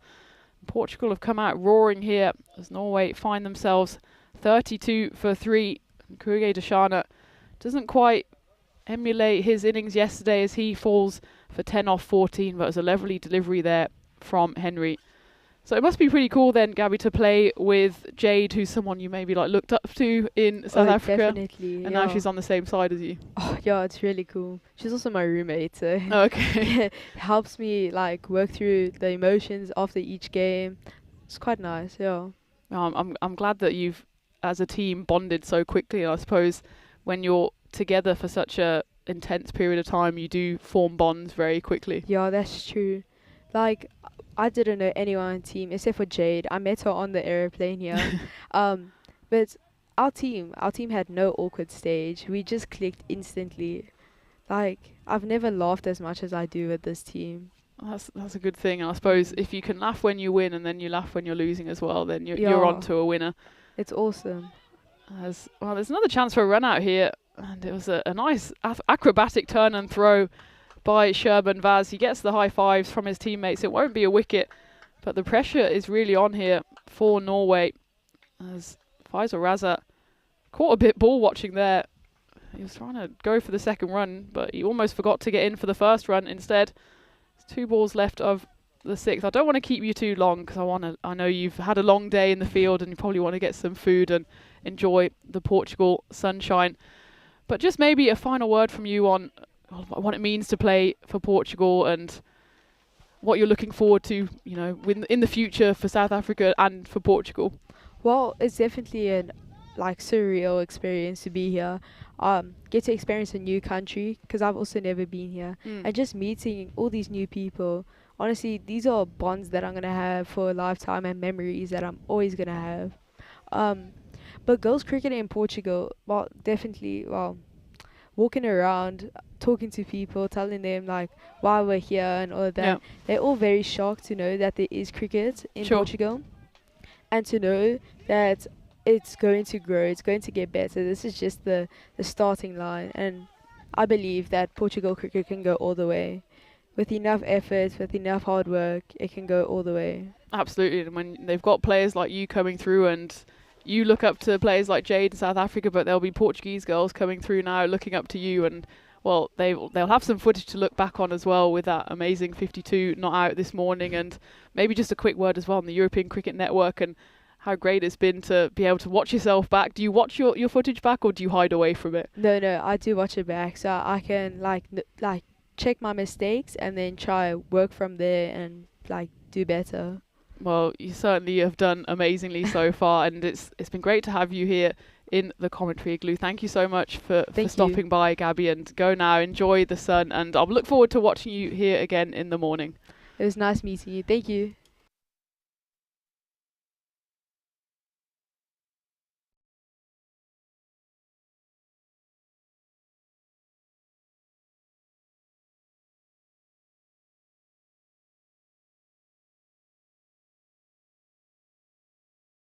So there you have it, Gabby Sakira. What a legend, just at 16 years old, speaking so eloquently, and also leading from the front on the pitch for Portugal. And who knows, in the future, well, Portugal might have a fight on their hands with South Africa to keep such a talent away. But it's great to see her firing, and great to see her talking about, you know, just how tight the bond is between these Portugal girls.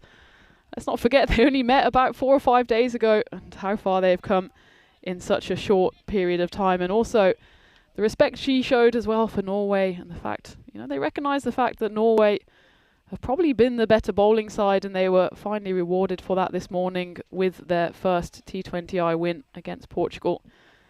But we'll turn our action back to the men's game out there in the middle after 6 overs. Norway 35 for 3 with, well, quite a bit of work to do here.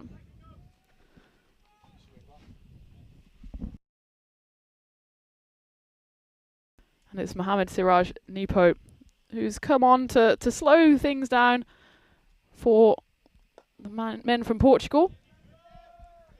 It's Faisal Raza and Junaid Mahmood undertaking the rebuilding job for the Norwegians.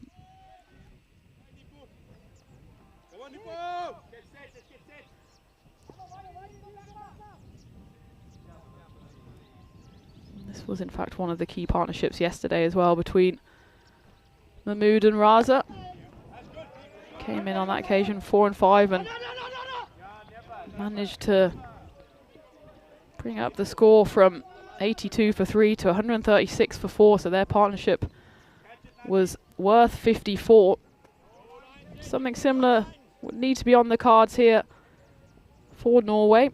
154, remember, was the total they posted yesterday, and that was more than enough to see off the Portugal men, who in return were bowled out for 115 of 18.1 overs. They were one man short in the form of Jeremy Martin, so they're back up to a full complement on today, with Sherman Vaz being brought back into the lineup.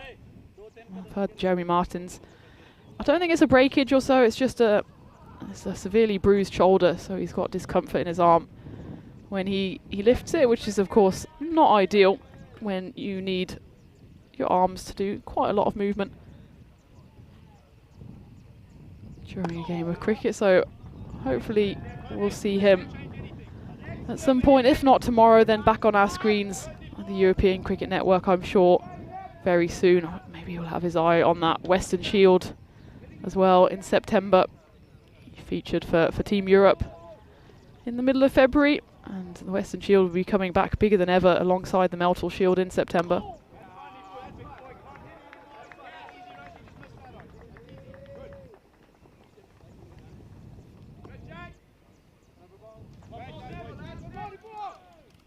That is the end of the 7th over. Norway 40 for 3.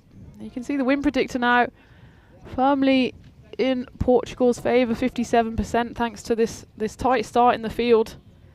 You can tell just the intensity is up, especially from their performance yesterday, which from their high standards was really not up to scratch. You can see that wicket early on in that first over, which only went for 1 run in the end. Since then, they've just been moving along gently, have Norway.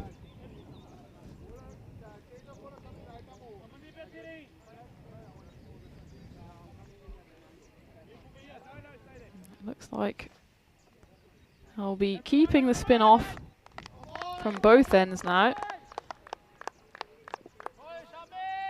After Mohamed Siraj Nipo bowled the previous over, it's now Sherman Vaz who comes on for his first bowl. This one again, the intensity in the field is noticeably higher. Every single time the ball gets dropped into the outfield, Portugal by no means want to allow Norway to run through for that second run.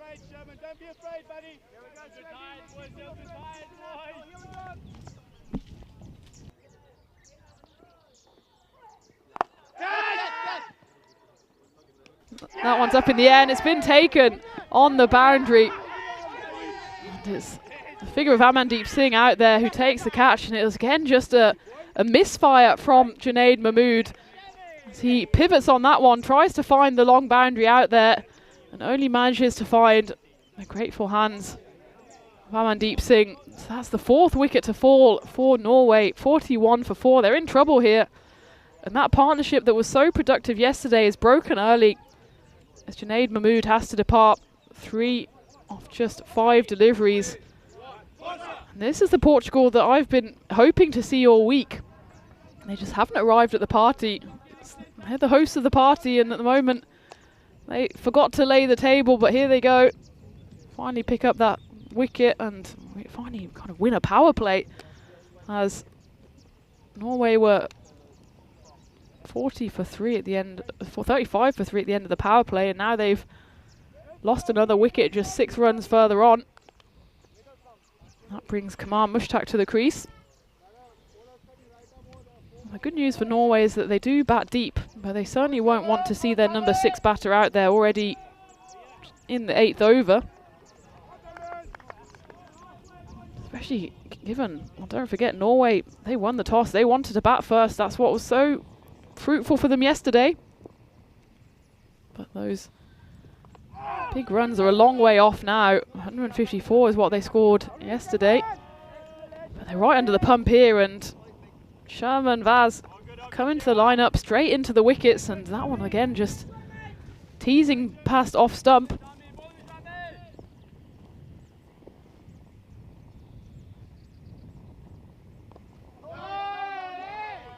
The pressure is really on here for Mushtaq, 36-year-old. He was mostly employed with the ball in the T10s. Picked up 3 for 23 in game 2, and then 2 for 30 in game 3. But he's got some work to do with the bat here. Again, you can probably pick up the encouragement from the Portugal players out there in the middle. They know they're right on top of Norway at the moment, but they won't want to let this slip in the slightest, as that has been a bit of a trademark both for Norway and Portugal, as 2 is called here, and again, there's absolutely no way the fielder is going to allow the second run. Miki Machado wearing that one, but making sure that Kamal Mushtaq stays firmly in his crease. That's also the end of the over, so after 8, Norway 42 for 4, 43 for 4 after that single off the last. That expected score around 125. When Conrad was in the igloo earlier today, he said that 160, probably about par on this ground. Boundaries are fairly long. And well, even though by his standards then Norway posted a below par total yesterday, it's still more than enough to see off Portugal. But here, 43 for 4. I think Norway would be happy to get to that 125 mark as it is, especially with Portugal suddenly ratcheting up the intensity. And they'll continue with spin from both ends as Mohamed Siraj Nippo comes back on for his second over. Again, just 2 dot balls to start the over, and despite having a little flurry of boundaries from the 3rd to the 5th over, again, it's a bit of a drought now. This is going to be the 4th over so far without a boundary, and in that time also 2 wickets picked up. Again, just throwing themselves around in the field, Portugal. They found the other level that they knew they had to rise to if they were going to beat this strong Norway side. But they're showing all signs of life here at the moment, are Portugal. It's 3 dot balls in a row.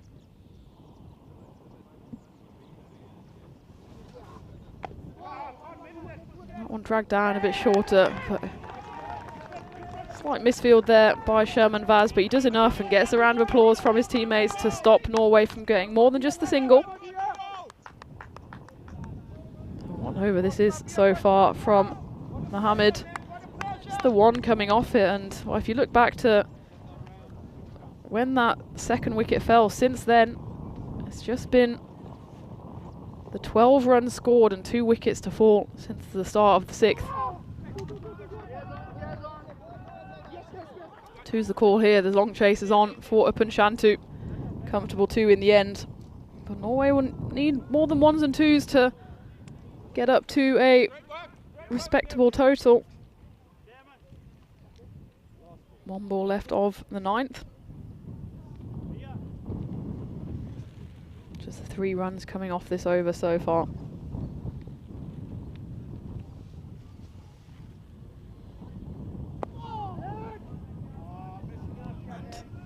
Nepo, well, he really wears his heart on his sleeve, doesn't he? As he finishes his very tight over with a dot. So at the end of the 9th, Norway 46 for 4 and Portugal really up and about there. You can see them jogging around. They want to keep hold of this pressure. Don't let Norway get away from them. As we take a look at the batting scorecard so far, and well, anytime you get Usman Arif out for a golden duck, you can consider yourselves happy, lucky, fortunate, whatever you want to call it, because Usman Arif is an absolute destroyer, as we saw in the T10s. He picked up the MVP trophy for his batting exploits, but was only able to pick up a golden duck on this occasion. Into the 10th over, and Sherman Vaz understandably carrying on after picking up that all-important wicket in his first over and only conceding the 3 runs. That one though slightly over-pitched. There is a boundary rider out there. And they will actually, oh, it's going to go all the way. So that's a bit of a misfield there by Jalpesh Vijay. As I was looking up to see if they'd run the 2 in the end. They didn't have to run at all, as it, well, as it absolutely just Tortugas away from him. And Jalpesh Vijay, he can be a bit forgiven on that one, but also he didn't quite get his body behind the ball on that occasion. You could see the girls were struggling a bit with the outfield earlier today, a few times just bobbling away from them, and it's one of those outfields where you really have to get everything and then some behind the ball just to make sure if it does bobble at you last minute, it still, well, in the worst case, just hits you. As Manny Machado goes for a Superman run out there, and instead only manages to just miss. And then I thought maybe on the gather, there's still maybe a chance if it was gathered cleanly here. It was so tight, and yeah, clean gather on. I think he would have been struggling there with Faisal Raza, but Sherman Vaz wasn't able to get the ball on the first attempt. So another half chance there for Portugal goes a-begging. Still well on top here as we move to just 1 ball short of the halfway mark. That won't just be knocked away this time. I'm sure Jalpesh Vijay, yeah, he does get everything and then some behind the ball to make sure he doesn't have another mishap. So that is the halfway stage. Norway 52 for 4. Certainly Portugal in the ascendancy here as we take a look at the upcoming events. Portugal, well, we're coming to the end of our long stint here on the west coast of Europe. It's not going to be for very long, because I mean, we're already at the east coast of this Iberian Peninsula in Madrid for the first time ever in the ECS. And then you'll find me over in Bologna, just heading slightly further east at the start of next week. And then we're going to France, we're going to Malta again. And then new to the calendar as well, only been added just a week or so ago, is that night series in Belgium, starting on the 28th of April, and it will be Phil G on the mic taking you through that one. I'm sure he's looking forward to that very much, as are we. And of course, it's important to note as well that we've got women's tournaments happening in Bologna, Italy, so ECSW will be taking place during that week. And well, looking further afield, we've got the tour to Jersey, that's right at the start of May, so probably one of the next pending on this list. And that will include both men's and women's games as well. So it's been an absolute feast so far here in Portugal, and it looks set to continue all through Europe. And well, this is just a little glimpse of what's happening just this month, as it continues throughout the year, culminating in the ECCW in December, which will be 3 weeks of women's cricket, the top level women's cricket from all the way in Khartoum. As we take a drinks break here, which is well deserved actually for the side. It's getting quite hot out there. My watch is telling me it's 25 degrees and there's not a single cloud in the sky. We're hoping that weather forecast continues. I know it looks quite nice over in Madrid, as Rico and Vinny talking you through the action there. And if you haven't seen the highlights I'd highly recommend you go to just the first innings of the first day yesterday. There's some absolute ECN classics. There's the longest caught and bowled you will ever see in your life. There's a tumble in the outfield over a baseball mound because of the pitch is shared with baseball, and there's just absolute highlights. There's drama, there's comedy, there's, I don't think there's much romance, but there's pretty much everything you could hope for from a cricket match and more, and that is what we do here on the European Cricket Network. We don't just show you the cricket, we also show you the stories and everything that happens on the field and around the field, and that's why it's lovely to chat to people like Gabby Sakira. We spoke to Conrad Greenshields earlier, and to Sarah Fuhailen yesterday as well, just to get a bit of an insight into the world of European cricket. There's so many stories to tell, from Gabby Sakira just at the start of her career to Sarah Fuhailen kind of starting off her second career.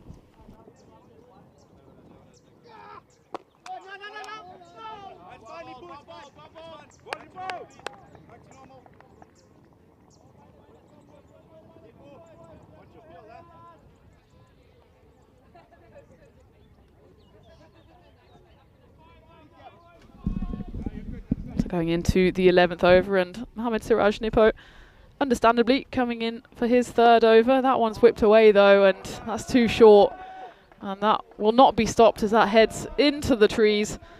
And Faisal Raza, a bit of a pressure reliever there as he finds the rope for just Norway's second boundary since the start of the 6th over. So you can see just how dominant Portugal have been in the field and with ball in hand.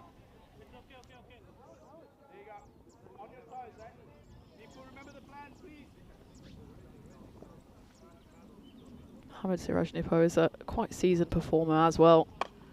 That one though, slight low full toss, but he'll get away with that as that's fielded out in the deep by Rahul Kumar Hashu.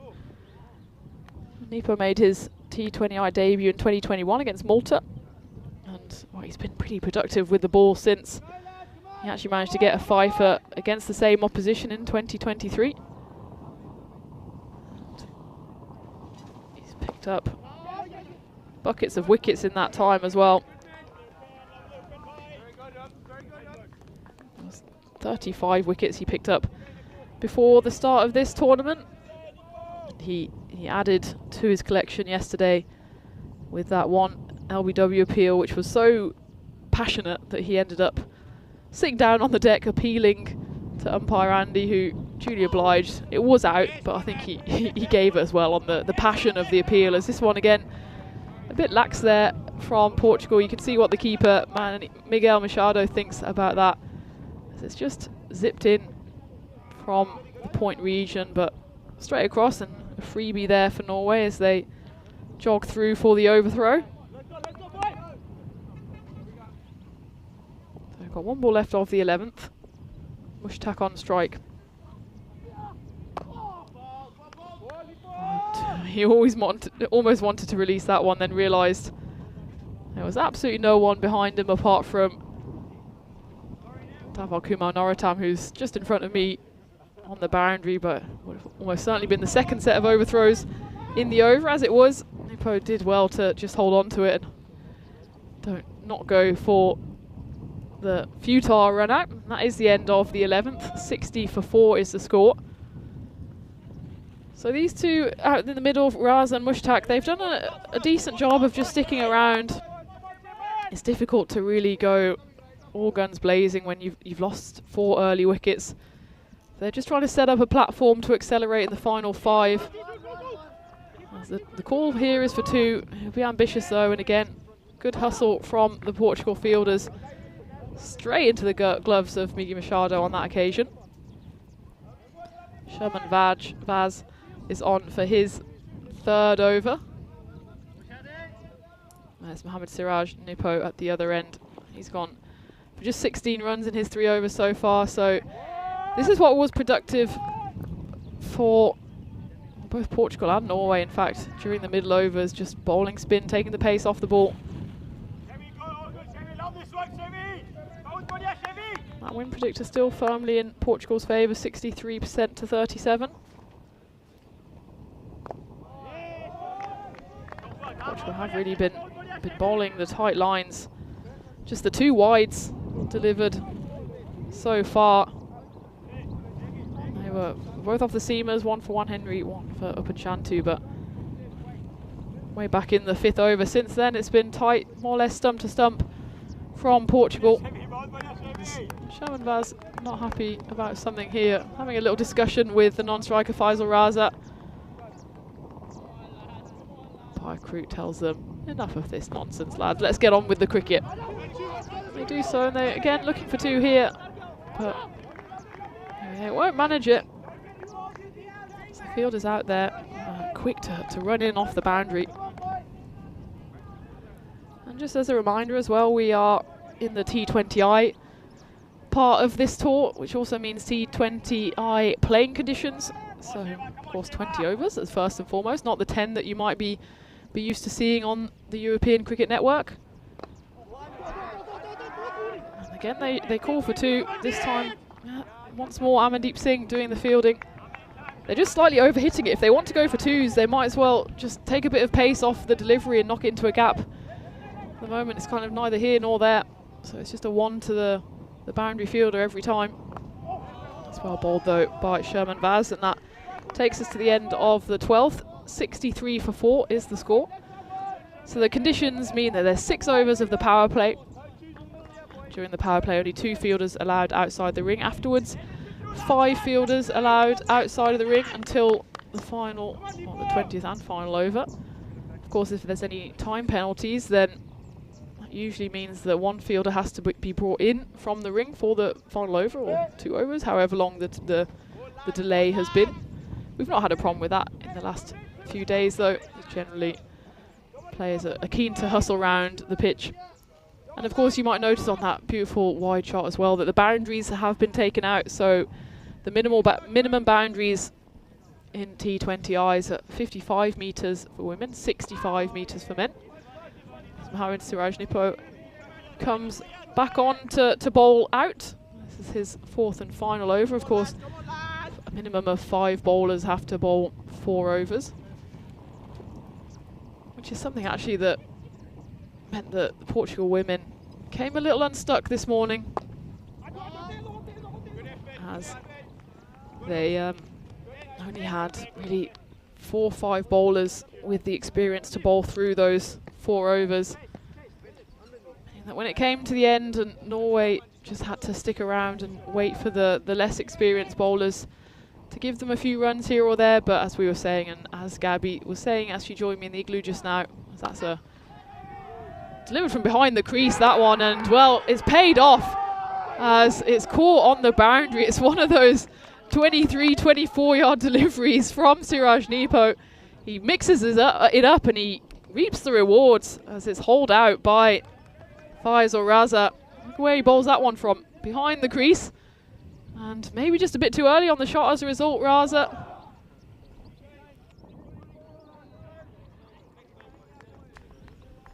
And it's Raza who departs for a runner ball 22.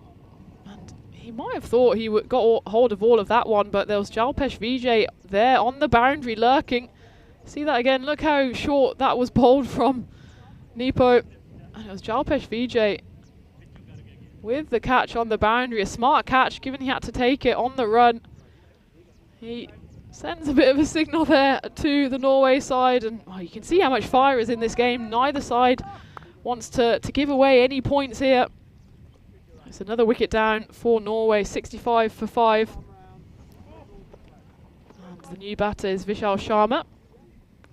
And that was an excellent catch on the boundary. It's never easy when you're running, almost arcing your run around the side of the boundary line. But Vijay did well, and that time well, it looks like there's a slight apology there from Mohamed Siraj-Nippo. I don't know if he was attempting a man-cad there or just didn't get his arms and legs in the right order. This time though, it's up in the air, and what a brilliant catch that is.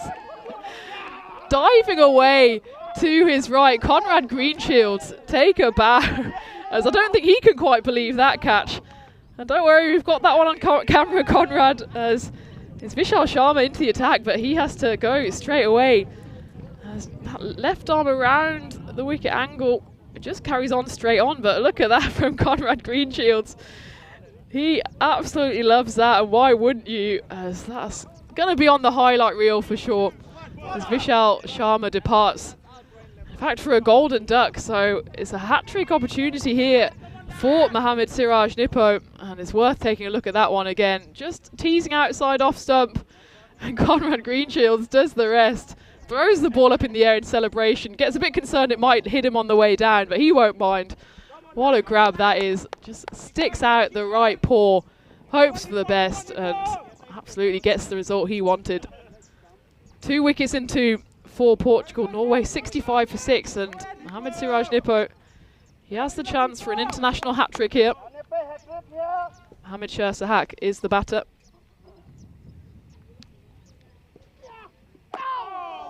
The effort ball, and Mohammad Siraj Nippo almost celebrated in advance just in case it was the hat-trick.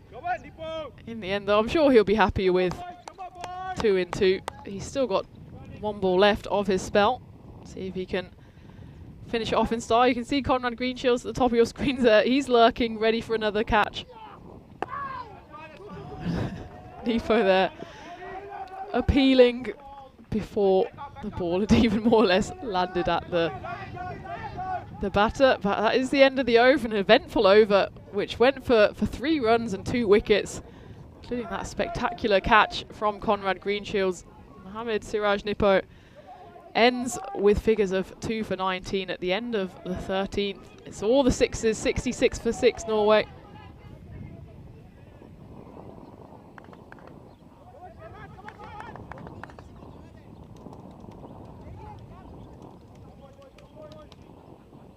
Looks like the spin will continue. The shape of Sherman Vaz, and this has been really productive for Portugal through the middle overs. Since these two came on, well, it was 40 for 3, 35 for 3 in fact at the start when Nippo came on. So since then, 31 added to the board. Importantly as well, just 3 wickets in those 7.1 overs so far. Sherman Vaz, he'll want to add to his wicket collection here. And he's been incredibly economical. He took a catch earlier, and he also picked up a wicket in the form of Junaid Mahmood, who's a dangerous striker as he holed out to Amandeep Singh.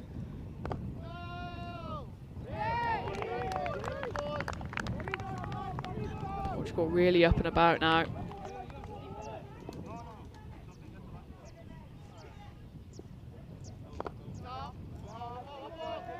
Mohammad Shah Sahak is usually such a explosive batter. Has been reduced almost to a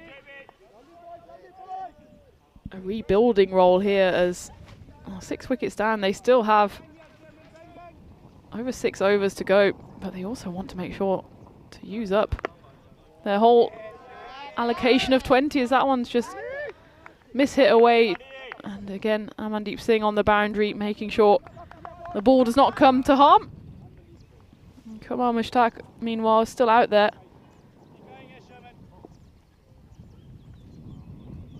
He's not exactly accelerating away, 9 off 17. That's not a fumble there in the outfield by Amandeep Singh, but again, Norway only able to get through for the 1. That is the end of the 14th. And Sherman Vaz on an excellent spell. That has been for him. Again, he came in because of the injury to Jeremy Martins, who damaged his shoulder in that collision with Najam Shazad in the game yesterday. But Vaz has come in, and boy has he delivered. Picked up 1 wicket and gave away just 15 runs in his spell of 4. And that's why that double wicket over in the previous over as well has just halted any semblance of a rebuild job here for Norway. They've still got 6 overs left to try and get, well, expected score 104. I think they want to get to that 100 mark at the very, very least. As for Portugal, trying to give Norway a taste of their own medicine, As, of course, Portugal were bowled out yesterday. That was for 115. That's still a fair way off here for Norway. They've got the explosive batters to do it. It's just they're running out of options. So that one is hit hard. Back down the pitch, and the chase is on, and it's a good chase there by Jalpesh Vijay. Took an outstanding catch just a few overs ago, and this time runs round to his left to stop the boundary. They do manage to run through for 2, and it's Rahul Kumar Hashu who's come on to bowl. So, well, of course, with the 2 spin options bowled out, and what a brilliant partnership Vaz and Nippo put on with those 8 overs. It does mean that Portugal have to turn to another option, and that's in the form of the pace of Hashu. He did bowl his full allocation of 4 overs yesterday. Picked up 3 wickets. That one's been slapped away. And I don't know where that's landed. In fact, it's got to go all the way. The big 6 signalled by umpire Andy, and there's where the ball has landed. It's always a terrifying moment when everyone just looks your way as if the ball is landing somewhere near the igloo. So I braced for impact there. But luckily, no ball came knocking. As we take a look at this, an absolute hop, skip and a jump down the pitch there from Shersahack, and that's what we're used to seeing from that man. But I think there's a bit of a ball hunt on here. It went so far, went into the daisies, and a sudden explosion off the bat there. Only the second 6. This is a chance here right in front of me, and it's taken by Dhaval Kumar Norottam. And well, I had one eye on whether I had to move, but thankfully Norottam came to my rescue. And just in front of the igloo here, and safely within the rope, he takes the catch. So Shersahack is 6 and out for him, as he doesn't quite get the distance on that one. You can see there actually comfortably within the rope. An easy catch for Dhaval Norottam, and that is the 7th wicket to fall for Norway, and it's all the 7s, 77 for 7. Mohamed Shersahack unhappy with himself. Bit of rush of blood to the head there after the previous delivery, got sent into orbit. Big 6 runs on that occasion, but it was 1 too many on the next ball. He again jumped down the pitch, but didn't get a hold of it, and Portugal gratefully took that opportunity. Norway trying to hit themselves out of trouble, have just hit themselves into a bit more trouble. 77 for 7, halfway through the 15th. And you'd think it's important for them to at least bat through the 20 overs here, just to see how many runs they can scratch around, extras, edges, whatever it might be. You've got to be there in order to score them. And it's Vinay Ravi who's there in the middle now. Of course, we will, I'm sure, see him with the ball, probably opening up the innings for Norway. But first, a few runs off his bat wouldn't go amiss.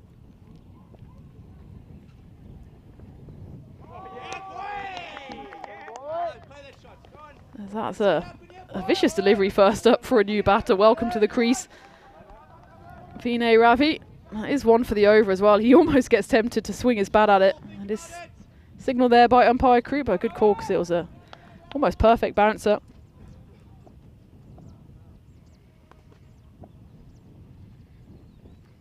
This time he works it away to backward point. There is a fielder out there. And it's good work to just restrict them to 1.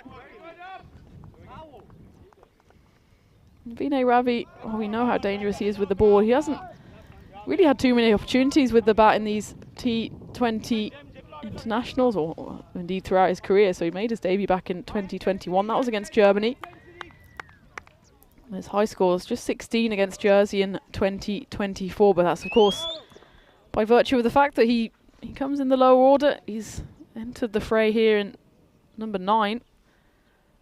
I think if he scores 16 runs and then some, we can be happy with that contribution, especially since, well, the more established batters that have departed ahead of him have not exactly lit the world on fire here. Faisal Raza is currently top scorer, 22 off 22.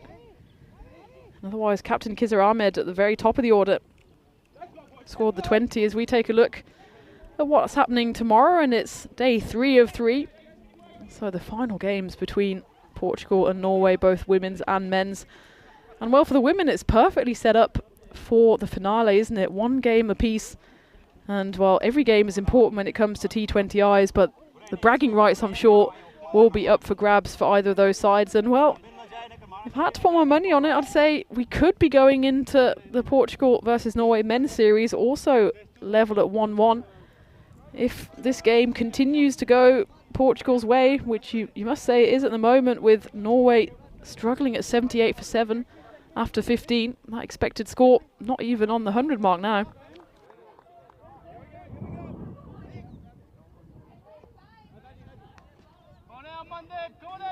It does look like Portugal haven't seen the success of Nepo and Vaz with the spin. Are going to turn to Amandeep Singh to take the pace off the ball once more as he comes in for his first over of the game. A slight miss hit there from Vinay Ravi, but he will run through for the 1.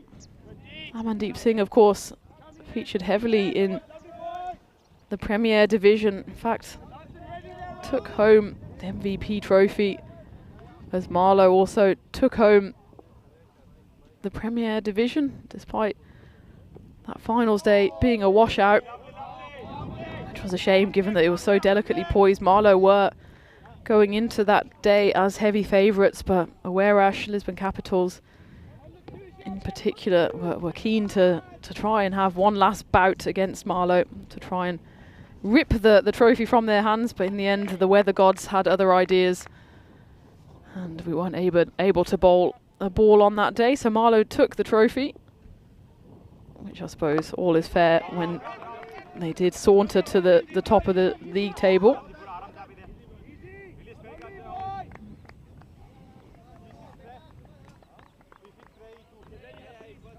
That was in no small part thanks to the MVP performance from Amandeep Singh, who starred with both bat and ball.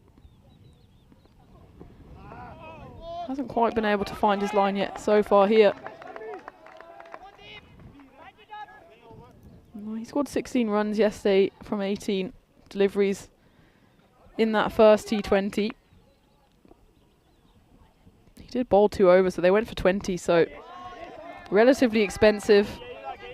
He's been given the ball here because spin has been productive for the Portuguese side, and that's a better ball from Amandeep halfway through in his first over. This one's been hit firmly down the ground, and that will race all the way to the boundary.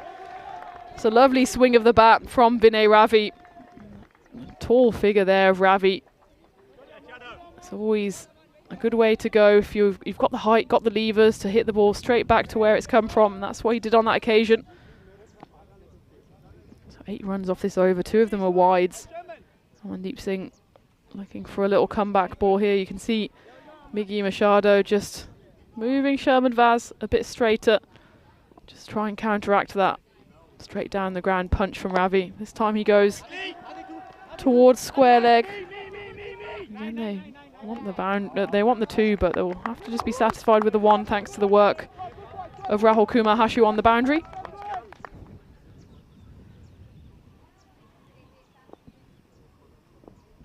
Come on, Mushtaq. 10 off 19 so far, but he goes big on that occasion. And it doesn't quite get to the boundary in one go, but it's just a couple of bounces to the rope, 4 runs. And that takes Mushtaq to 14. That was a useful little over for Norway, 13 runs coming off it. So maybe the gamble of going back to spin didn't quite pay off there on that occasion. 91 for 7 off 16. We take a look at the bowlers been used so far by Portugal. Well, there's 4 overs left. You imagine Upan Shantu and Juan Henry might bowl 1 each. And it's just a case of covering the other 2 overs. It was the spin through the middle that was so lethal for Portugal. Mohamed Siraj Nippo, 2 wickets for 19, and Sherman Vaz, a very economical 1 wicket for 15.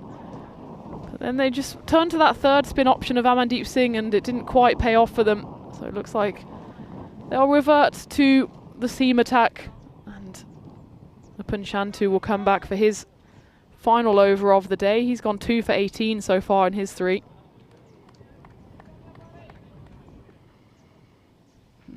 Big hello to everyone joining in the chat as well, wherever you might be on this glorious Tuesday afternoon. Hi to Paul, I hope you're doing well. He says Portugal for me in this one. Well, I think the win predictor certainly agrees with you. If I had to bet my house on it, which I'm never going to do, then I think I would as well. Just because they've done so well at just keeping this run rate down, especially with the 7 wickets down now. Norway can't really afford to go big and risk being skittled here. Equally, they don't just want to plod along to the final over. So that expected score 113. Big swing and a miss on that occasion by Vinay Ravi.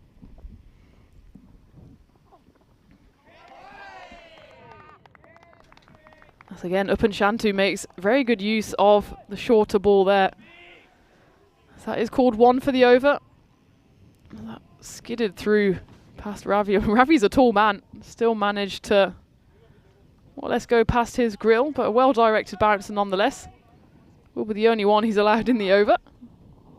What other tricks does Shantu have in his bag? Oh, there's an inventive shot there by Ravi. He went for the cut and then almost patted it into the offside. I'm not sure what I'd call that shot, but in any case, it's called a dot ball as it goes straight to point. It's cut off there. This is 3 dots in a row now for Shantu. 3 balls left in his spell. There's again a miscommunication between the 2 Portugal players, and it's thrown in.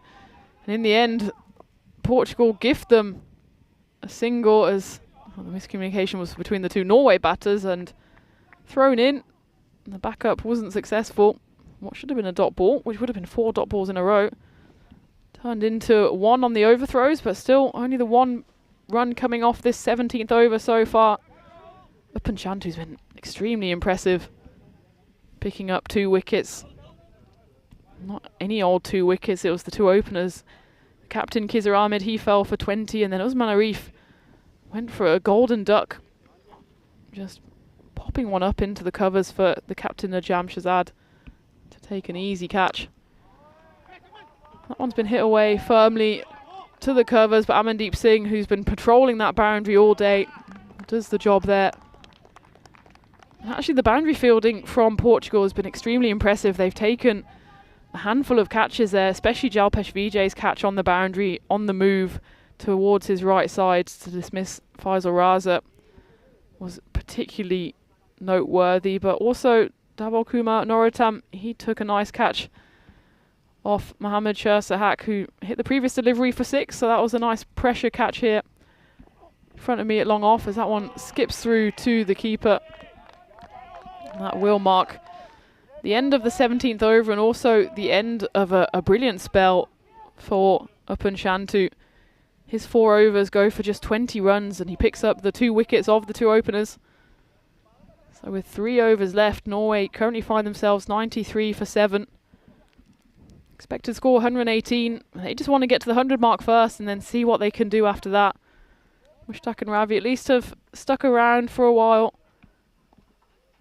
Have moved the score on. This partnership now worth just 16, but in the grand scheme of things, that's a few more runs to add to the collection and to get to a total that will at least challenge the Portugal batters. Of course, let's not forget, Portugal bowled out for 115 yesterday. So it's safe to say that the batting lineup of Portugal has not exactly been firing on all cylinders. We just saw that one glimpse of magic in the final ECI where it was Conrad Greenshields, Jeremy Martins who did all the damage. Well, that's one's been hit away to the cover boundary, and it's a lovely stroke off the bat of Kamar Mushtaq. It will go all the way.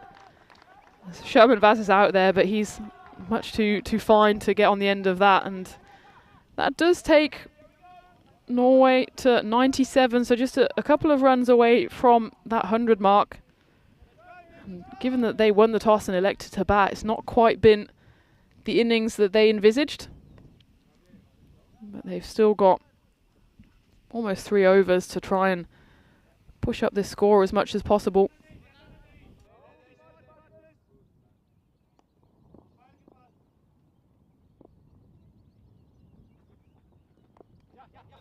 Effort ball there from Rahul Kumar, who's come in to the attack again. This time from the other end.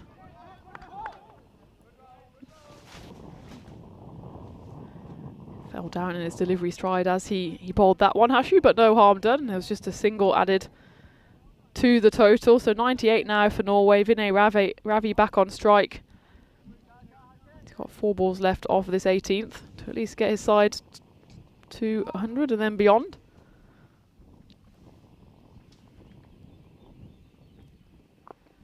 He does just work that one into the leg side, but it's good fielding done there by Mohammad Siraj Nippo. Make sure they don't quite get to that 100 barrier just yet. 99 for 7.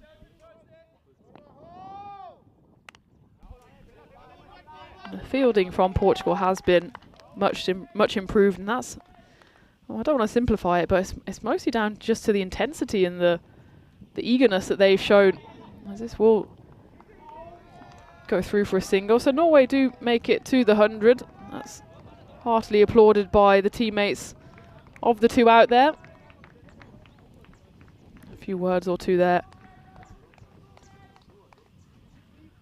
from Mushtaq to Ravi. Of course, Mushtaq has been out there for 24 deliveries, so he's seen enough of the ball. Maybe it's time for him to go big. 21 off 24 so far. Well, maybe that was what he was telling Ravi there, but all he managed was a big swing and a miss.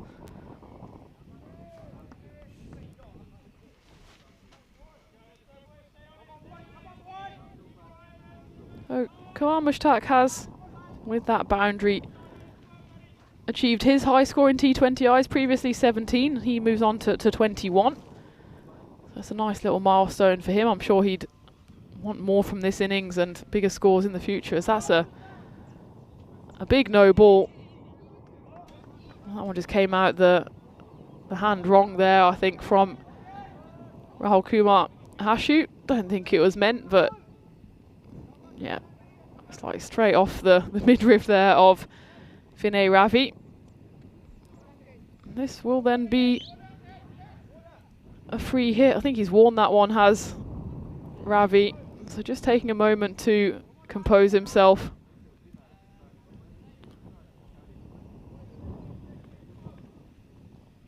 It looks like he's just going to get a drink of water. He's standing up. He looks to be okay. Just never expected when the ball comes flying straight at you on the full. There was certainly no intent there by Rahul Kumar Hashu. Just give it a rub, Vinay. And yeah, just take a moment to compose himself. Of course, Vinay Ravi, well, he's not a man you want to get on the wrong side of, because I'm sure he'll be coming back with ball in hand in just, well, about 20 minutes time, when he probably takes the first or second over for Norway. So Rahul Kumar Hashu better watch his back, although Hashu, he was pretty impressive with the bat yesterday as well.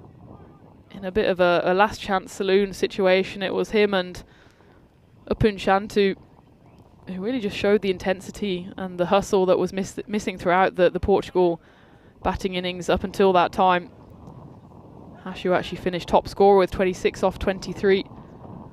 But at that point, it kind of just made the losing margin a slight bit more respectable. They ended up losing by 39 runs. If it wasn't for that little partnership between Hashu and Shantu, I think it could have been more like 50 plus. Hashu was in fact the final wicket to fall, but it looks like Ravi is okay now, as it was Mushtaq on strike, and he will keep the strike with that single to end the 18th over. Norway 103 for 7. I think, well, expected score has them at 120. I think that would be a nice little marker for them to set down. A run a ball 120. because it has been tough going for the Norwegians out there. No one has really anchored the innings and got going at all. The 222s at the moment, the top scores. Mushtaq, though, still out there. He can add to his total, add to his current T20I top score.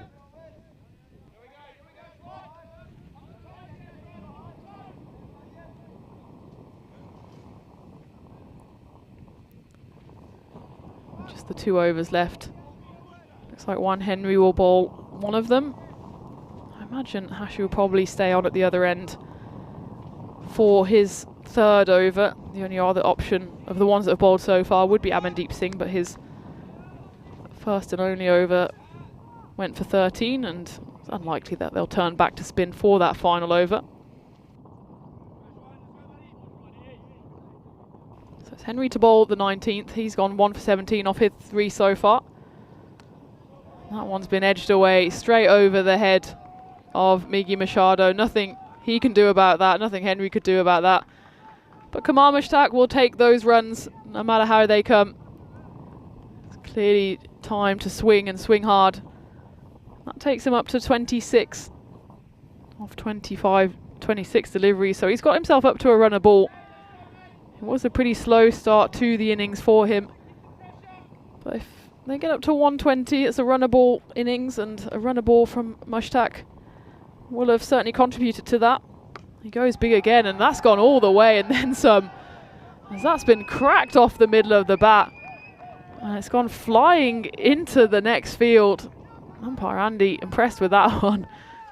Delivers the big 6 verdict.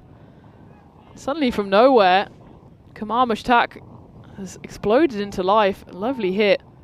Slightly too short there from the hand of Juan Henry. His first 2 balls have gone for 10 here. He needs to just have a quick rethink, have a word with the captain. It's Najam Shahzad who's coming over to him now. Probably just telling him, well, either keep it outside off stump or put some protection on the leg side. It's difficult when it's hit so sweetly to know where to put the protection. There is a little conference going on between Henry and Noratam and Captain Shahzad. Let's see what the Portugal Brains Trust have come up with 4 balls left of the 19th. Back-to-back boundaries there from Kamar Mushtaq. He moves to 32.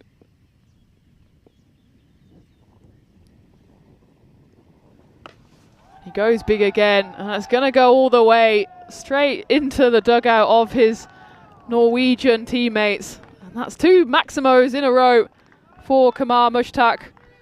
The blistering start to this 19th over. 16 runs conceded already off the first 3 deliveries. Well, Norway have blasted through that expected score. 119 on the board. And well, if it continues like this, the expected score of 128, probably a bit of a modest total. Mushtaq has really put his foot on the gas now. Look at that. Impact on the win predictor as well. 53% still in favour of Portugal.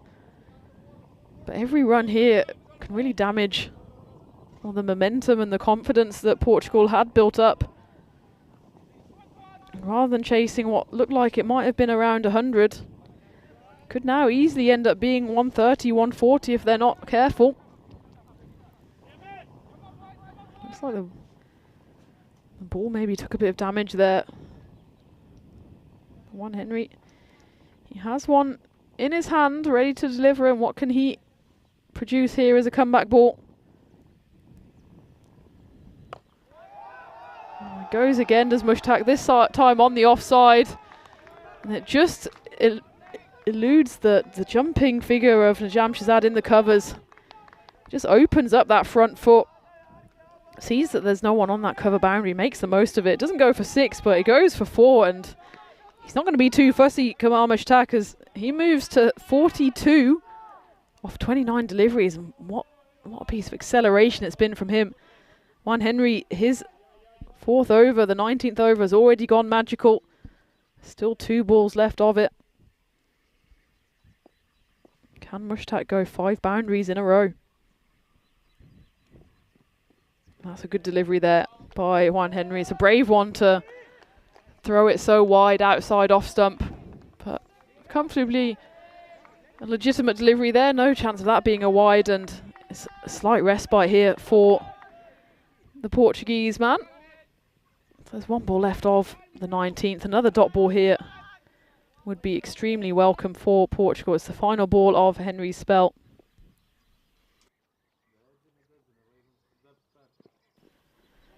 And that is a good comeback ball, as that flies through for a dot. And well, the first half of that over certainly belonged to Norway, but Henry came back with 2 dots to finish it off.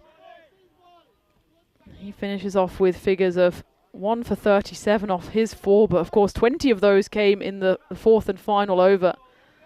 So it doesn't quite tell you the story of how well he bowled in the first part of his spell. Picked up that big wicket as well of Kuruge Dashana, caught behind. As we take a look at the options, I'm sure Rahul Kamahashu will come back for his final over here, unless they come up with some kind of plan B, but it does look like Hashu has ball in hand. Amandeep Singh, the only one to really get punished there with his 1 over going for 13. So Mushtaq, he's currently at the non-strikers end, 42 off 31, an impressive comeback from him after getting off to a, I'm sure he'll admit, slow start, but it's Vinay Ravi on strike now. And he scoops it around the corner, gets a bit inventive. It's a great shot and it will go all the way despite the chase there of Mohammad Siraj Nippo. What an excellent piece of invention there by the tall Norwegian. He sees where the players are, where the gaps in the field are, and finds it with pinpoint accuracy. So Norway now 127 for 7. Suddenly inching their way up to a score which they're confident that they can defend. It's still probably below par, especially for such a powerful batting lineup. But they certainly now got runs on the board. And he goes again, does Vinay Ravi. This time though, he went for the reverse scoop, and he probably should have gone for the conventional one because there was a fielder out there, as Upan Shantu did the fielding on the 3rd boundary. It does give Kumar Mushtaq the strike and maybe the opportunity to get to his maiden T20I half century. There's 4 balls left for him. He's 8 runs away. Norway 128 for 7. It's been a brilliant partnership by these two. They came in when it was 77 for 7, did Ravi. That's well bowled. Actually a good stop there by Migi Machado, as that went between batter and stumps. He did well to stick out a glove there. And there's some discussion there between the wicketkeeper and the batter. Just take a look at this. It's a great delivery, just fires through. And well, it's harsh to call that buys, but it will go down against the keeper. Just 3 balls left, as just a few tempers flaring out there in the middle. It's always frustrating, isn't it, when you're the bowling side and you think you're right into the tail enders, and then seemingly from nowhere just this partnership pops up. That's what's happened here between those two batters. Partnership now worth 52. 77 for 7 when Ravi came to the crease, and he's played his part here. Most of the runs actually been thanks to the big hitting of Kumar Mushtaq. Partnership always needs 2. Ravi just knocks that one into the gap. Gives the strike back to Mushtaq with 2 balls left of the innings.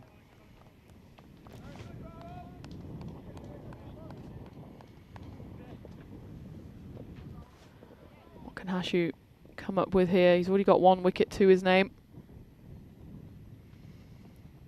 That's well bowled. Just dug in the Yorker. And well, it does mean that in all likelihood Kumar Mushtaq won't get the opportunity to go to his half century, but it's been a brilliant innings from him. 43 not out off 33. Remember, his previous high score was 17 versus Sweden last year. He'll be at the non-striker's end as Vinay Ravi faces up the final delivery of the innings.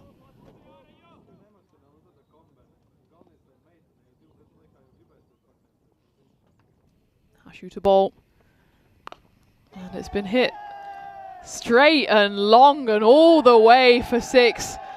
Jalpesh Vijay out there, couldn't stop that one, and that was a big hit. One of the biggest hits we've seen all day from the bat of Vinay Ravi. Just uses those long levers of his to get it all the way towards the net. So that takes Norway up to, well, certainly a more promising 137 runs on the board for the loss of 7 wickets. A brilliant partnership there to end between Mushtaq and Ravi. As Mushtaq finishes unbeaten on 43. Vinay Ravi 22 after that big 6 to end the innings. And well, for Portugal, it's again just a case of being on top for a while and then letting things slip just at the wrong moment. And they seem to be completely on top of this game. 32 for 2, 32 for 3 in that double punch. And even when Mohammad Sahak holed out, it was 77 for 7. We thought, well, can Norway even break the 100 barrier here? But they did, and then some. So it leaves Portugal needing 138 runs for victory. So that run rate, they'd still be, I think, happy to chase this. The run rate is just at 6.9. But it just slipped a little through the fingers of Portugal towards the end of that innings. But you have to take your hat off to Norway as well. An excellent counter punch from them.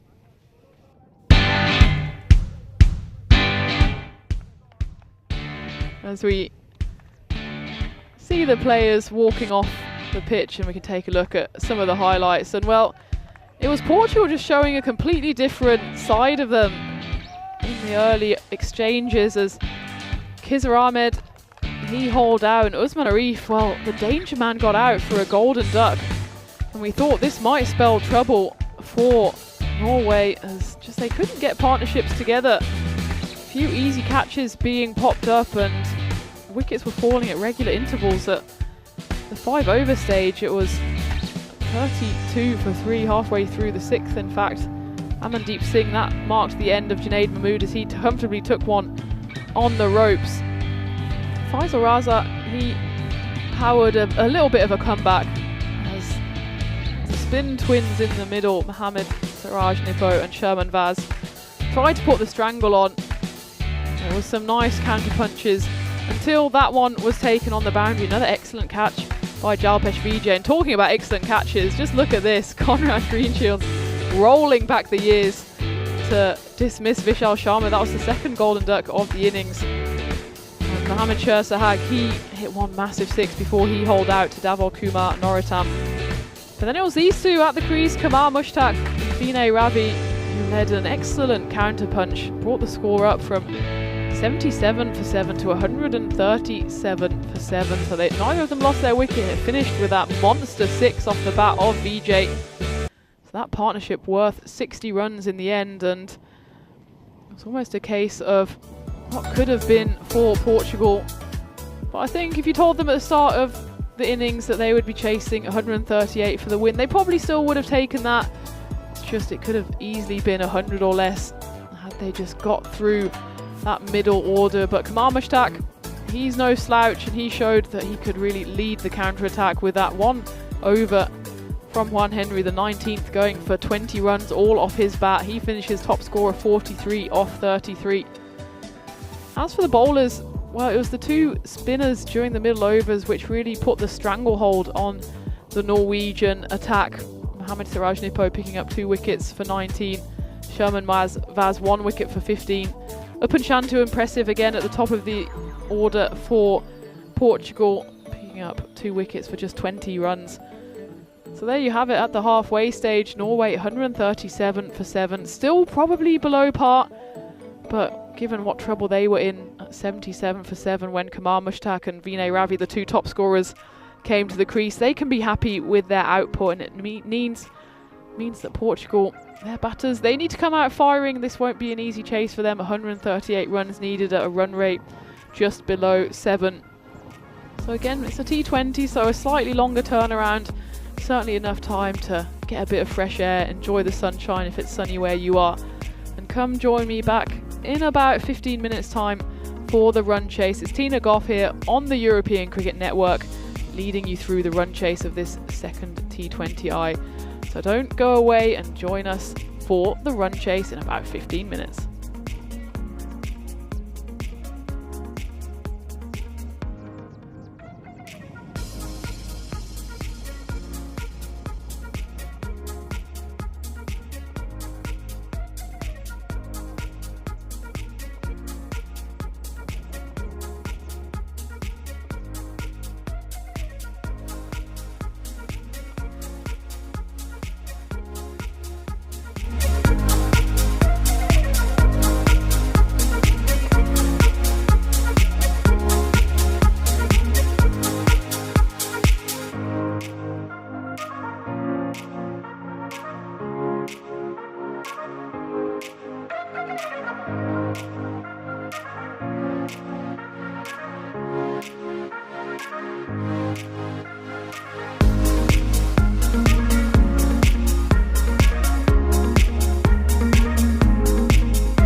Let's live our dream.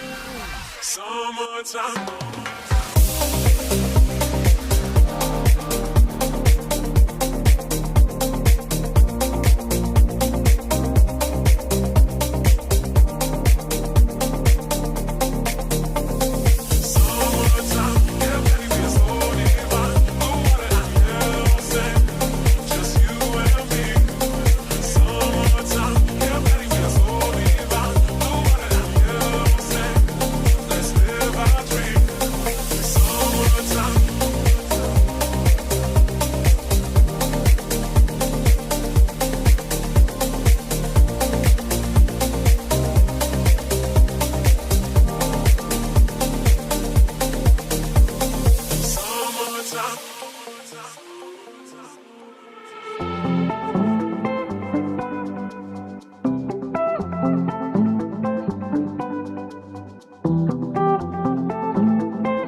This European cricket event is proudly brought to you by HCL Software, Rado, 1xBet and Victorinox. Good afternoon and a sunny welcome back to the Santarem Cricket Ground, where we are in the final innings of the day in this second T20I between Portugal and Norway. So far, Norway are 1-0 up in this series, having claimed the first T20I win yesterday. And at the halfway stage here, I'd say probably evenly balanced, with Norway finishing their innings on 137 for 7. And that doesn't quite tell the whole story, as it was only thanks to a fight back at the end of that innings from Kamar Mushtaq and Vinay Ravi, which brought the score up from all the 77 for 7 to 137. So that partnership worth 60 in the end, and that's really what put the gloss on this innings for Norway. At one stage it looked like Portugal were looking to bowl out their guests for around 100, as it was a much improved bowling performance from the hosts, and they really had Norway on the ropes. It was 32 for 3, 41 for 4. They were picking up wickets at regular intervals. There was highlights as well. The catch on the boundary by Jalpesh Vijay to dismiss Faisal Raza was a brilliant pressure catch right in front of the Norwegian dugout. And then an even better catch, the next delivery to dismiss Vishal Sharma. It was bowled by Mohammad Siraj Nippo, and it was caught by Conrad Greenshields in kind of a fly slip region. He just stuck out a big right hand and it stuck, and I'm sure you'll be able to see that one back on the highlights and on social media in the days to come, because that was really a special moment. But for Portugal, it was a case of really what could have been, as they really had the stranglehold on the Norwegian innings and it looked like they were in for a pretty regular chase. And, well, just got away from them a little, and this is why Norway have had the better of these two sides over the weekend and going into this week. Let's not forget, Norway, they claimed the ECI series 3-1. It was only the one that was added by Portugal in that final game, which was more or less a dead rubber. And Portugal there, they displayed their firepower. And that'll be something they'll want to bring to the party here on this sunny Tuesday afternoon here in Portugal. It looks like it will be Miguel Machado at the non-strikers end for Portugal, and Jalpesh Vijay, diminutive form, will be taking guard to face the first ball, and it's the familiar face of Vinay Ravi, who did so well with the bat in his cameo of 22 off 18, who will have the ball in hand here to open up this innings for Norway.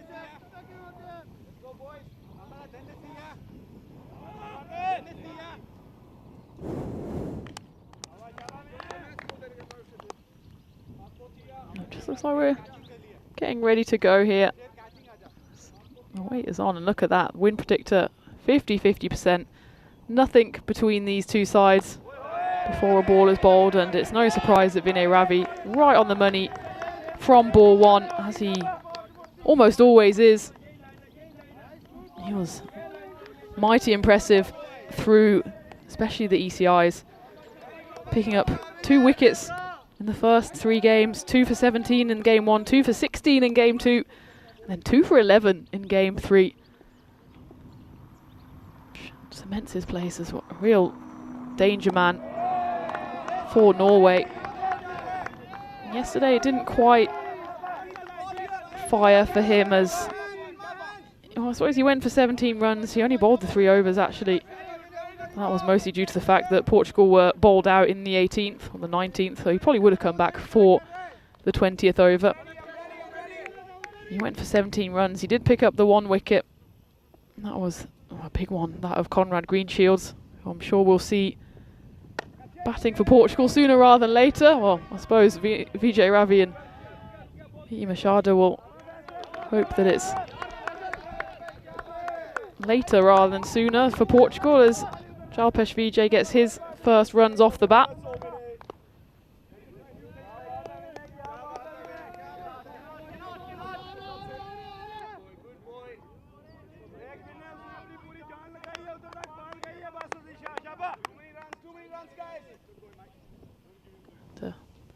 Classic, strong and steady start here from Ravi. Doesn't give much away. This time though it is cut away. There is a fielder out there. The chase is on. And well, despite the attempted foot fielding, the ball will win. As Jalpesh Vijay, he gets into his work in one of those classic zones for him. He likes working it away to backward point. He's not the tallest man in the world, but he uses all of his skills there just to guide it away. He's more of a touch player than a pure power player. When you've got touch like that though, that's all you need.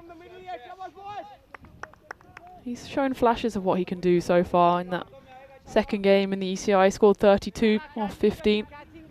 Of course, we've also seen him on the domestic stage as well, playing in the ECL for Hornchurch.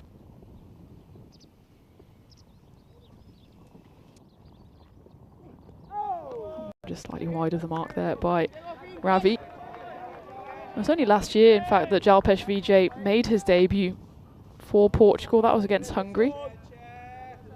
And his high score for the national side, 42, which he's actually achieved twice, once against Hungary, once against Austria. So that's not a bad return in your first year of international cricket to pick up 2 42s, especially in this 2020 format. That one's guided away. It's a lovely shot by Vijay, and it will run away down the hill despite Mohammad Shahsahat giving chase. And well, this pitch has absolutely dried out. You heard Gabby Sakira speaking earlier about the fact that in the morning it can be a bit wet with the moisture out there, the morning dew, but it's well and truly baked away. Well, it's just about 3:25 p.m. local time. The sun is beating down, 26 degrees. Perfect cricket playing conditions, and a perfect chance for Portugal to draw level in the series, pick up their first T20I victory.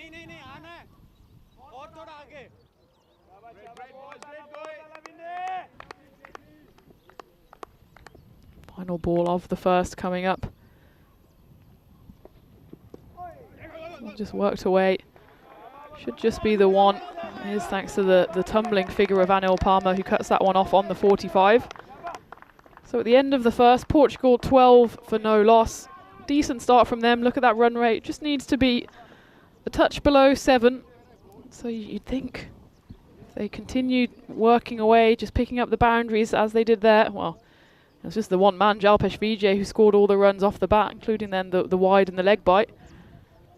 Miggy Machado at the moment, just a viewer like the rest of us at the non-strikers end. He'll continue to be at the non-strikers end following that leg bite off the final delivery.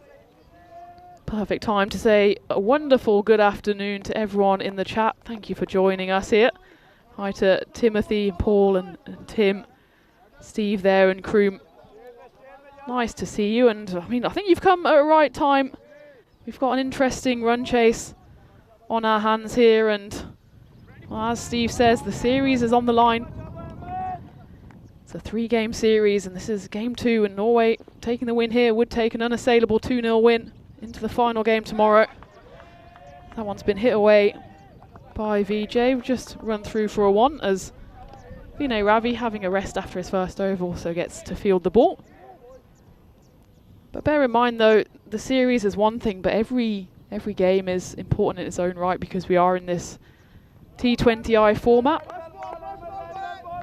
Norway currently sitting 39th in the ICC rankings, Portugal 42nd, so I suppose you can say it's gone to form for now.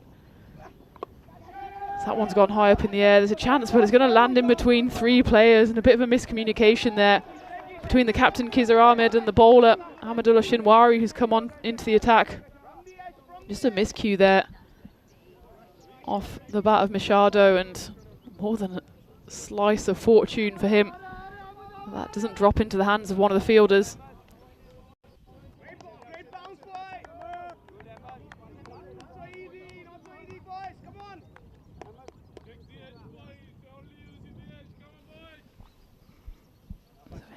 They did run through for the 1, so 14 for no loss. With Vijay back on strike, who's been doing the lion's share of the scoring so far. And again, that's a good piece of running from Portugal. Slightly risky, but those are the risks you need to take if you just want to keep the pressure firmly on the bowling side.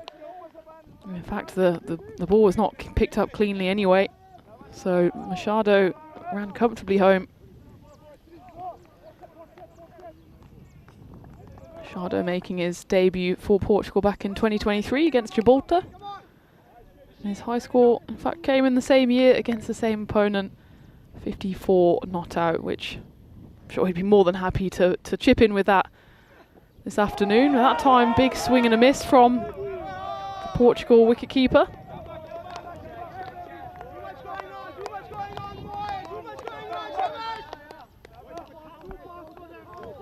There's Ahmadullah Shinwari, man with 33 on his back with the ball in hand. He's into his 4th year of playing cricket for his country. Hasn't actually played in too many games though in that time. The left-hander, big appeal there. I think it's going down leg side. Again, another dot ball, and the pressure's mounting here. You can see that Norway up and about it, really putting the pressure on. Machado there, getting right up in his grill, making sure he knows he's in a game here. It's the final ball of the 2nd over. Just the 3 singles coming off it so far.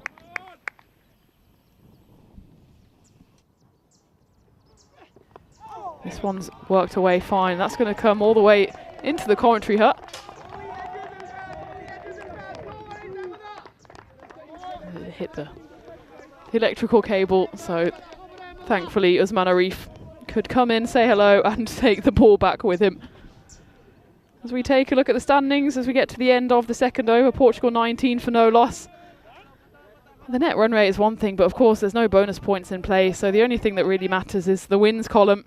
And so far it's been 1 win for Portugal, 1 win for Norway, 1 loss for Portugal. Portugal will be hoping to make it 1 win here, which will level up the series, go into a decider tomorrow afternoon, same time, same place.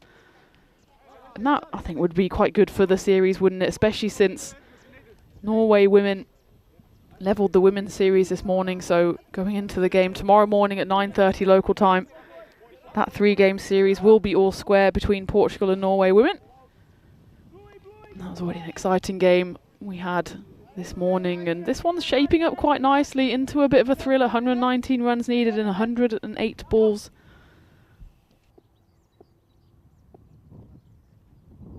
As Vinay Ravi comes back in for his 2nd over. It's just clipped away to the leg side. There is a boundary rider out there. And it's Mohammad Shah Sahak who does the fielding. Reminder again, just in case you're tuning in last minute, that this is a T20. And of course we're still in the power play. It's a 6-over power play rather than the 3 that we're used to in the T10s. And in those 6 overs, 2 fielders are allowed outside of the ring. It looks like Norway have elected to go 1 deep mid wicket, who was just picked out just there. Going down leg side will have to be rebowled, and they've got their 2nd fielder on the 3rd boundary before they can move 5 fielders outside after the 6-over power play. And the boundaries are longer in this longer format as well, so the minimum boundary for the men is 65 metres. That's why the boundary is probably about 3 or 4 metres in front of me, sitting here in the igloo, about mid-off, a very straight mid-off as you're looking at the camera there. And the wide regulations then also slightly different in these ICC series.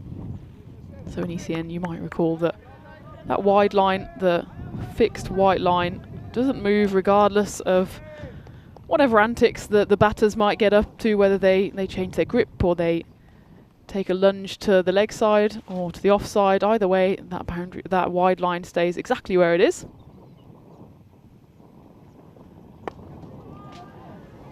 That one struck firmly away by Miggy Machado. He got a whole piece of that. That was a lovely stroke from the Portuguese opener. Just lifted that away. There is a man out there deep mid-wicket, but it was fine enough To just drop inside the boundary on that occasion, went for 4. Just about a couple of centimetres short of a big 6, but nonetheless a lovely shot there by Machado. So in the ICC format, however, that wide line can move with the batter. So down leg side, any ball missing the batter's body and passing down leg side is almost always called a wide, even if it does just brush past. Outside off stump, there is the wide guideline. And if the batter hasn't moved significantly, it's a wide. However, if the batter starts moving across, then no ball. The ball should not be called a wide, but again, then it's down to the umpire's discretion as they just run through for 1 there. And any change to the stance, so switch hits or reverse stance, then the offside and the leg side change accordingly. And it's determined then on the batter's final stance as the ball is delivered. So they can do whatever they want, really, up to and including when the ball is delivered. And after that, well, the umpire passes his judgment.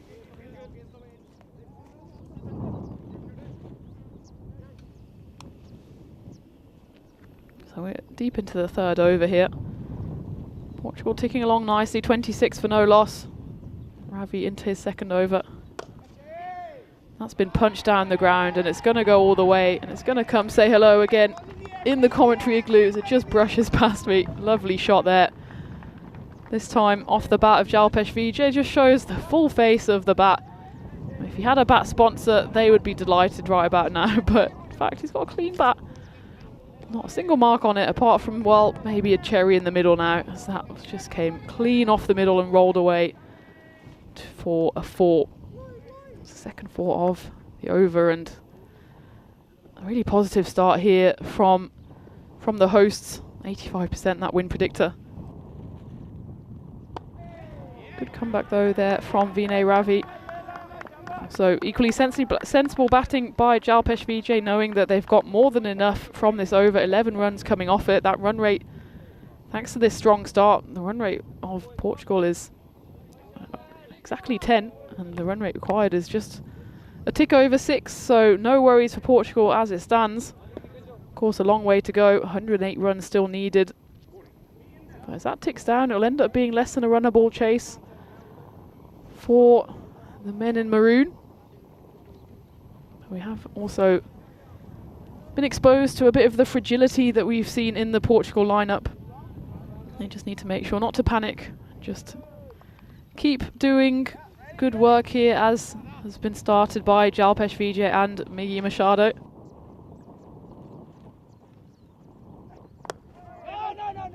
Start of 4th. It's a late no there from Vijay, sending back Machado, who was trotting off for a single. Amadullah Shinwari, who's coming back in for his 2nd over.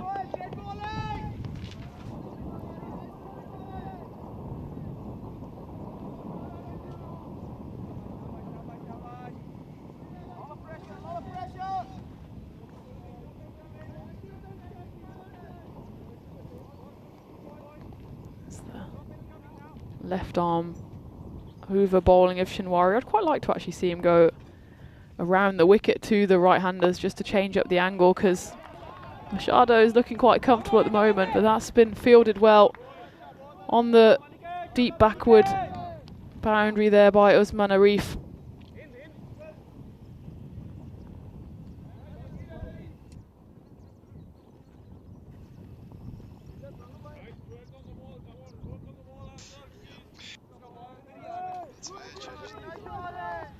As Machado just limbering up, making sure that his legs and arms are all working properly. Of course, he was with the gloves behind the stumps for 20 overs of the fielding innings for Portugal. There's a big shift that he has to put in for his side, opening the batting as well. I'm sure he'll be feeling it in the morning, as will all of these players. It's been a long weekend for them, starting with 5 ECIs on Saturday through to Sunday. We had to watch the rainfall for a while on Sunday. Well, we can just watch that one go to the boundary as that short ball is picked up lightning quick by Jalpesh Vijay, and he just manoeuvres that over point. Again, that angle from Shinwari I'm not convinced it's the right one as it goes across the batter and just keeps on going across. VJ just helps himself, climbs into that one. He moves into the 20s, 21 off 12, so some rate there. Portugal moved to 36 for no loss.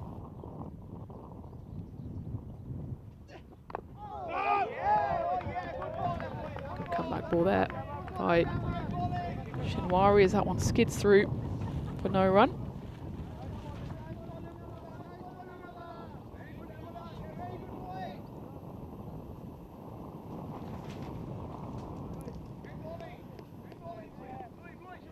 Ahmadullah Shinwari with his wicket that he picked up yesterday moves to 10 career wickets for Norway. Of course, both of these T20I sides are relatively new to the game. So Shinwari joins a pretty illustrious list of bowlers who have picked up at least 10 wickets for Norway. In fact, only 7 bowlers ahead of him in that list, including a few that will feature today. Vinay Ravi, he's third on the list, 21 wickets. Kamar Mushtaq, 24 wickets, sits in second place. Top of the all-time list is Raza Iqbal, 35 wickets in 31 matches, quite impressive haul for him. His best being 5 for 23, but he's not featuring in this squad here for Norway. As we get to the end of the 4th over, Portugal 37 for no loss, and Vijay and Machado really getting into the nitty-gritty of their work here. Just over 100 runs needed for victory, so that run rate is perfectly comfortable for Portugal at the moment. Just over a run a ball, and Norway have to come up with something here, so they turn to the man with a bit of magic in his hands, both with bat in hand and ball in hand, as Mohammad Sher Sahak, who also features on that list. In fact, he's got 16 wickets for his country, making him 6th on the all-time list. Doesn't always bowl for Norway, so he's played 27 matches, only bowled in 14 of those.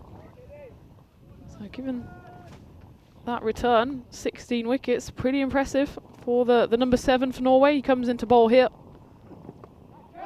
That one's lifted up in the air. There's a chance here. It should be taken, and is. And there's wicket number 17 for Mohammad Sher Sahak. Comes on, makes the difference straight away. And that is the end of Jalpesh Vijay, who just tried to work that onto the leg side, but only found the leading edge. And then only found the grateful hands of the fielder there, Kurugi Dashana. So it's a good innings that comes to an end, Jalpesh Vijay, but again, it's similar to what we saw from the Portugal batters yesterday, in that they just start giving away their wickets. There was no reason for Jalpesh Vijay to go after that ball. It was not a great ball, to be honest, from Mohammad Sher Sahak. A bit down leg side. Probably could have just stepped inside it and taken the wide. He goes after it, and the promising innings comes to a close as he has to leave. 22 off 16 deliveries. And that is the first wicket to fall for Portugal, 37 for 1. That brings Conrad Greenshields to the crease. He took a spectacular catch in that first innings. Take a look at back at that on replay when you get a moment. But he's needed here with the bat. His team, well, got off to a decent enough start. 37 runs on the board. Still only in the 5th over. So you'd imagine if they bat the full 20 here, Portugal, that they will take the win. But it's a big if, given that they were bowled out yesterday inside 19 overs. Sensible start here from Greenshields as goes through for a single, a pretty easy single despite the throw being fired in by Kuruge Dashana. Lovely haircut there for Mohammad Sher Sahak. He's gone for the top knot. I can't quite see the value in that. I'm not sure how much hair is being put into that top knot, but whatever floats your boat, and the magic hair seems to be working for Mohammad Sher Sahak as he's already picked up the first wicket. Just 2 balls into his spell.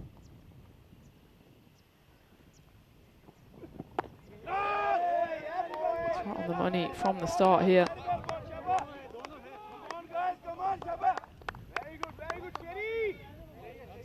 That's it, guys. That's it, guys. You can see this. Norway certainly not giving up on this. There's a long way to go. They know they can skittle through the Portugal lineup. They proved that just 24 hours ago.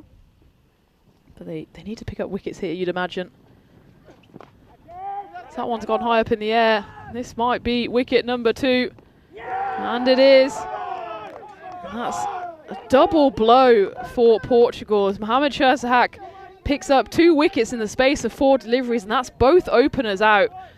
As Miggy Machado again goes for a bit of a swipe and only manages to get the top edge, and he knows his goose is cooked straight away, and it falls safely into the hands of Keezer Ahmed, the captain of Norway. Well, at the moment, this is just a bit of a familiar story here for Portugal, as again they get themselves into slightly promising positions and then just contrive to throw away their own wicket, as both of those dismissals for Machado and for Vijay earlier in the over were entirely unnecessary. It is the Sherzahak attack who's done the business here for Norway, straight into the action with 2 wickets in his first 4 deliveries. As Davao Kumar Norotam comes out to bat for Portugal.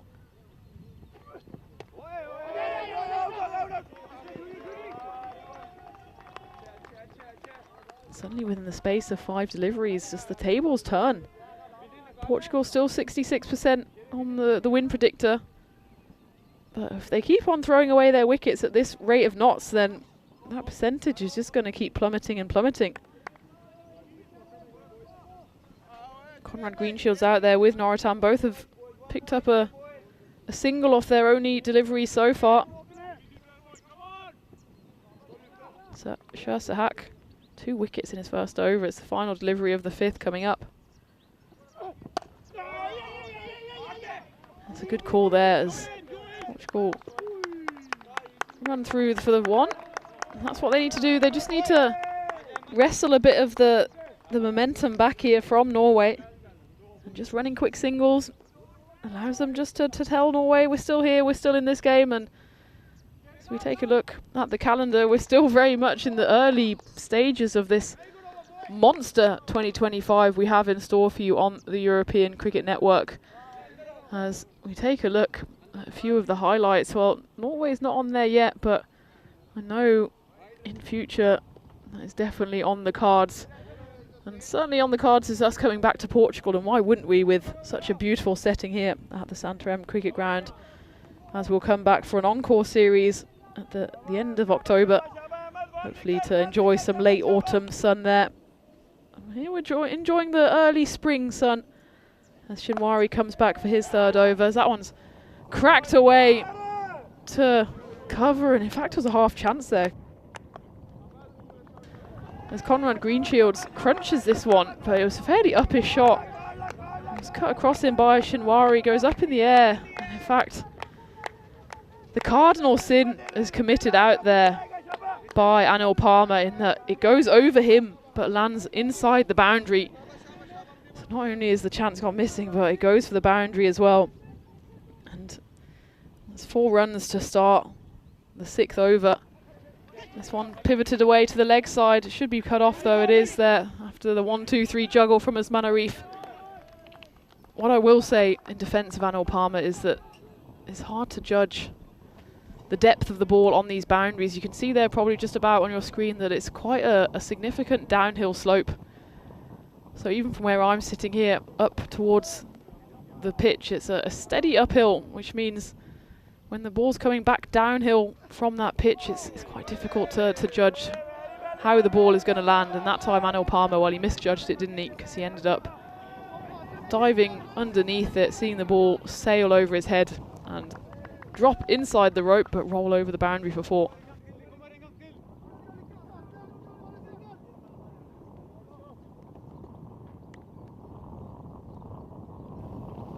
There's Norotam on strike now. Just guides that one away, and Conrad Greenshields being extremely positive with the running here, which is great work from him. Norritam looked for the call there from his strike partner, got it straight away and set off to the non-striker's end. He knew he was always going to be running to the safe end. Called through there by Green Shields.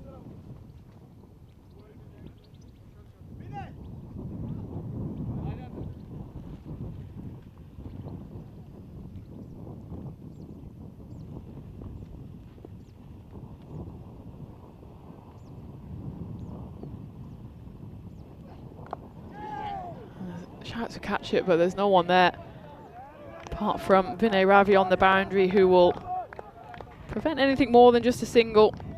As Green Shields, well, he's got away with a few uppish strokes in this over so far. By his own admission, earlier when he joined me in the igloo, he said maybe he was just a bit too aggressive from the off in that game yesterday. He did end up falling for just 6 runs.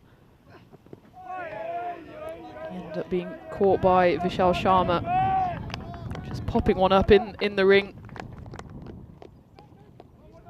As we get to the end of the 6th, Portugal 47 for 2.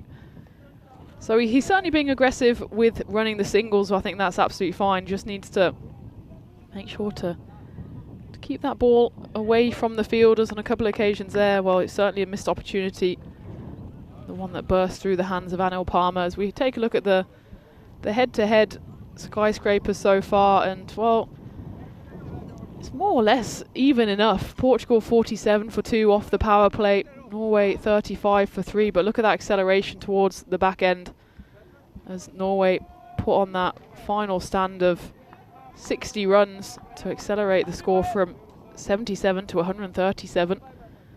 Portugal just letting it slip a bit in the first innings, but they're trying to rebuild here after a solid start and then quick wickets, 2 wickets falling in the space of 4 deliveries.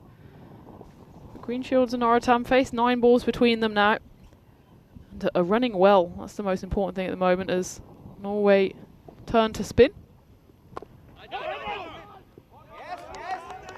There's Anil Palmer into the attack, who was a great addition to the side yesterday for Norway.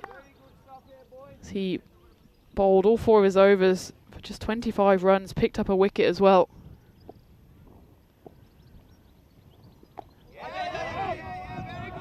It was his bowling through the middle order which really strangled the Portugal run chase and extinguished any hopes really of chasing down the total of 155 on that occasion.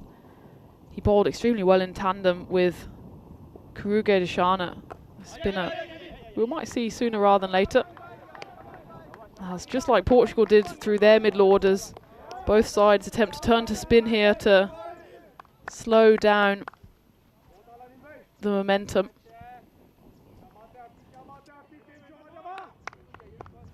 Tariq in the chat asking why ECN is not visiting Norway. Well, it's certainly on the cards in future, Tariq. At the moment, unfortunately, there's more countries than we have time and people to visit, but we definitely want to go there sooner rather than later. An appeal here, I think it's probably sliding down leg side. Umpire Andy agrees, just turns away. There's an optimistic appeal, especially with that left arm around angle always going to be going down towards the leg side. I know Norway is certainly on a lot of our bucket lists in terms of playing cricket there. We see great things happening across Scandinavia. We are of course visiting Sweden and Finland as they run through for 2 here, and a great running between the pair out there, Green Shields and Norritam. Also visiting Estonia and Hungary, so we try and cover almost all 4 corners of the continent. And there's only so many days in the year, and despite the fact we do bend all the laws of physics to bring you certainly more than 365 days of cricket a year, based on the fact that we run parallel tournaments. And that's a chance here, and it's taken on the second occasion there by Anil Palmer. And it's Norritam who has to depart. He just slaps it back at Anil Palmer. Palmer the first time knocked that ball up in the air. Looked like the opportunity might have gone, but falling back The second attempt, he manages to hold on. Take a look at this on the replay. Just a bit of a mistimed slap there. He pushes it up to Anil Palmer and then falls to his knees. Realises he actually might have more time than he thinks and then holds on to dismiss Dhaval Kumar Norottam, who has to depart for 4 runs off 7 deliveries. It's worth taking a look at this one again. It was hit hard but just mistimed from Norottam. Palmer pushes it up almost over the bar, ends up grabbing it and almost at the risk to his own face as he almost half face plants there. Pushes it up, falls on his knees, and yeah, not the most elegant of falls, but I'm sure he won't mind one jot as he picks up the wicket, and it's an important wicket as well, as Portugal fall to 50 for 3. Dhaval Kumar Norottam never really got going, but we know what a dangerous character he is. He plays his cricket over in England in the Middlesex League for Crouch End. He's already got a 45 not out for his country this year, but not managing to add too many runs to his collection on this occasion. That brings Sherman Vaz to the crease, but it's also the end of the over, so at the end of the 7th, Portugal 50 for 3, and it will be the spin twins here in tandem as Kuruge Dashana comes on from the other end. Exactly the same fashion as was the case yesterday, with Palmer at one end, Dashana at the other. Interesting, they have swapped ends, so Palmer was operating from that top end yesterday, what we've dubbed the farmhouse end, whereas he's now operating from the clubhouse end, or the igloo end, whatever you want to call it. But Dashana here from the top.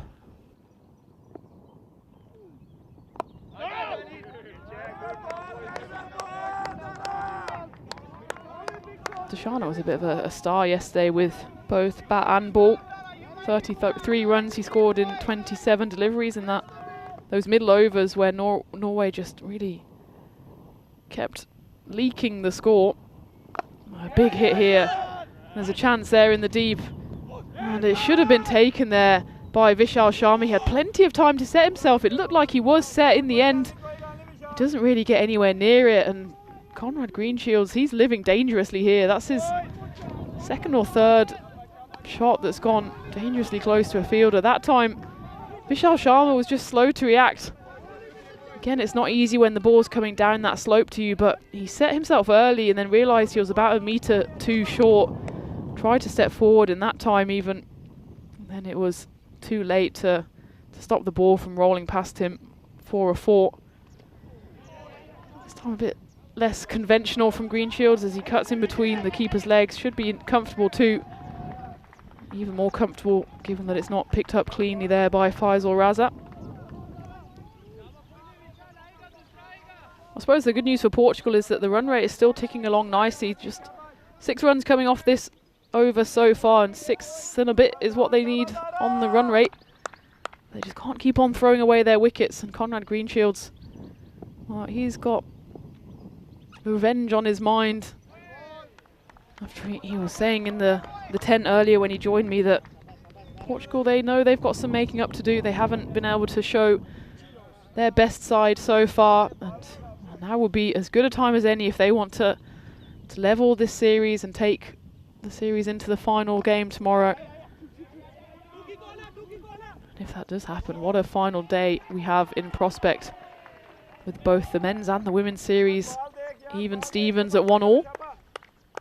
But Portugal still have a few runs to collect if they want to pull level and bag their first T20I win of the series. 79 runs is what they still need in 73 balls.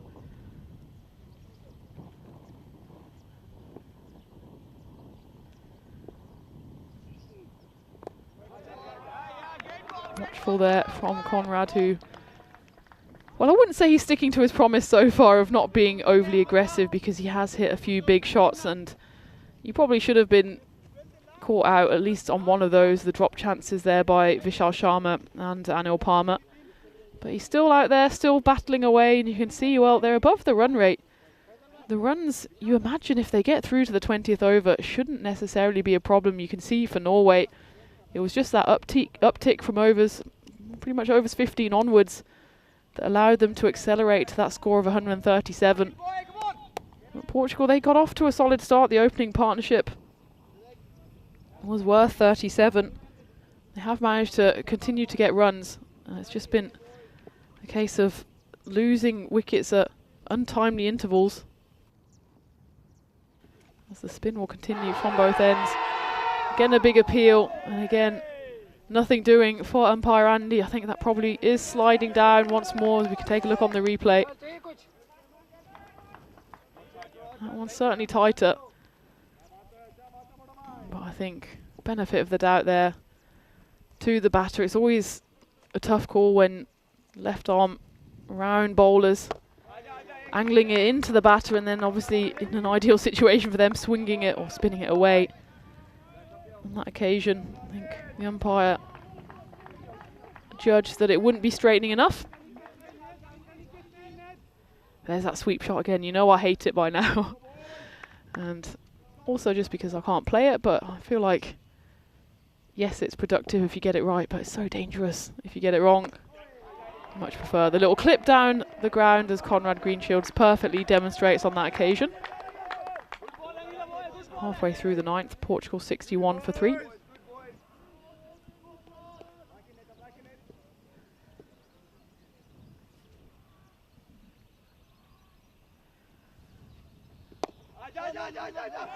Bit of hesitation here from Sherman Vaz, but they do comfortably make it through. Conrad Greenshields more or less gave him no choice there but to go for the run as he was barreling towards him. It was a comfortable run in the end. So 76 runs still needed in 68.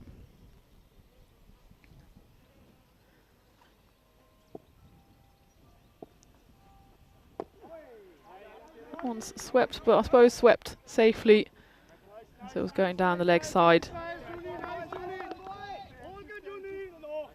Just ticking over the score, these two out there.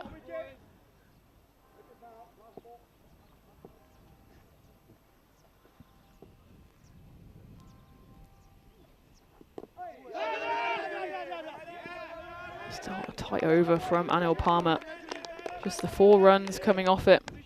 So at the end of the 9th, Portugal 63 for 3. It's getting tight, this is. Run rate 6.81. Imagine if someone like Conrad Greenshields can just go deep and score a 40 or a 50. That'll be more or less half the runs needed right there. Just a bit of fragility shown in the Portugal batting lineup. They still, of course, have batting to come. Amandeep Singh, he's no slouch with the bat. That's a reason why he got MVP during that Premier Division for his antics with both bat and ball. Najam Shazad, how dearly he would like to pick up the win as captain. Of course, they're missing Jeremy Martins from their lineup as he went down with a shoulder injury in the collision with, in fact, his captain in the fielding innings yesterday for Portugal. So Deshana will carry on from the top end. And of course, we are into the final innings of the day. We only have 4 innings during the day in these T20 formats. Usually we're spoilt with 10 innings. But it's still the final innings, so that does mean it's random question time again. So if there's anything you want to add in the chat, any questions about anything at all, please throw them in. It's been great to have your company all throughout the day and going into, well, probably the final 45 minutes or so of this contest. Someone's flashed away by Conrad, just be the one. That win predictor inching ever closer to the 50-50. It's currently at 63%. Don't think by any means Portugal have to do anything differently to what they're doing at the moment out there. But every time they seem to be set and trying to build together a partnership, there always seems to be just the one rash shot that comes out from nowhere that just hands Norway a little opening. So maybe that's what Conrad is there, just talking Sherman Vaz through this innings, making sure between them they don't do anything rash.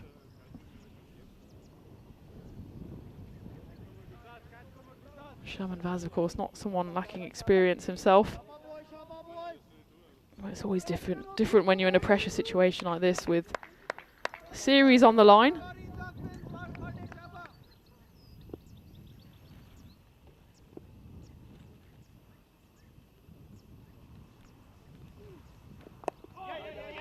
well worked, and they might even want to look for the 2 here, but Conrad Greenshields, he set off quickly, but Sherman Vaz, he had the making up to do after having worked that off one off his hip.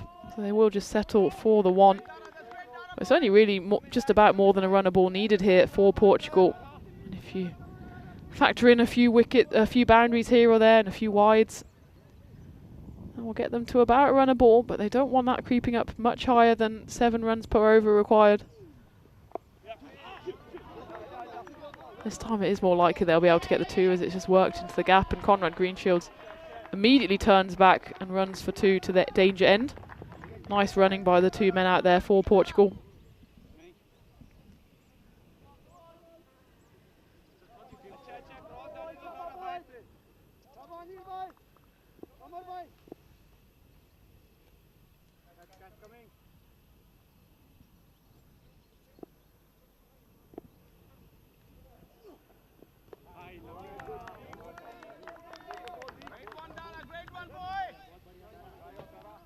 Kuruga Deshana is another one that's not bowled actually too often for his national side, given how effective he's been today and yesterday. Sometimes, in fact, he takes the gloves. And he's listed as a keeper on Quick Info, but well, you can understand why they've employed him as a bowler here as we get to the halfway stage. 68 for 3, delicately poised here, and another 10 overs to look forward to, but we've got even more to look forward to on the European Cricket Network as we head into day 3 of 6 of the first ever ECS in Madrid, Spain. What a treat it's been so far. I hope you've been able to tune into some of that action alongside the T20I action here in Santarém.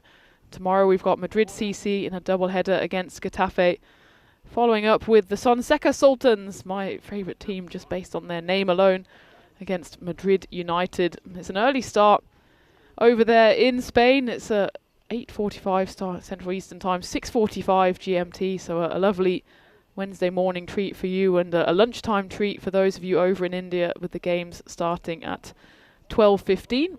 And it'll be Vinny and Rico talking you through the action so far. And it's been an absolute treat. I'm sure it's just going to get more exciting and more dramatic as we head into the second part of that first ever series in Madrid. And we've got some excitement here as well in the halfway stage. Then Portugal 68 for 3.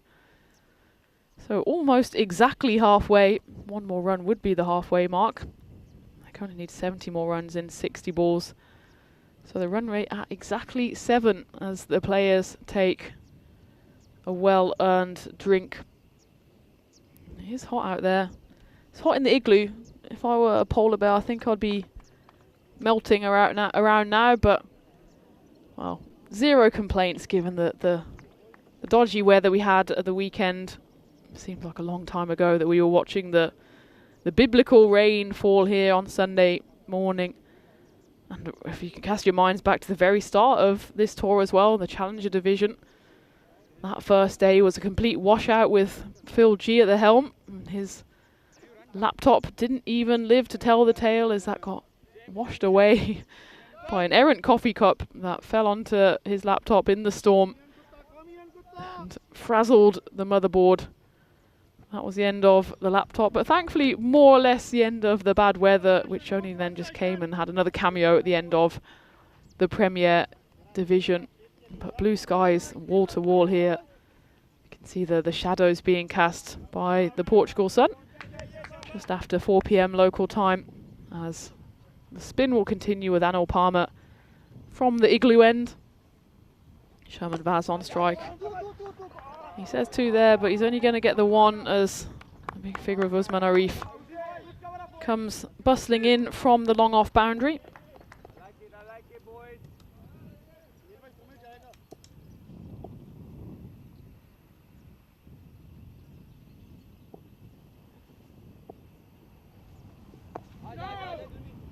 Question coming in from Steve asking if I've tried the aguardente yet. I think if that's the spirit that you're talking about, then I've certainly smelt one of the spirits being offered in the club bar, and well, I know they love their port and their alcohol here, and that was similar to paint stripper in smell.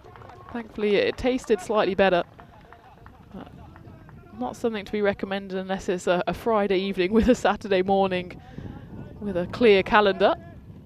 But I must say, as a whole, the hospitality here from Zoe and Kashkais and their team has been absolutely second to none. They've looked after us for, well over 2 weeks now. It's not easy when you have, what would be about 30 hungry players after every game, wanting to replenish, recover, and they've been able to look after us brilliantly. That's why we always love coming back to the Santarem cricket ground. And of course the cricket on show and the beautiful weather and the beautiful pitch. I'm always amazed when you see the drone shots and just how luscious and vibrant this field is, and it always reminds me of the English countryside. You could be anywhere in England, the rolling hills in the background. I was especially reminded of England with the pouring rain. As that one gets lifted over to the deep square leg boundary, and it's completely overrun there by Mohammed Sahak. Luckily for him, most of the momentum had come out of the ball, and it's excellent running there from Conrad Greenshields, who's alert to the fact that it's a long old throw from that deep mid-wicket boundary, and he's already setting off for the third run, manages to get it comfortably, more or less drags Sherman Vaz along with him for the ride. As we take a look at this on the replay, he hit that one away, and then he realises there's a slight misfield here, so the 2 is certainly on the cards. And then he goes back for the 3, and Sherman Vaz has to get a move on. As they scamper through. This time though, slightly errant delivery from Palmer. As Portugal just keep on chipping away at this total. Their progress has been halted somewhat in the last few overs of spin.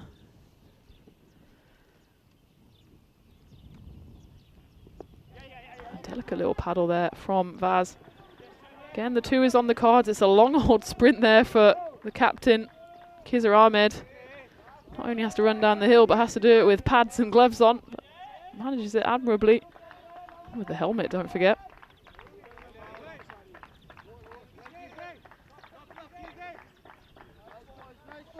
Nice work here from the 2 men from Portugal, led by Conrad Greenshields, who's on a runner ball 25. Sherman Vaz hasn't had too much of the strike so far, but enough of it to just continue to work down at that total. It was 50 for 3 when Vaz came to the crease, so a nice little partnership building. It's worth 24 so far. There's still 1 ball left of the 11th. But Palmer has been bowling excellently. His 2.5 overs so far, going for 13. It's no wonder that they're calling for drinks. I'm wondering why, unless that was in fact the end of the over.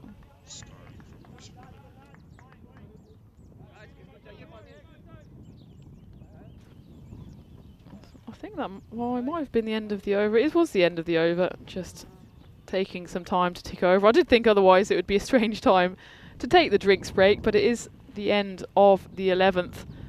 The score 76 for 3. A win predictor firmly again in the Portuguese court, with that target 138 firmly in their sights. And Conrad Greenshields, well, maybe he's buoyed from his stint in the commentary igloo, where he was kind of almost speaking into existence the things he's been doing out there in the middle, which is the top order taking responsibility for this run chase and showing what they're made of. And he's certainly doing that when it comes to running and running hard in between the wickets. And Sherman Vaz manfully doing his part at the same time at the other end. And Jalpesh Vijay, he started off well, 22 runs for him off just 16 deliveries, but again, both him and Miggy Machado probably a bit guilty of giving away their wickets cheaply, especially Vijay. He went first, and then Machado just a few deliveries later kind of repeated the trick. As we do go into the 12th now, and it's Deshana back on. That one's worked fine by Greenshields. The chase is on there, but it's nicely worked by Usman Arif back into the keeper's hand. Still not before Portugal can run through 4-2. And again, that runs to ball ratio just keeps on getting tighter and tighter. So Portugal probably soon find themselves needing a runner ball or even less than. That is a good position to be in a T20. They just need to make sure they don't throw away these wickets.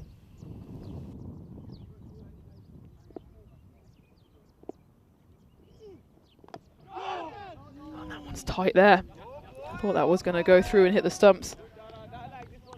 In the end, I think it just misses everyone. Well, that one did sneak through the gate for Greenshields. Takes a deep breath, recomposes himself. He knows that this is a big moment for him to guide his side to a victory.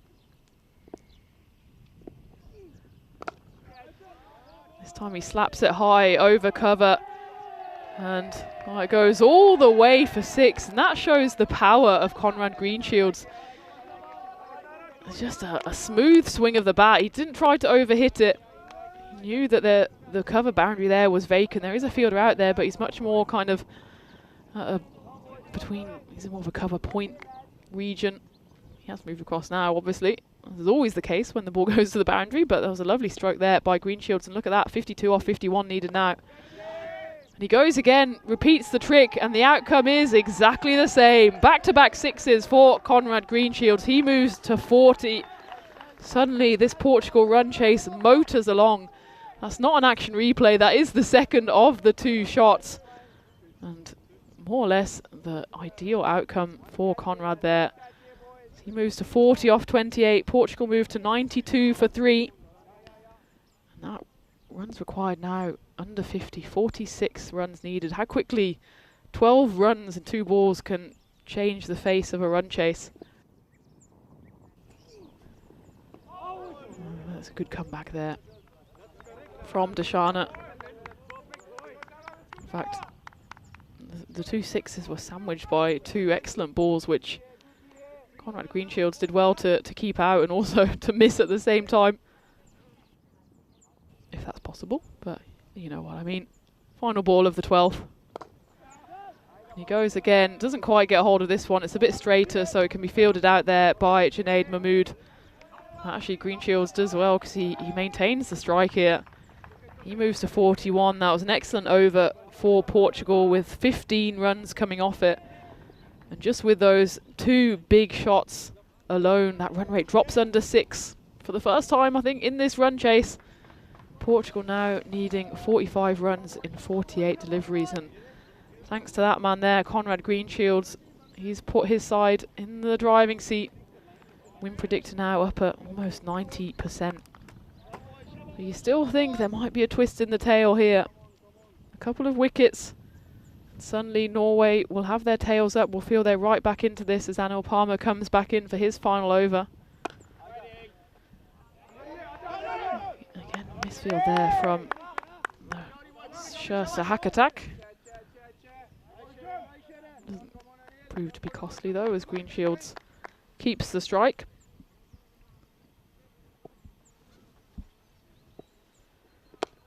That swept hard away to the boundary, and good work there from Kamal Mushtaq. It was hit so hard actually, almost knocked him off his feet as he had to run away to his left to field that. Couple of meters straighter, and that would have raced away to the boundary. Such was the power behind that shot. In the end, Greenshields just has to settle for a 1. That gets Vaz back on strike.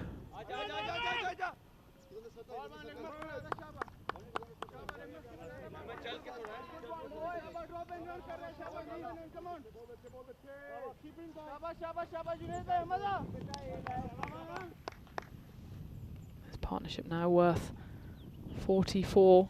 And there you go.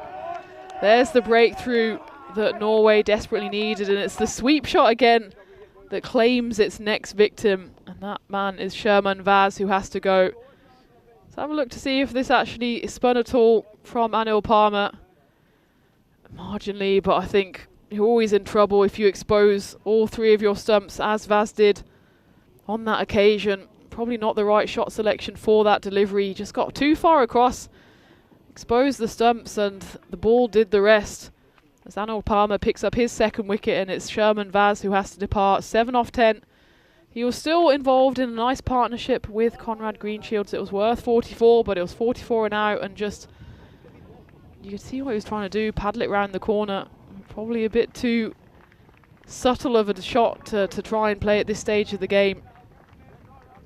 And every time a wicket falls on a sweep shot, I feel slightly vindicated in my dislike for the shot. But equally, I mean, Conrad Greenshields played a crunching sweep shot just a few balls before that went just for the single.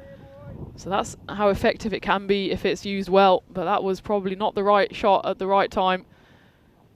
And the fourth wicket goes down for Portugal, 94 for 4. That brings the captain, Najam Shazad, to the crease. 2 balls left in the 13th. Just squirts away off his bat. You'd think now he'd just want to see off the final delivery of Anil Palmer, who again, following his great spell through the middle overs yesterday, has repeated the trick here, 2 for 16 with 1 delivery left for him. That one's been hit away though by Najam Shazad. He'll take the single, which will keep him on strike at the other end. Takes Portugal to 95 for 4 off 13, and an excellent spell there comes to an end for Anil Palmer as he gives away just 17 runs in his 4 overs, and importantly as well picks up 2 wickets, and it's the 2 middle order wickets of Davor Kumar Norotam. That second bite at the caught and bowled, and then just in that over now, clean bowling Sherman Vaz, which I think probably with a helping hand from Vaz, as it wasn't the best executed sweep shot you'll ever see. Anil Palmer won't mind as he picks up 2 wickets. So the equation being Portugal still needing 43 runs in 42 balls, so call it a runner ball. And it's still delicately poised, I'd say, here, because Conrad Greenshields, he's the main man, he's the set man, leaning on his bat there at the moment at the non-striker's end. 42 off 32 for him. He's been joined by his captain, Najam Shazad, who just needs to keep this ticking over, doesn't have to do anything stupid. That one, I think he wears that one on the pad. It's Mohammad Shah Sahak who comes back into the attack. And, well, he was the partnership breaker earlier in the innings when he picked up 2 wickets in his first 4 deliveries to dismiss both Portuguese openers, Vijay and Machado. Hasn't picked up a wicket on his first delivery here, but looking dangerous. He's a man that can make things happen with both bat and ball. On this occasion though, Shazad just works it around the corner for a single.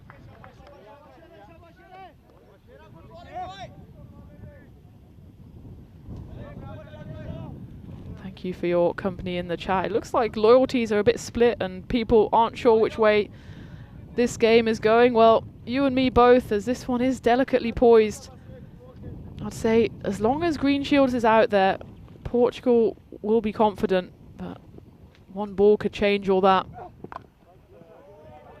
So the man out there with the 8 on his back, probably feeling a bit of pressure, but these are the situations that you live for if you're playing cricket, especially on this international stage.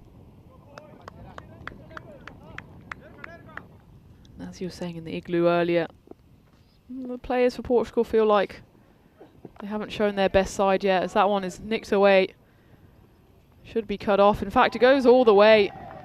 Not exactly where Conrad wanted it to go, but he won't mind 1 jot as that races to the boundary.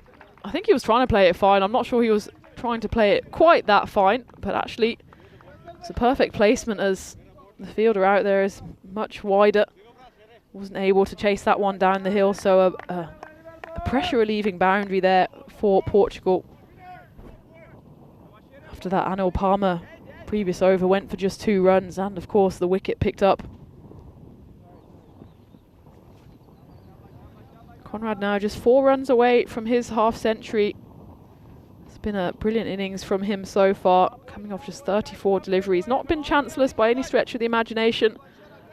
Anil Palmer ran underneath one in the deep, which probably should have been taken. At least he should have got near that one. That's a slower delivery from Shah Sahak, but picked brilliantly by Conrad Greenshields, and he does get to his 50. It's an excellent innings from him as he moves to 50 not out off 35 deliveries. What a innings there from Conrad Greenshields. And he's taken his team not quite over the line, but certainly the line is in sight for them. As back-to-back fours again swings the momentum back in Portugal's favour. Now just 34 runs needed.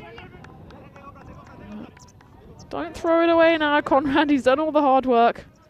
Just needs to keep plugging away. It's less than a runner ball. He's got Najam Shazad, the captain, at the other end. He's more than capable of chipping in with runs or two as we move to the end of the 14th, 104 for 4. And the run rate here, well, it's more or less been just on the line all the time. The good news for Portugal is that they are still just the 4 wickets down. So if push came to shove, they could probably try to accelerate towards the end, but at the moment they won't mind if they win on with 10 balls to spare or on the final ball. For them, it's just important to get the win. As Kamal Mushtaq comes into the attack for the first time. It's actually a bit of a surprise to me that he's been held back for so long. The 15th over will be his first, given that he is the second highest wicket taker for Norway, and in fact the highest wicket taker that's on the field. As Raza Iqbal not featuring for the Norway side. He's got 24 wickets to his name, does Mushtaq. Looking for the 25th here. As that one's been lifted away, and it will be number 25. And again, just a bit of a nothing shot there from Shazad. It's the first ball of a new bowler, and he just lifts it away, but lifts it straight into the hands of the waiting fielder, who seemed to be almost placed in that position for that exact shot. So the plan executed perfectly for Norway. Kamal Mushtaq, he comes into the attack and takes a wicket with his very first ball, and that's the end of the Norway captain. He has to depart for 2 off 5 deliveries, and well, again, twists and turns. Thrilling game here on our hands, and I don't think it's over by any stretch of the imagination. Conrad Greenshields still out there. That's the good news for Portugal, but the bad news is, well, that's another wicket down, so 104 for 5. 34 runs needed in 35. It's Rahul Kumar Hashu who comes to the crease. This is a good move, I think, from Portugal. Hashu showed so much intent and intensity in the innings yesterday. Scored 26 runs in 23 deliveries. We know he can hit big shots, but all that's needed actually from him now is to match the hustle and the intensity of Conrad Greenshields at the other end. And if they can just burgle a few runs in the inner ring, that would probably bring the field in, and then they can try and lift it over the top for those boundaries. So it's an intriguing battle shaping up here. It was Hashu and Shantu who really put together a great partnership at the end of the innings for Portugal yesterday, in vain on that occasion, but the game is certainly still up for grabs here. As he knocks that one into the leg side. This one will just be the 1 run, but he gets himself off the mark straight away. Kamal Mushtaq, well, he comes in and justifies his selection straight away, picking up his 25th international wicket. And that coming off just less than 50 overs, so pretty much a rate of a wicket every other over, which is outstanding for someone playing international cricket.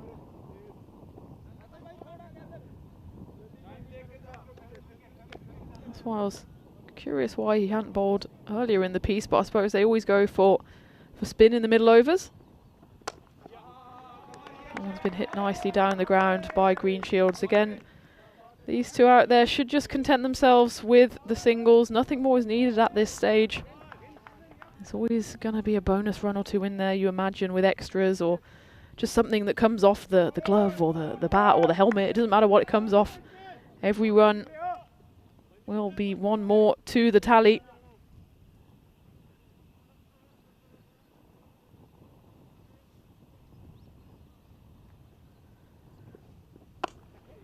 It's worked away from Hashu, and immediately he calls 2. They are going to run hard for 2, and the big dive is put in, and it's not taken cleanly by Kizar Ahmed. It's a collision between the batter and the Norwegian captain. I think if that was taken cleanly, Hashu would have been in danger. As it was, the ball popped up at Ahmed, and then he had the unwelcome surprise of Hashu sliding in with his bat straight into the side of him. But everyone's up on their feet, everyone's well, and well, it was certainly a bit of a risky 2, but it paid off. As again, 2 runs the collection, 30 now needed for Portugal, 32 balls remaining.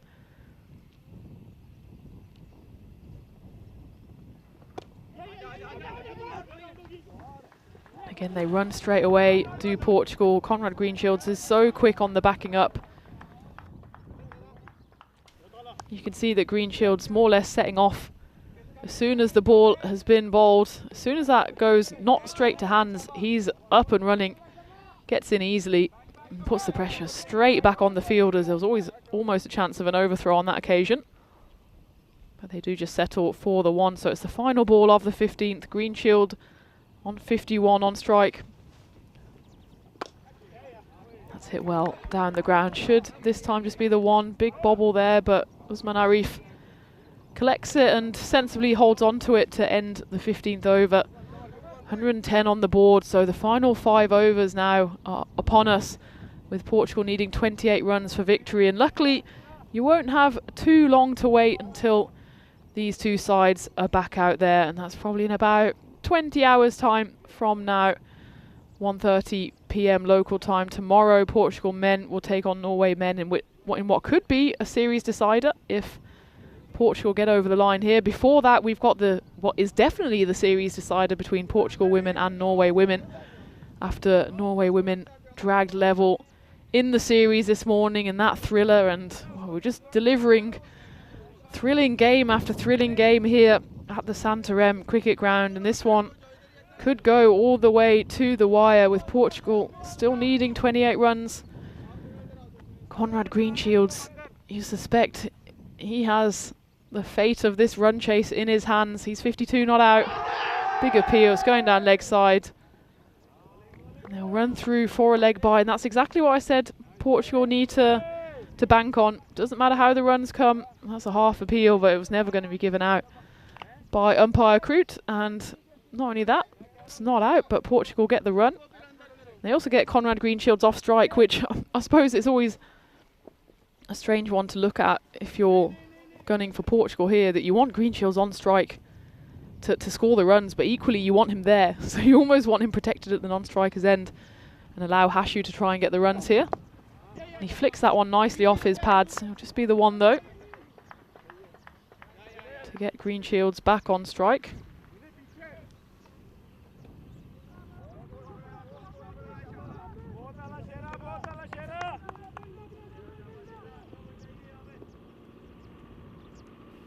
It is Shersa Haq who has continued into his 3rd over. And that one's been whipped into his own pad there by Conrad Greenshields. He was lucky.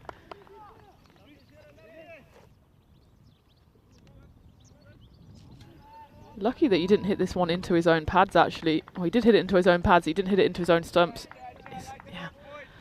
It was a bit of a tired shot, wasn't it? Non-existent footwork, and then didn't really know where the ball was. Luckily for him, it didn't roll onto his stumps. So he'll keep the strike here. It was a dot ball, valuable one for Norway.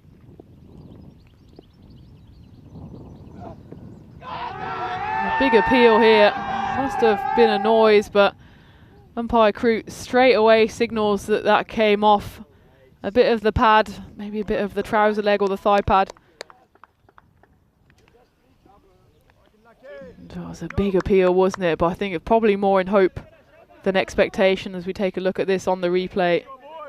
Yeah, I think that probably just flicked on the way through. You can tell it was a loud appeal from, well, especially the bowler and the keeper, but probably not an appeal where they were 100% sure, as that one is a good delivery from Shersa Haq. Equally well dug out by Greenshields, just the 1. But this is a probing line here from Shersa Haq. He doesn't want to give anything away for free. There was that one that drifted onto the pads, but that was only a leg by.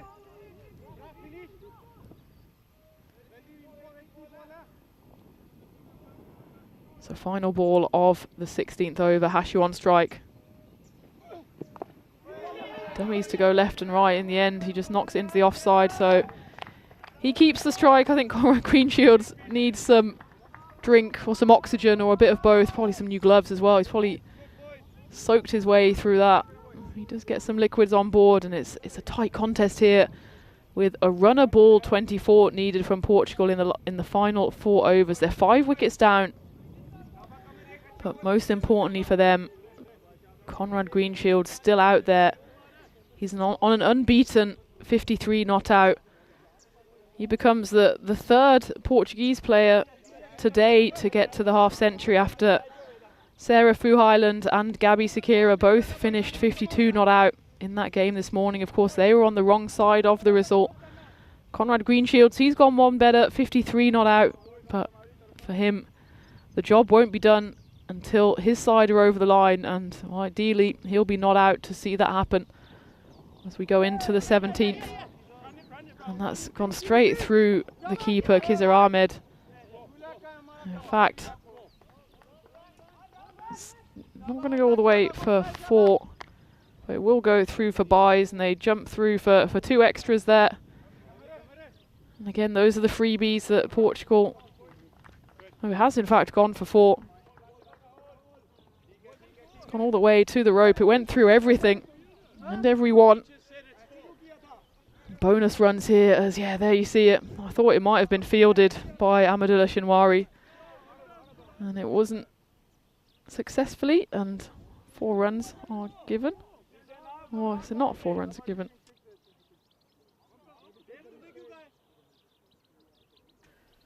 There's a bit of confusion here about whether it was a 4 or not. Of course, in these T20Is, the umpires don't have the benefit of the replays, so it is just going with umpire's call on the field. It was 4 buys signalled by umpire Andy. It was down to the misfield there of Amadullah Shinwari. I will be honest, I can't see much from this side because it goes up the hill to the strip and then back down the hill the other end. So even the fielders down there, I can't see their legs, let alone the rope. As this one they comfortably run through for a single. So 5 runs coming off the first 2 deliveries of the 17th. It's Kamar Mushtaq who's come back on for his 2nd over.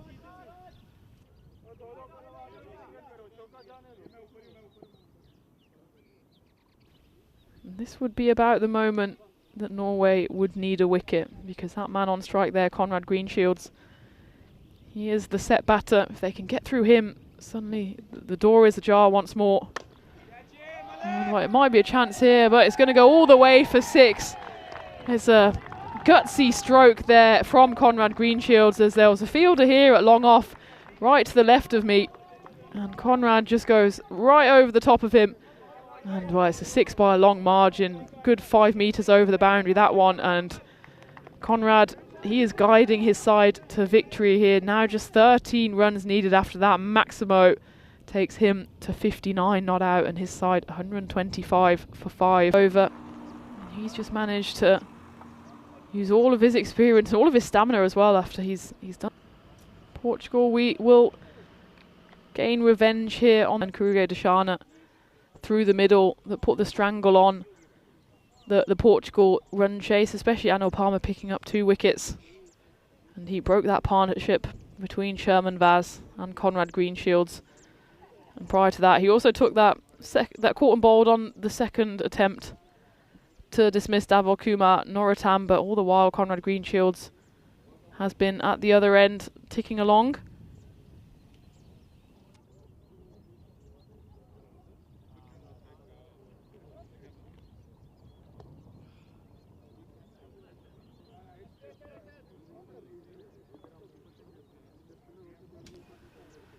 So we're just overcoming some technical issues here. It's been a long day at the Sydney Cricket Ground, the Santarem Cricket Ground. going to say it's the better of the two SCGs. But we still have a full day of action to bring you tomorrow. And of course, over in Madrid, we've got the European Cricket Series in full flow. And that will continue in the morning as well, with Vinny and Rico at the helm, taking you through 2 double headers there. So it really is non-stop cricket action here on the European Cricket Network. And just as the Madrid series draws to a close, we'll be heading over to Italy for the Bologna series, which will feature both an ECS and an ECSW. So it'll be great to see more women's cricket in action. And as you've probably seen on the calendar, we hit almost every corner of Europe on our merry adventure throughout 2025. But of course, there's still some scores to be settled here on the SCG before the end of play tomorrow. As well, if Conrad Greenshields manages to get his side over the line here, then they will draw level in the series 1-1. It will go down to the final game in the morning between the women and in the afternoon between the men. Still not a done deal here though, as Portugal will have to tick off the remaining runs, as it looks like we're back into the play. And oh, that one zips through. In fact, I think it was a bit of a slower delivery from Kamal Mashtak. Conrad Greenshields half leaves it in the end. It is the end of the 17th over, with there's still 1 ball to come. I did think that, but I don't want to question the men out there in the middle, but there is 1 ball left. So confusion reigning, but it was 4 byes to begin that over. Then it was knocked for a single from the bat of Hashu. That got Conrad Greenshields back on strike. He then hit that thumping 6 over long off. Followed that up with a 4 over the covers. And that 5th ball of the over just went through to the keeper. So by my maths calculations, that should, well, not that there's any other calculations, by my calculations, that should be 1 ball to come of the 17th. And it's just as well that Portugal were given that final ball, as it's pulled away for 4 runs by Conrad Greenshields, and that leaves Portugal needing just 5 runs to win in this run chase. It's the end of the 17th. Portugal 133 for 5. So 5 runs to chase down that total.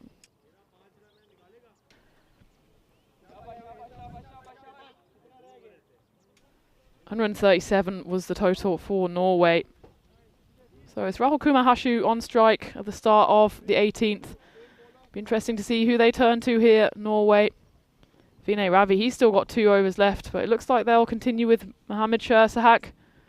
5 runs away, Portugal, and what a delivery that is from Shersahak, who he's just a little magic man, isn't he, with both ball and bat. He always just comes up with a moment of brilliance. That one was a perfectly executed Yorker, which proved too hot to handle for Rahul Kumar Hashu, as he has to depart at the start of the 18th over, and possibly a bit too little too late for Norway, but outstanding Yorker nonetheless as Hashu departs. He's done his part though. He ably supported Conrad Greenshields, their partnership worth 29.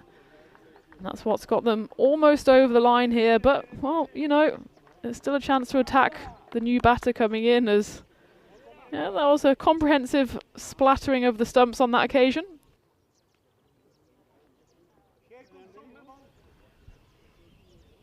As the new batter comes to the crease, and it's Amandeep Singh. So, well, if it's anyone you want to come to the crease, it's the man who very recently picked up the MVP trophy in the ECS Premier Division.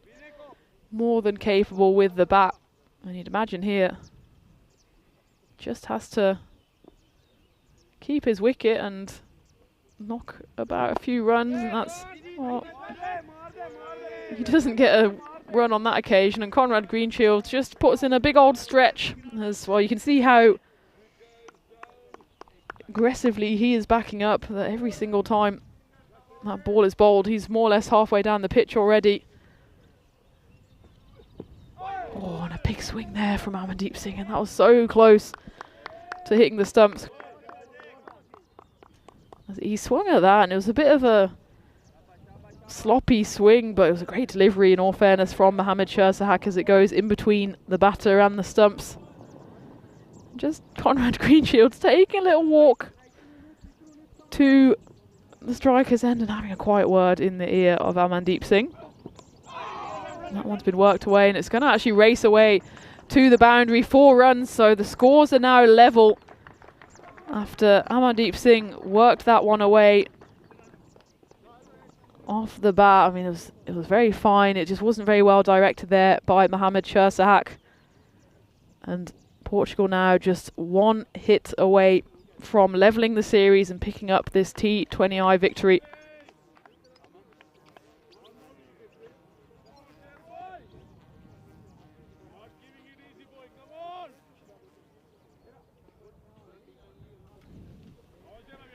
So it looks like Conrad Greenshields might, in fact, safely end this innings not out. He's currently 67 not out. 1 run needed for the victory. And there it is as it's smashed through the covers. Conrad Greenshields, arms aloft. He knows how much that means to the side, and it means a lot to him as well, as he posts an unbeaten 67 off 46 deliveries to see his side home. And well, the target was 138. Conrad Greenshields almost managed half of that off his bat alone. An epic performance from him, and a much improved performance from Portugal as well, as they've certainly not shown all of their skills over the last 3 days. But they came back fighting today. It looked for a while that they would cruise to victory in the first half. They maybe let Norway get into it a bit too much, but in the end, it was the man on screen there, Conrad Greenshields, who guided his side to victory after he promised in the igloo earlier that his side had some making up to do, and they've done that in spades as they draw the series level 1-1 going in to the decider tomorrow, as we take a look at some of the highlights. And well, it was a good start from Portugal with Jalpesh Vijay and Miggy Machado at the top. They put on 37 runs. And we thought, well, this might be a pretty easy run chase for the men in maroon. But then the old problems came back for Portugal, and they just gave their wickets away a bit too cheaply on 2 occasions. That was the first, Jalpesh Vijay just chipping the ball up in the air, caught easily by Kruger Deshana, and then it was pretty much action replay at the other side as well, as that one was caught by Khizr Ahmed behind the stumps. That was the end of Miggy Machado. But then that man came out, Conrad Greenshields there, number 8 on his back. He had to watch though, as his partner still ended up falling the other side, as Dhaval Kumar Noratam, he stuck around for 7 deliveries before he was dismissed, caught and bowled on the second occasion there by Anil Palmer. But Conrad Greenshields, he just kept on plugging away. He did give a few chances. Vishal Sharma on the one side and Anil Palmer on the other will certainly rue their missed opportunities, but Conrad Greenshields, didn't he cash in with 3 massive 6s, 2 pretty much action replays and 6 4s on his way to winning the game. But again, Sherman Vaz, the sweep shot came to haunt me and Portugal, as probably the wrong selection on that occasion from Vaz, as he was clean bowled by Anil Palmer. The captain, Najam Shazad, he came and went pretty quickly, as again Anil Palmer was involved in that. It was just hit round the corner straight into his grateful hands. That was Kamar Mushtak's one and only wicket. Rahul Karmahashu, he came in and got cleaned up by Mohammad Shirsahak. Did still though contribute 7 off the bat and chipped in with a partnership with Conrad Greenshields, but it was that man who scored the winning runs. Amandeep Singh tickled it away for a 4, and then the next one also crashed through the covers, and that meant that Portugal claimed victory by 4 wickets. And what a display it was for them, and what an absolute thriller it sets up all day tomorrow for both the men and the women. As we take a look at the scorecard, and it's Conrad Greenshields who's the star of the show there, scoring 67 runs off 46 deliveries. Amandeep Singh there at the end, being the one that could kind of take the glory with the 4 off his bat, and it was just a comprehensive performance from Portugal. There was no huge partnerships, but when you have one man delivering 67 runs by himself, well, that's pretty much all you need. As for Norway's bowlers, well, Vinay Ravi at the top, he's always Mr. Reliable, just didn't pick up a wicket on this occasion. It was Mohammad Shah Sahak, who kind of is always thrown to as a joker in the pack, and it was Shah Sahak in the pack as he picked up 3 wickets for 20 runs, but at that point, probably just a bit too little, too late. Anil Parmar and Kuruge Dashana, they are turning into quite a formidable pairing in the middle overs with their spin. But it wasn't enough for Norway, as while they posted 137, it was in danger of being less than 100, as they found themselves at 77 for 7, and then the fight back was on thanks to Kamar Mushtaq and Vinay Ravi with the bat. But there was only one man to take the star of the show here, and that was Conrad Greenshields. Maybe he was buoyed by his chat with me in the igloo earlier. Either way, whatever his motivation, he was firing on all cylinders as he scored 67 not out to see his team home in comfortable fashion in the end. It was touch and go with wickets falling, but they do win it by 4 wickets, and well, what's that, 2.1 overs to spare. So I'd say on the whole, it was a comprehensive performance from Portugal, and what a day it sets up for tomorrow. And well, look at those shots, and that's hopefully the weather we will be expecting tomorrow, as well as we can take a little look ahead at what is coming up. And well, here in Santarem, it's going to be an absolute thriller, as we have 2 title deciders, and they're T20Is, so you know every game's important, but the first game will see Portugal women face Norway women after Norway drew level in the series early this morning. It's all on the line there. Can Portugal fight back again? They've lost that 100% win record, but I'm sure they will be consoled by having a series win if they get over the line tomorrow. As for the men, Portugal against Norway again, so the game we've just seen, and if it's anything like the game that we had yesterday, the game that we had today, that promises to be an absolute thriller as well, and it will again be a series decider. And well, before that, we've even got double headers just across the border over in Spain. We have Madrid CC against Getafe in a double header, followed by the Sonseca Sultans versus Madrid United. That's starting early in the morning if you're over in Western Europe, and if you're over in India, then it's a lovely lunchtime treat for you on that Wednesday that we have coming up tomorrow. So all that's left to say is thank you very much for joining me. I've been Tina Goff. I'll remain Tina Goff going into tomorrow. I'm looking forward to those 2 title deciders, and of course before that you can scoot on over to the other live feed that will be going on in the morning, which will see Vinny and Rico talking you through the action in Madrid. But we're having a party over here in the Iberian Peninsula with cricket wall to wall tomorrow, and I'm looking forward to having you joining me then. But in the meantime, take a look at these highlights, stay safe, and see you in the morning.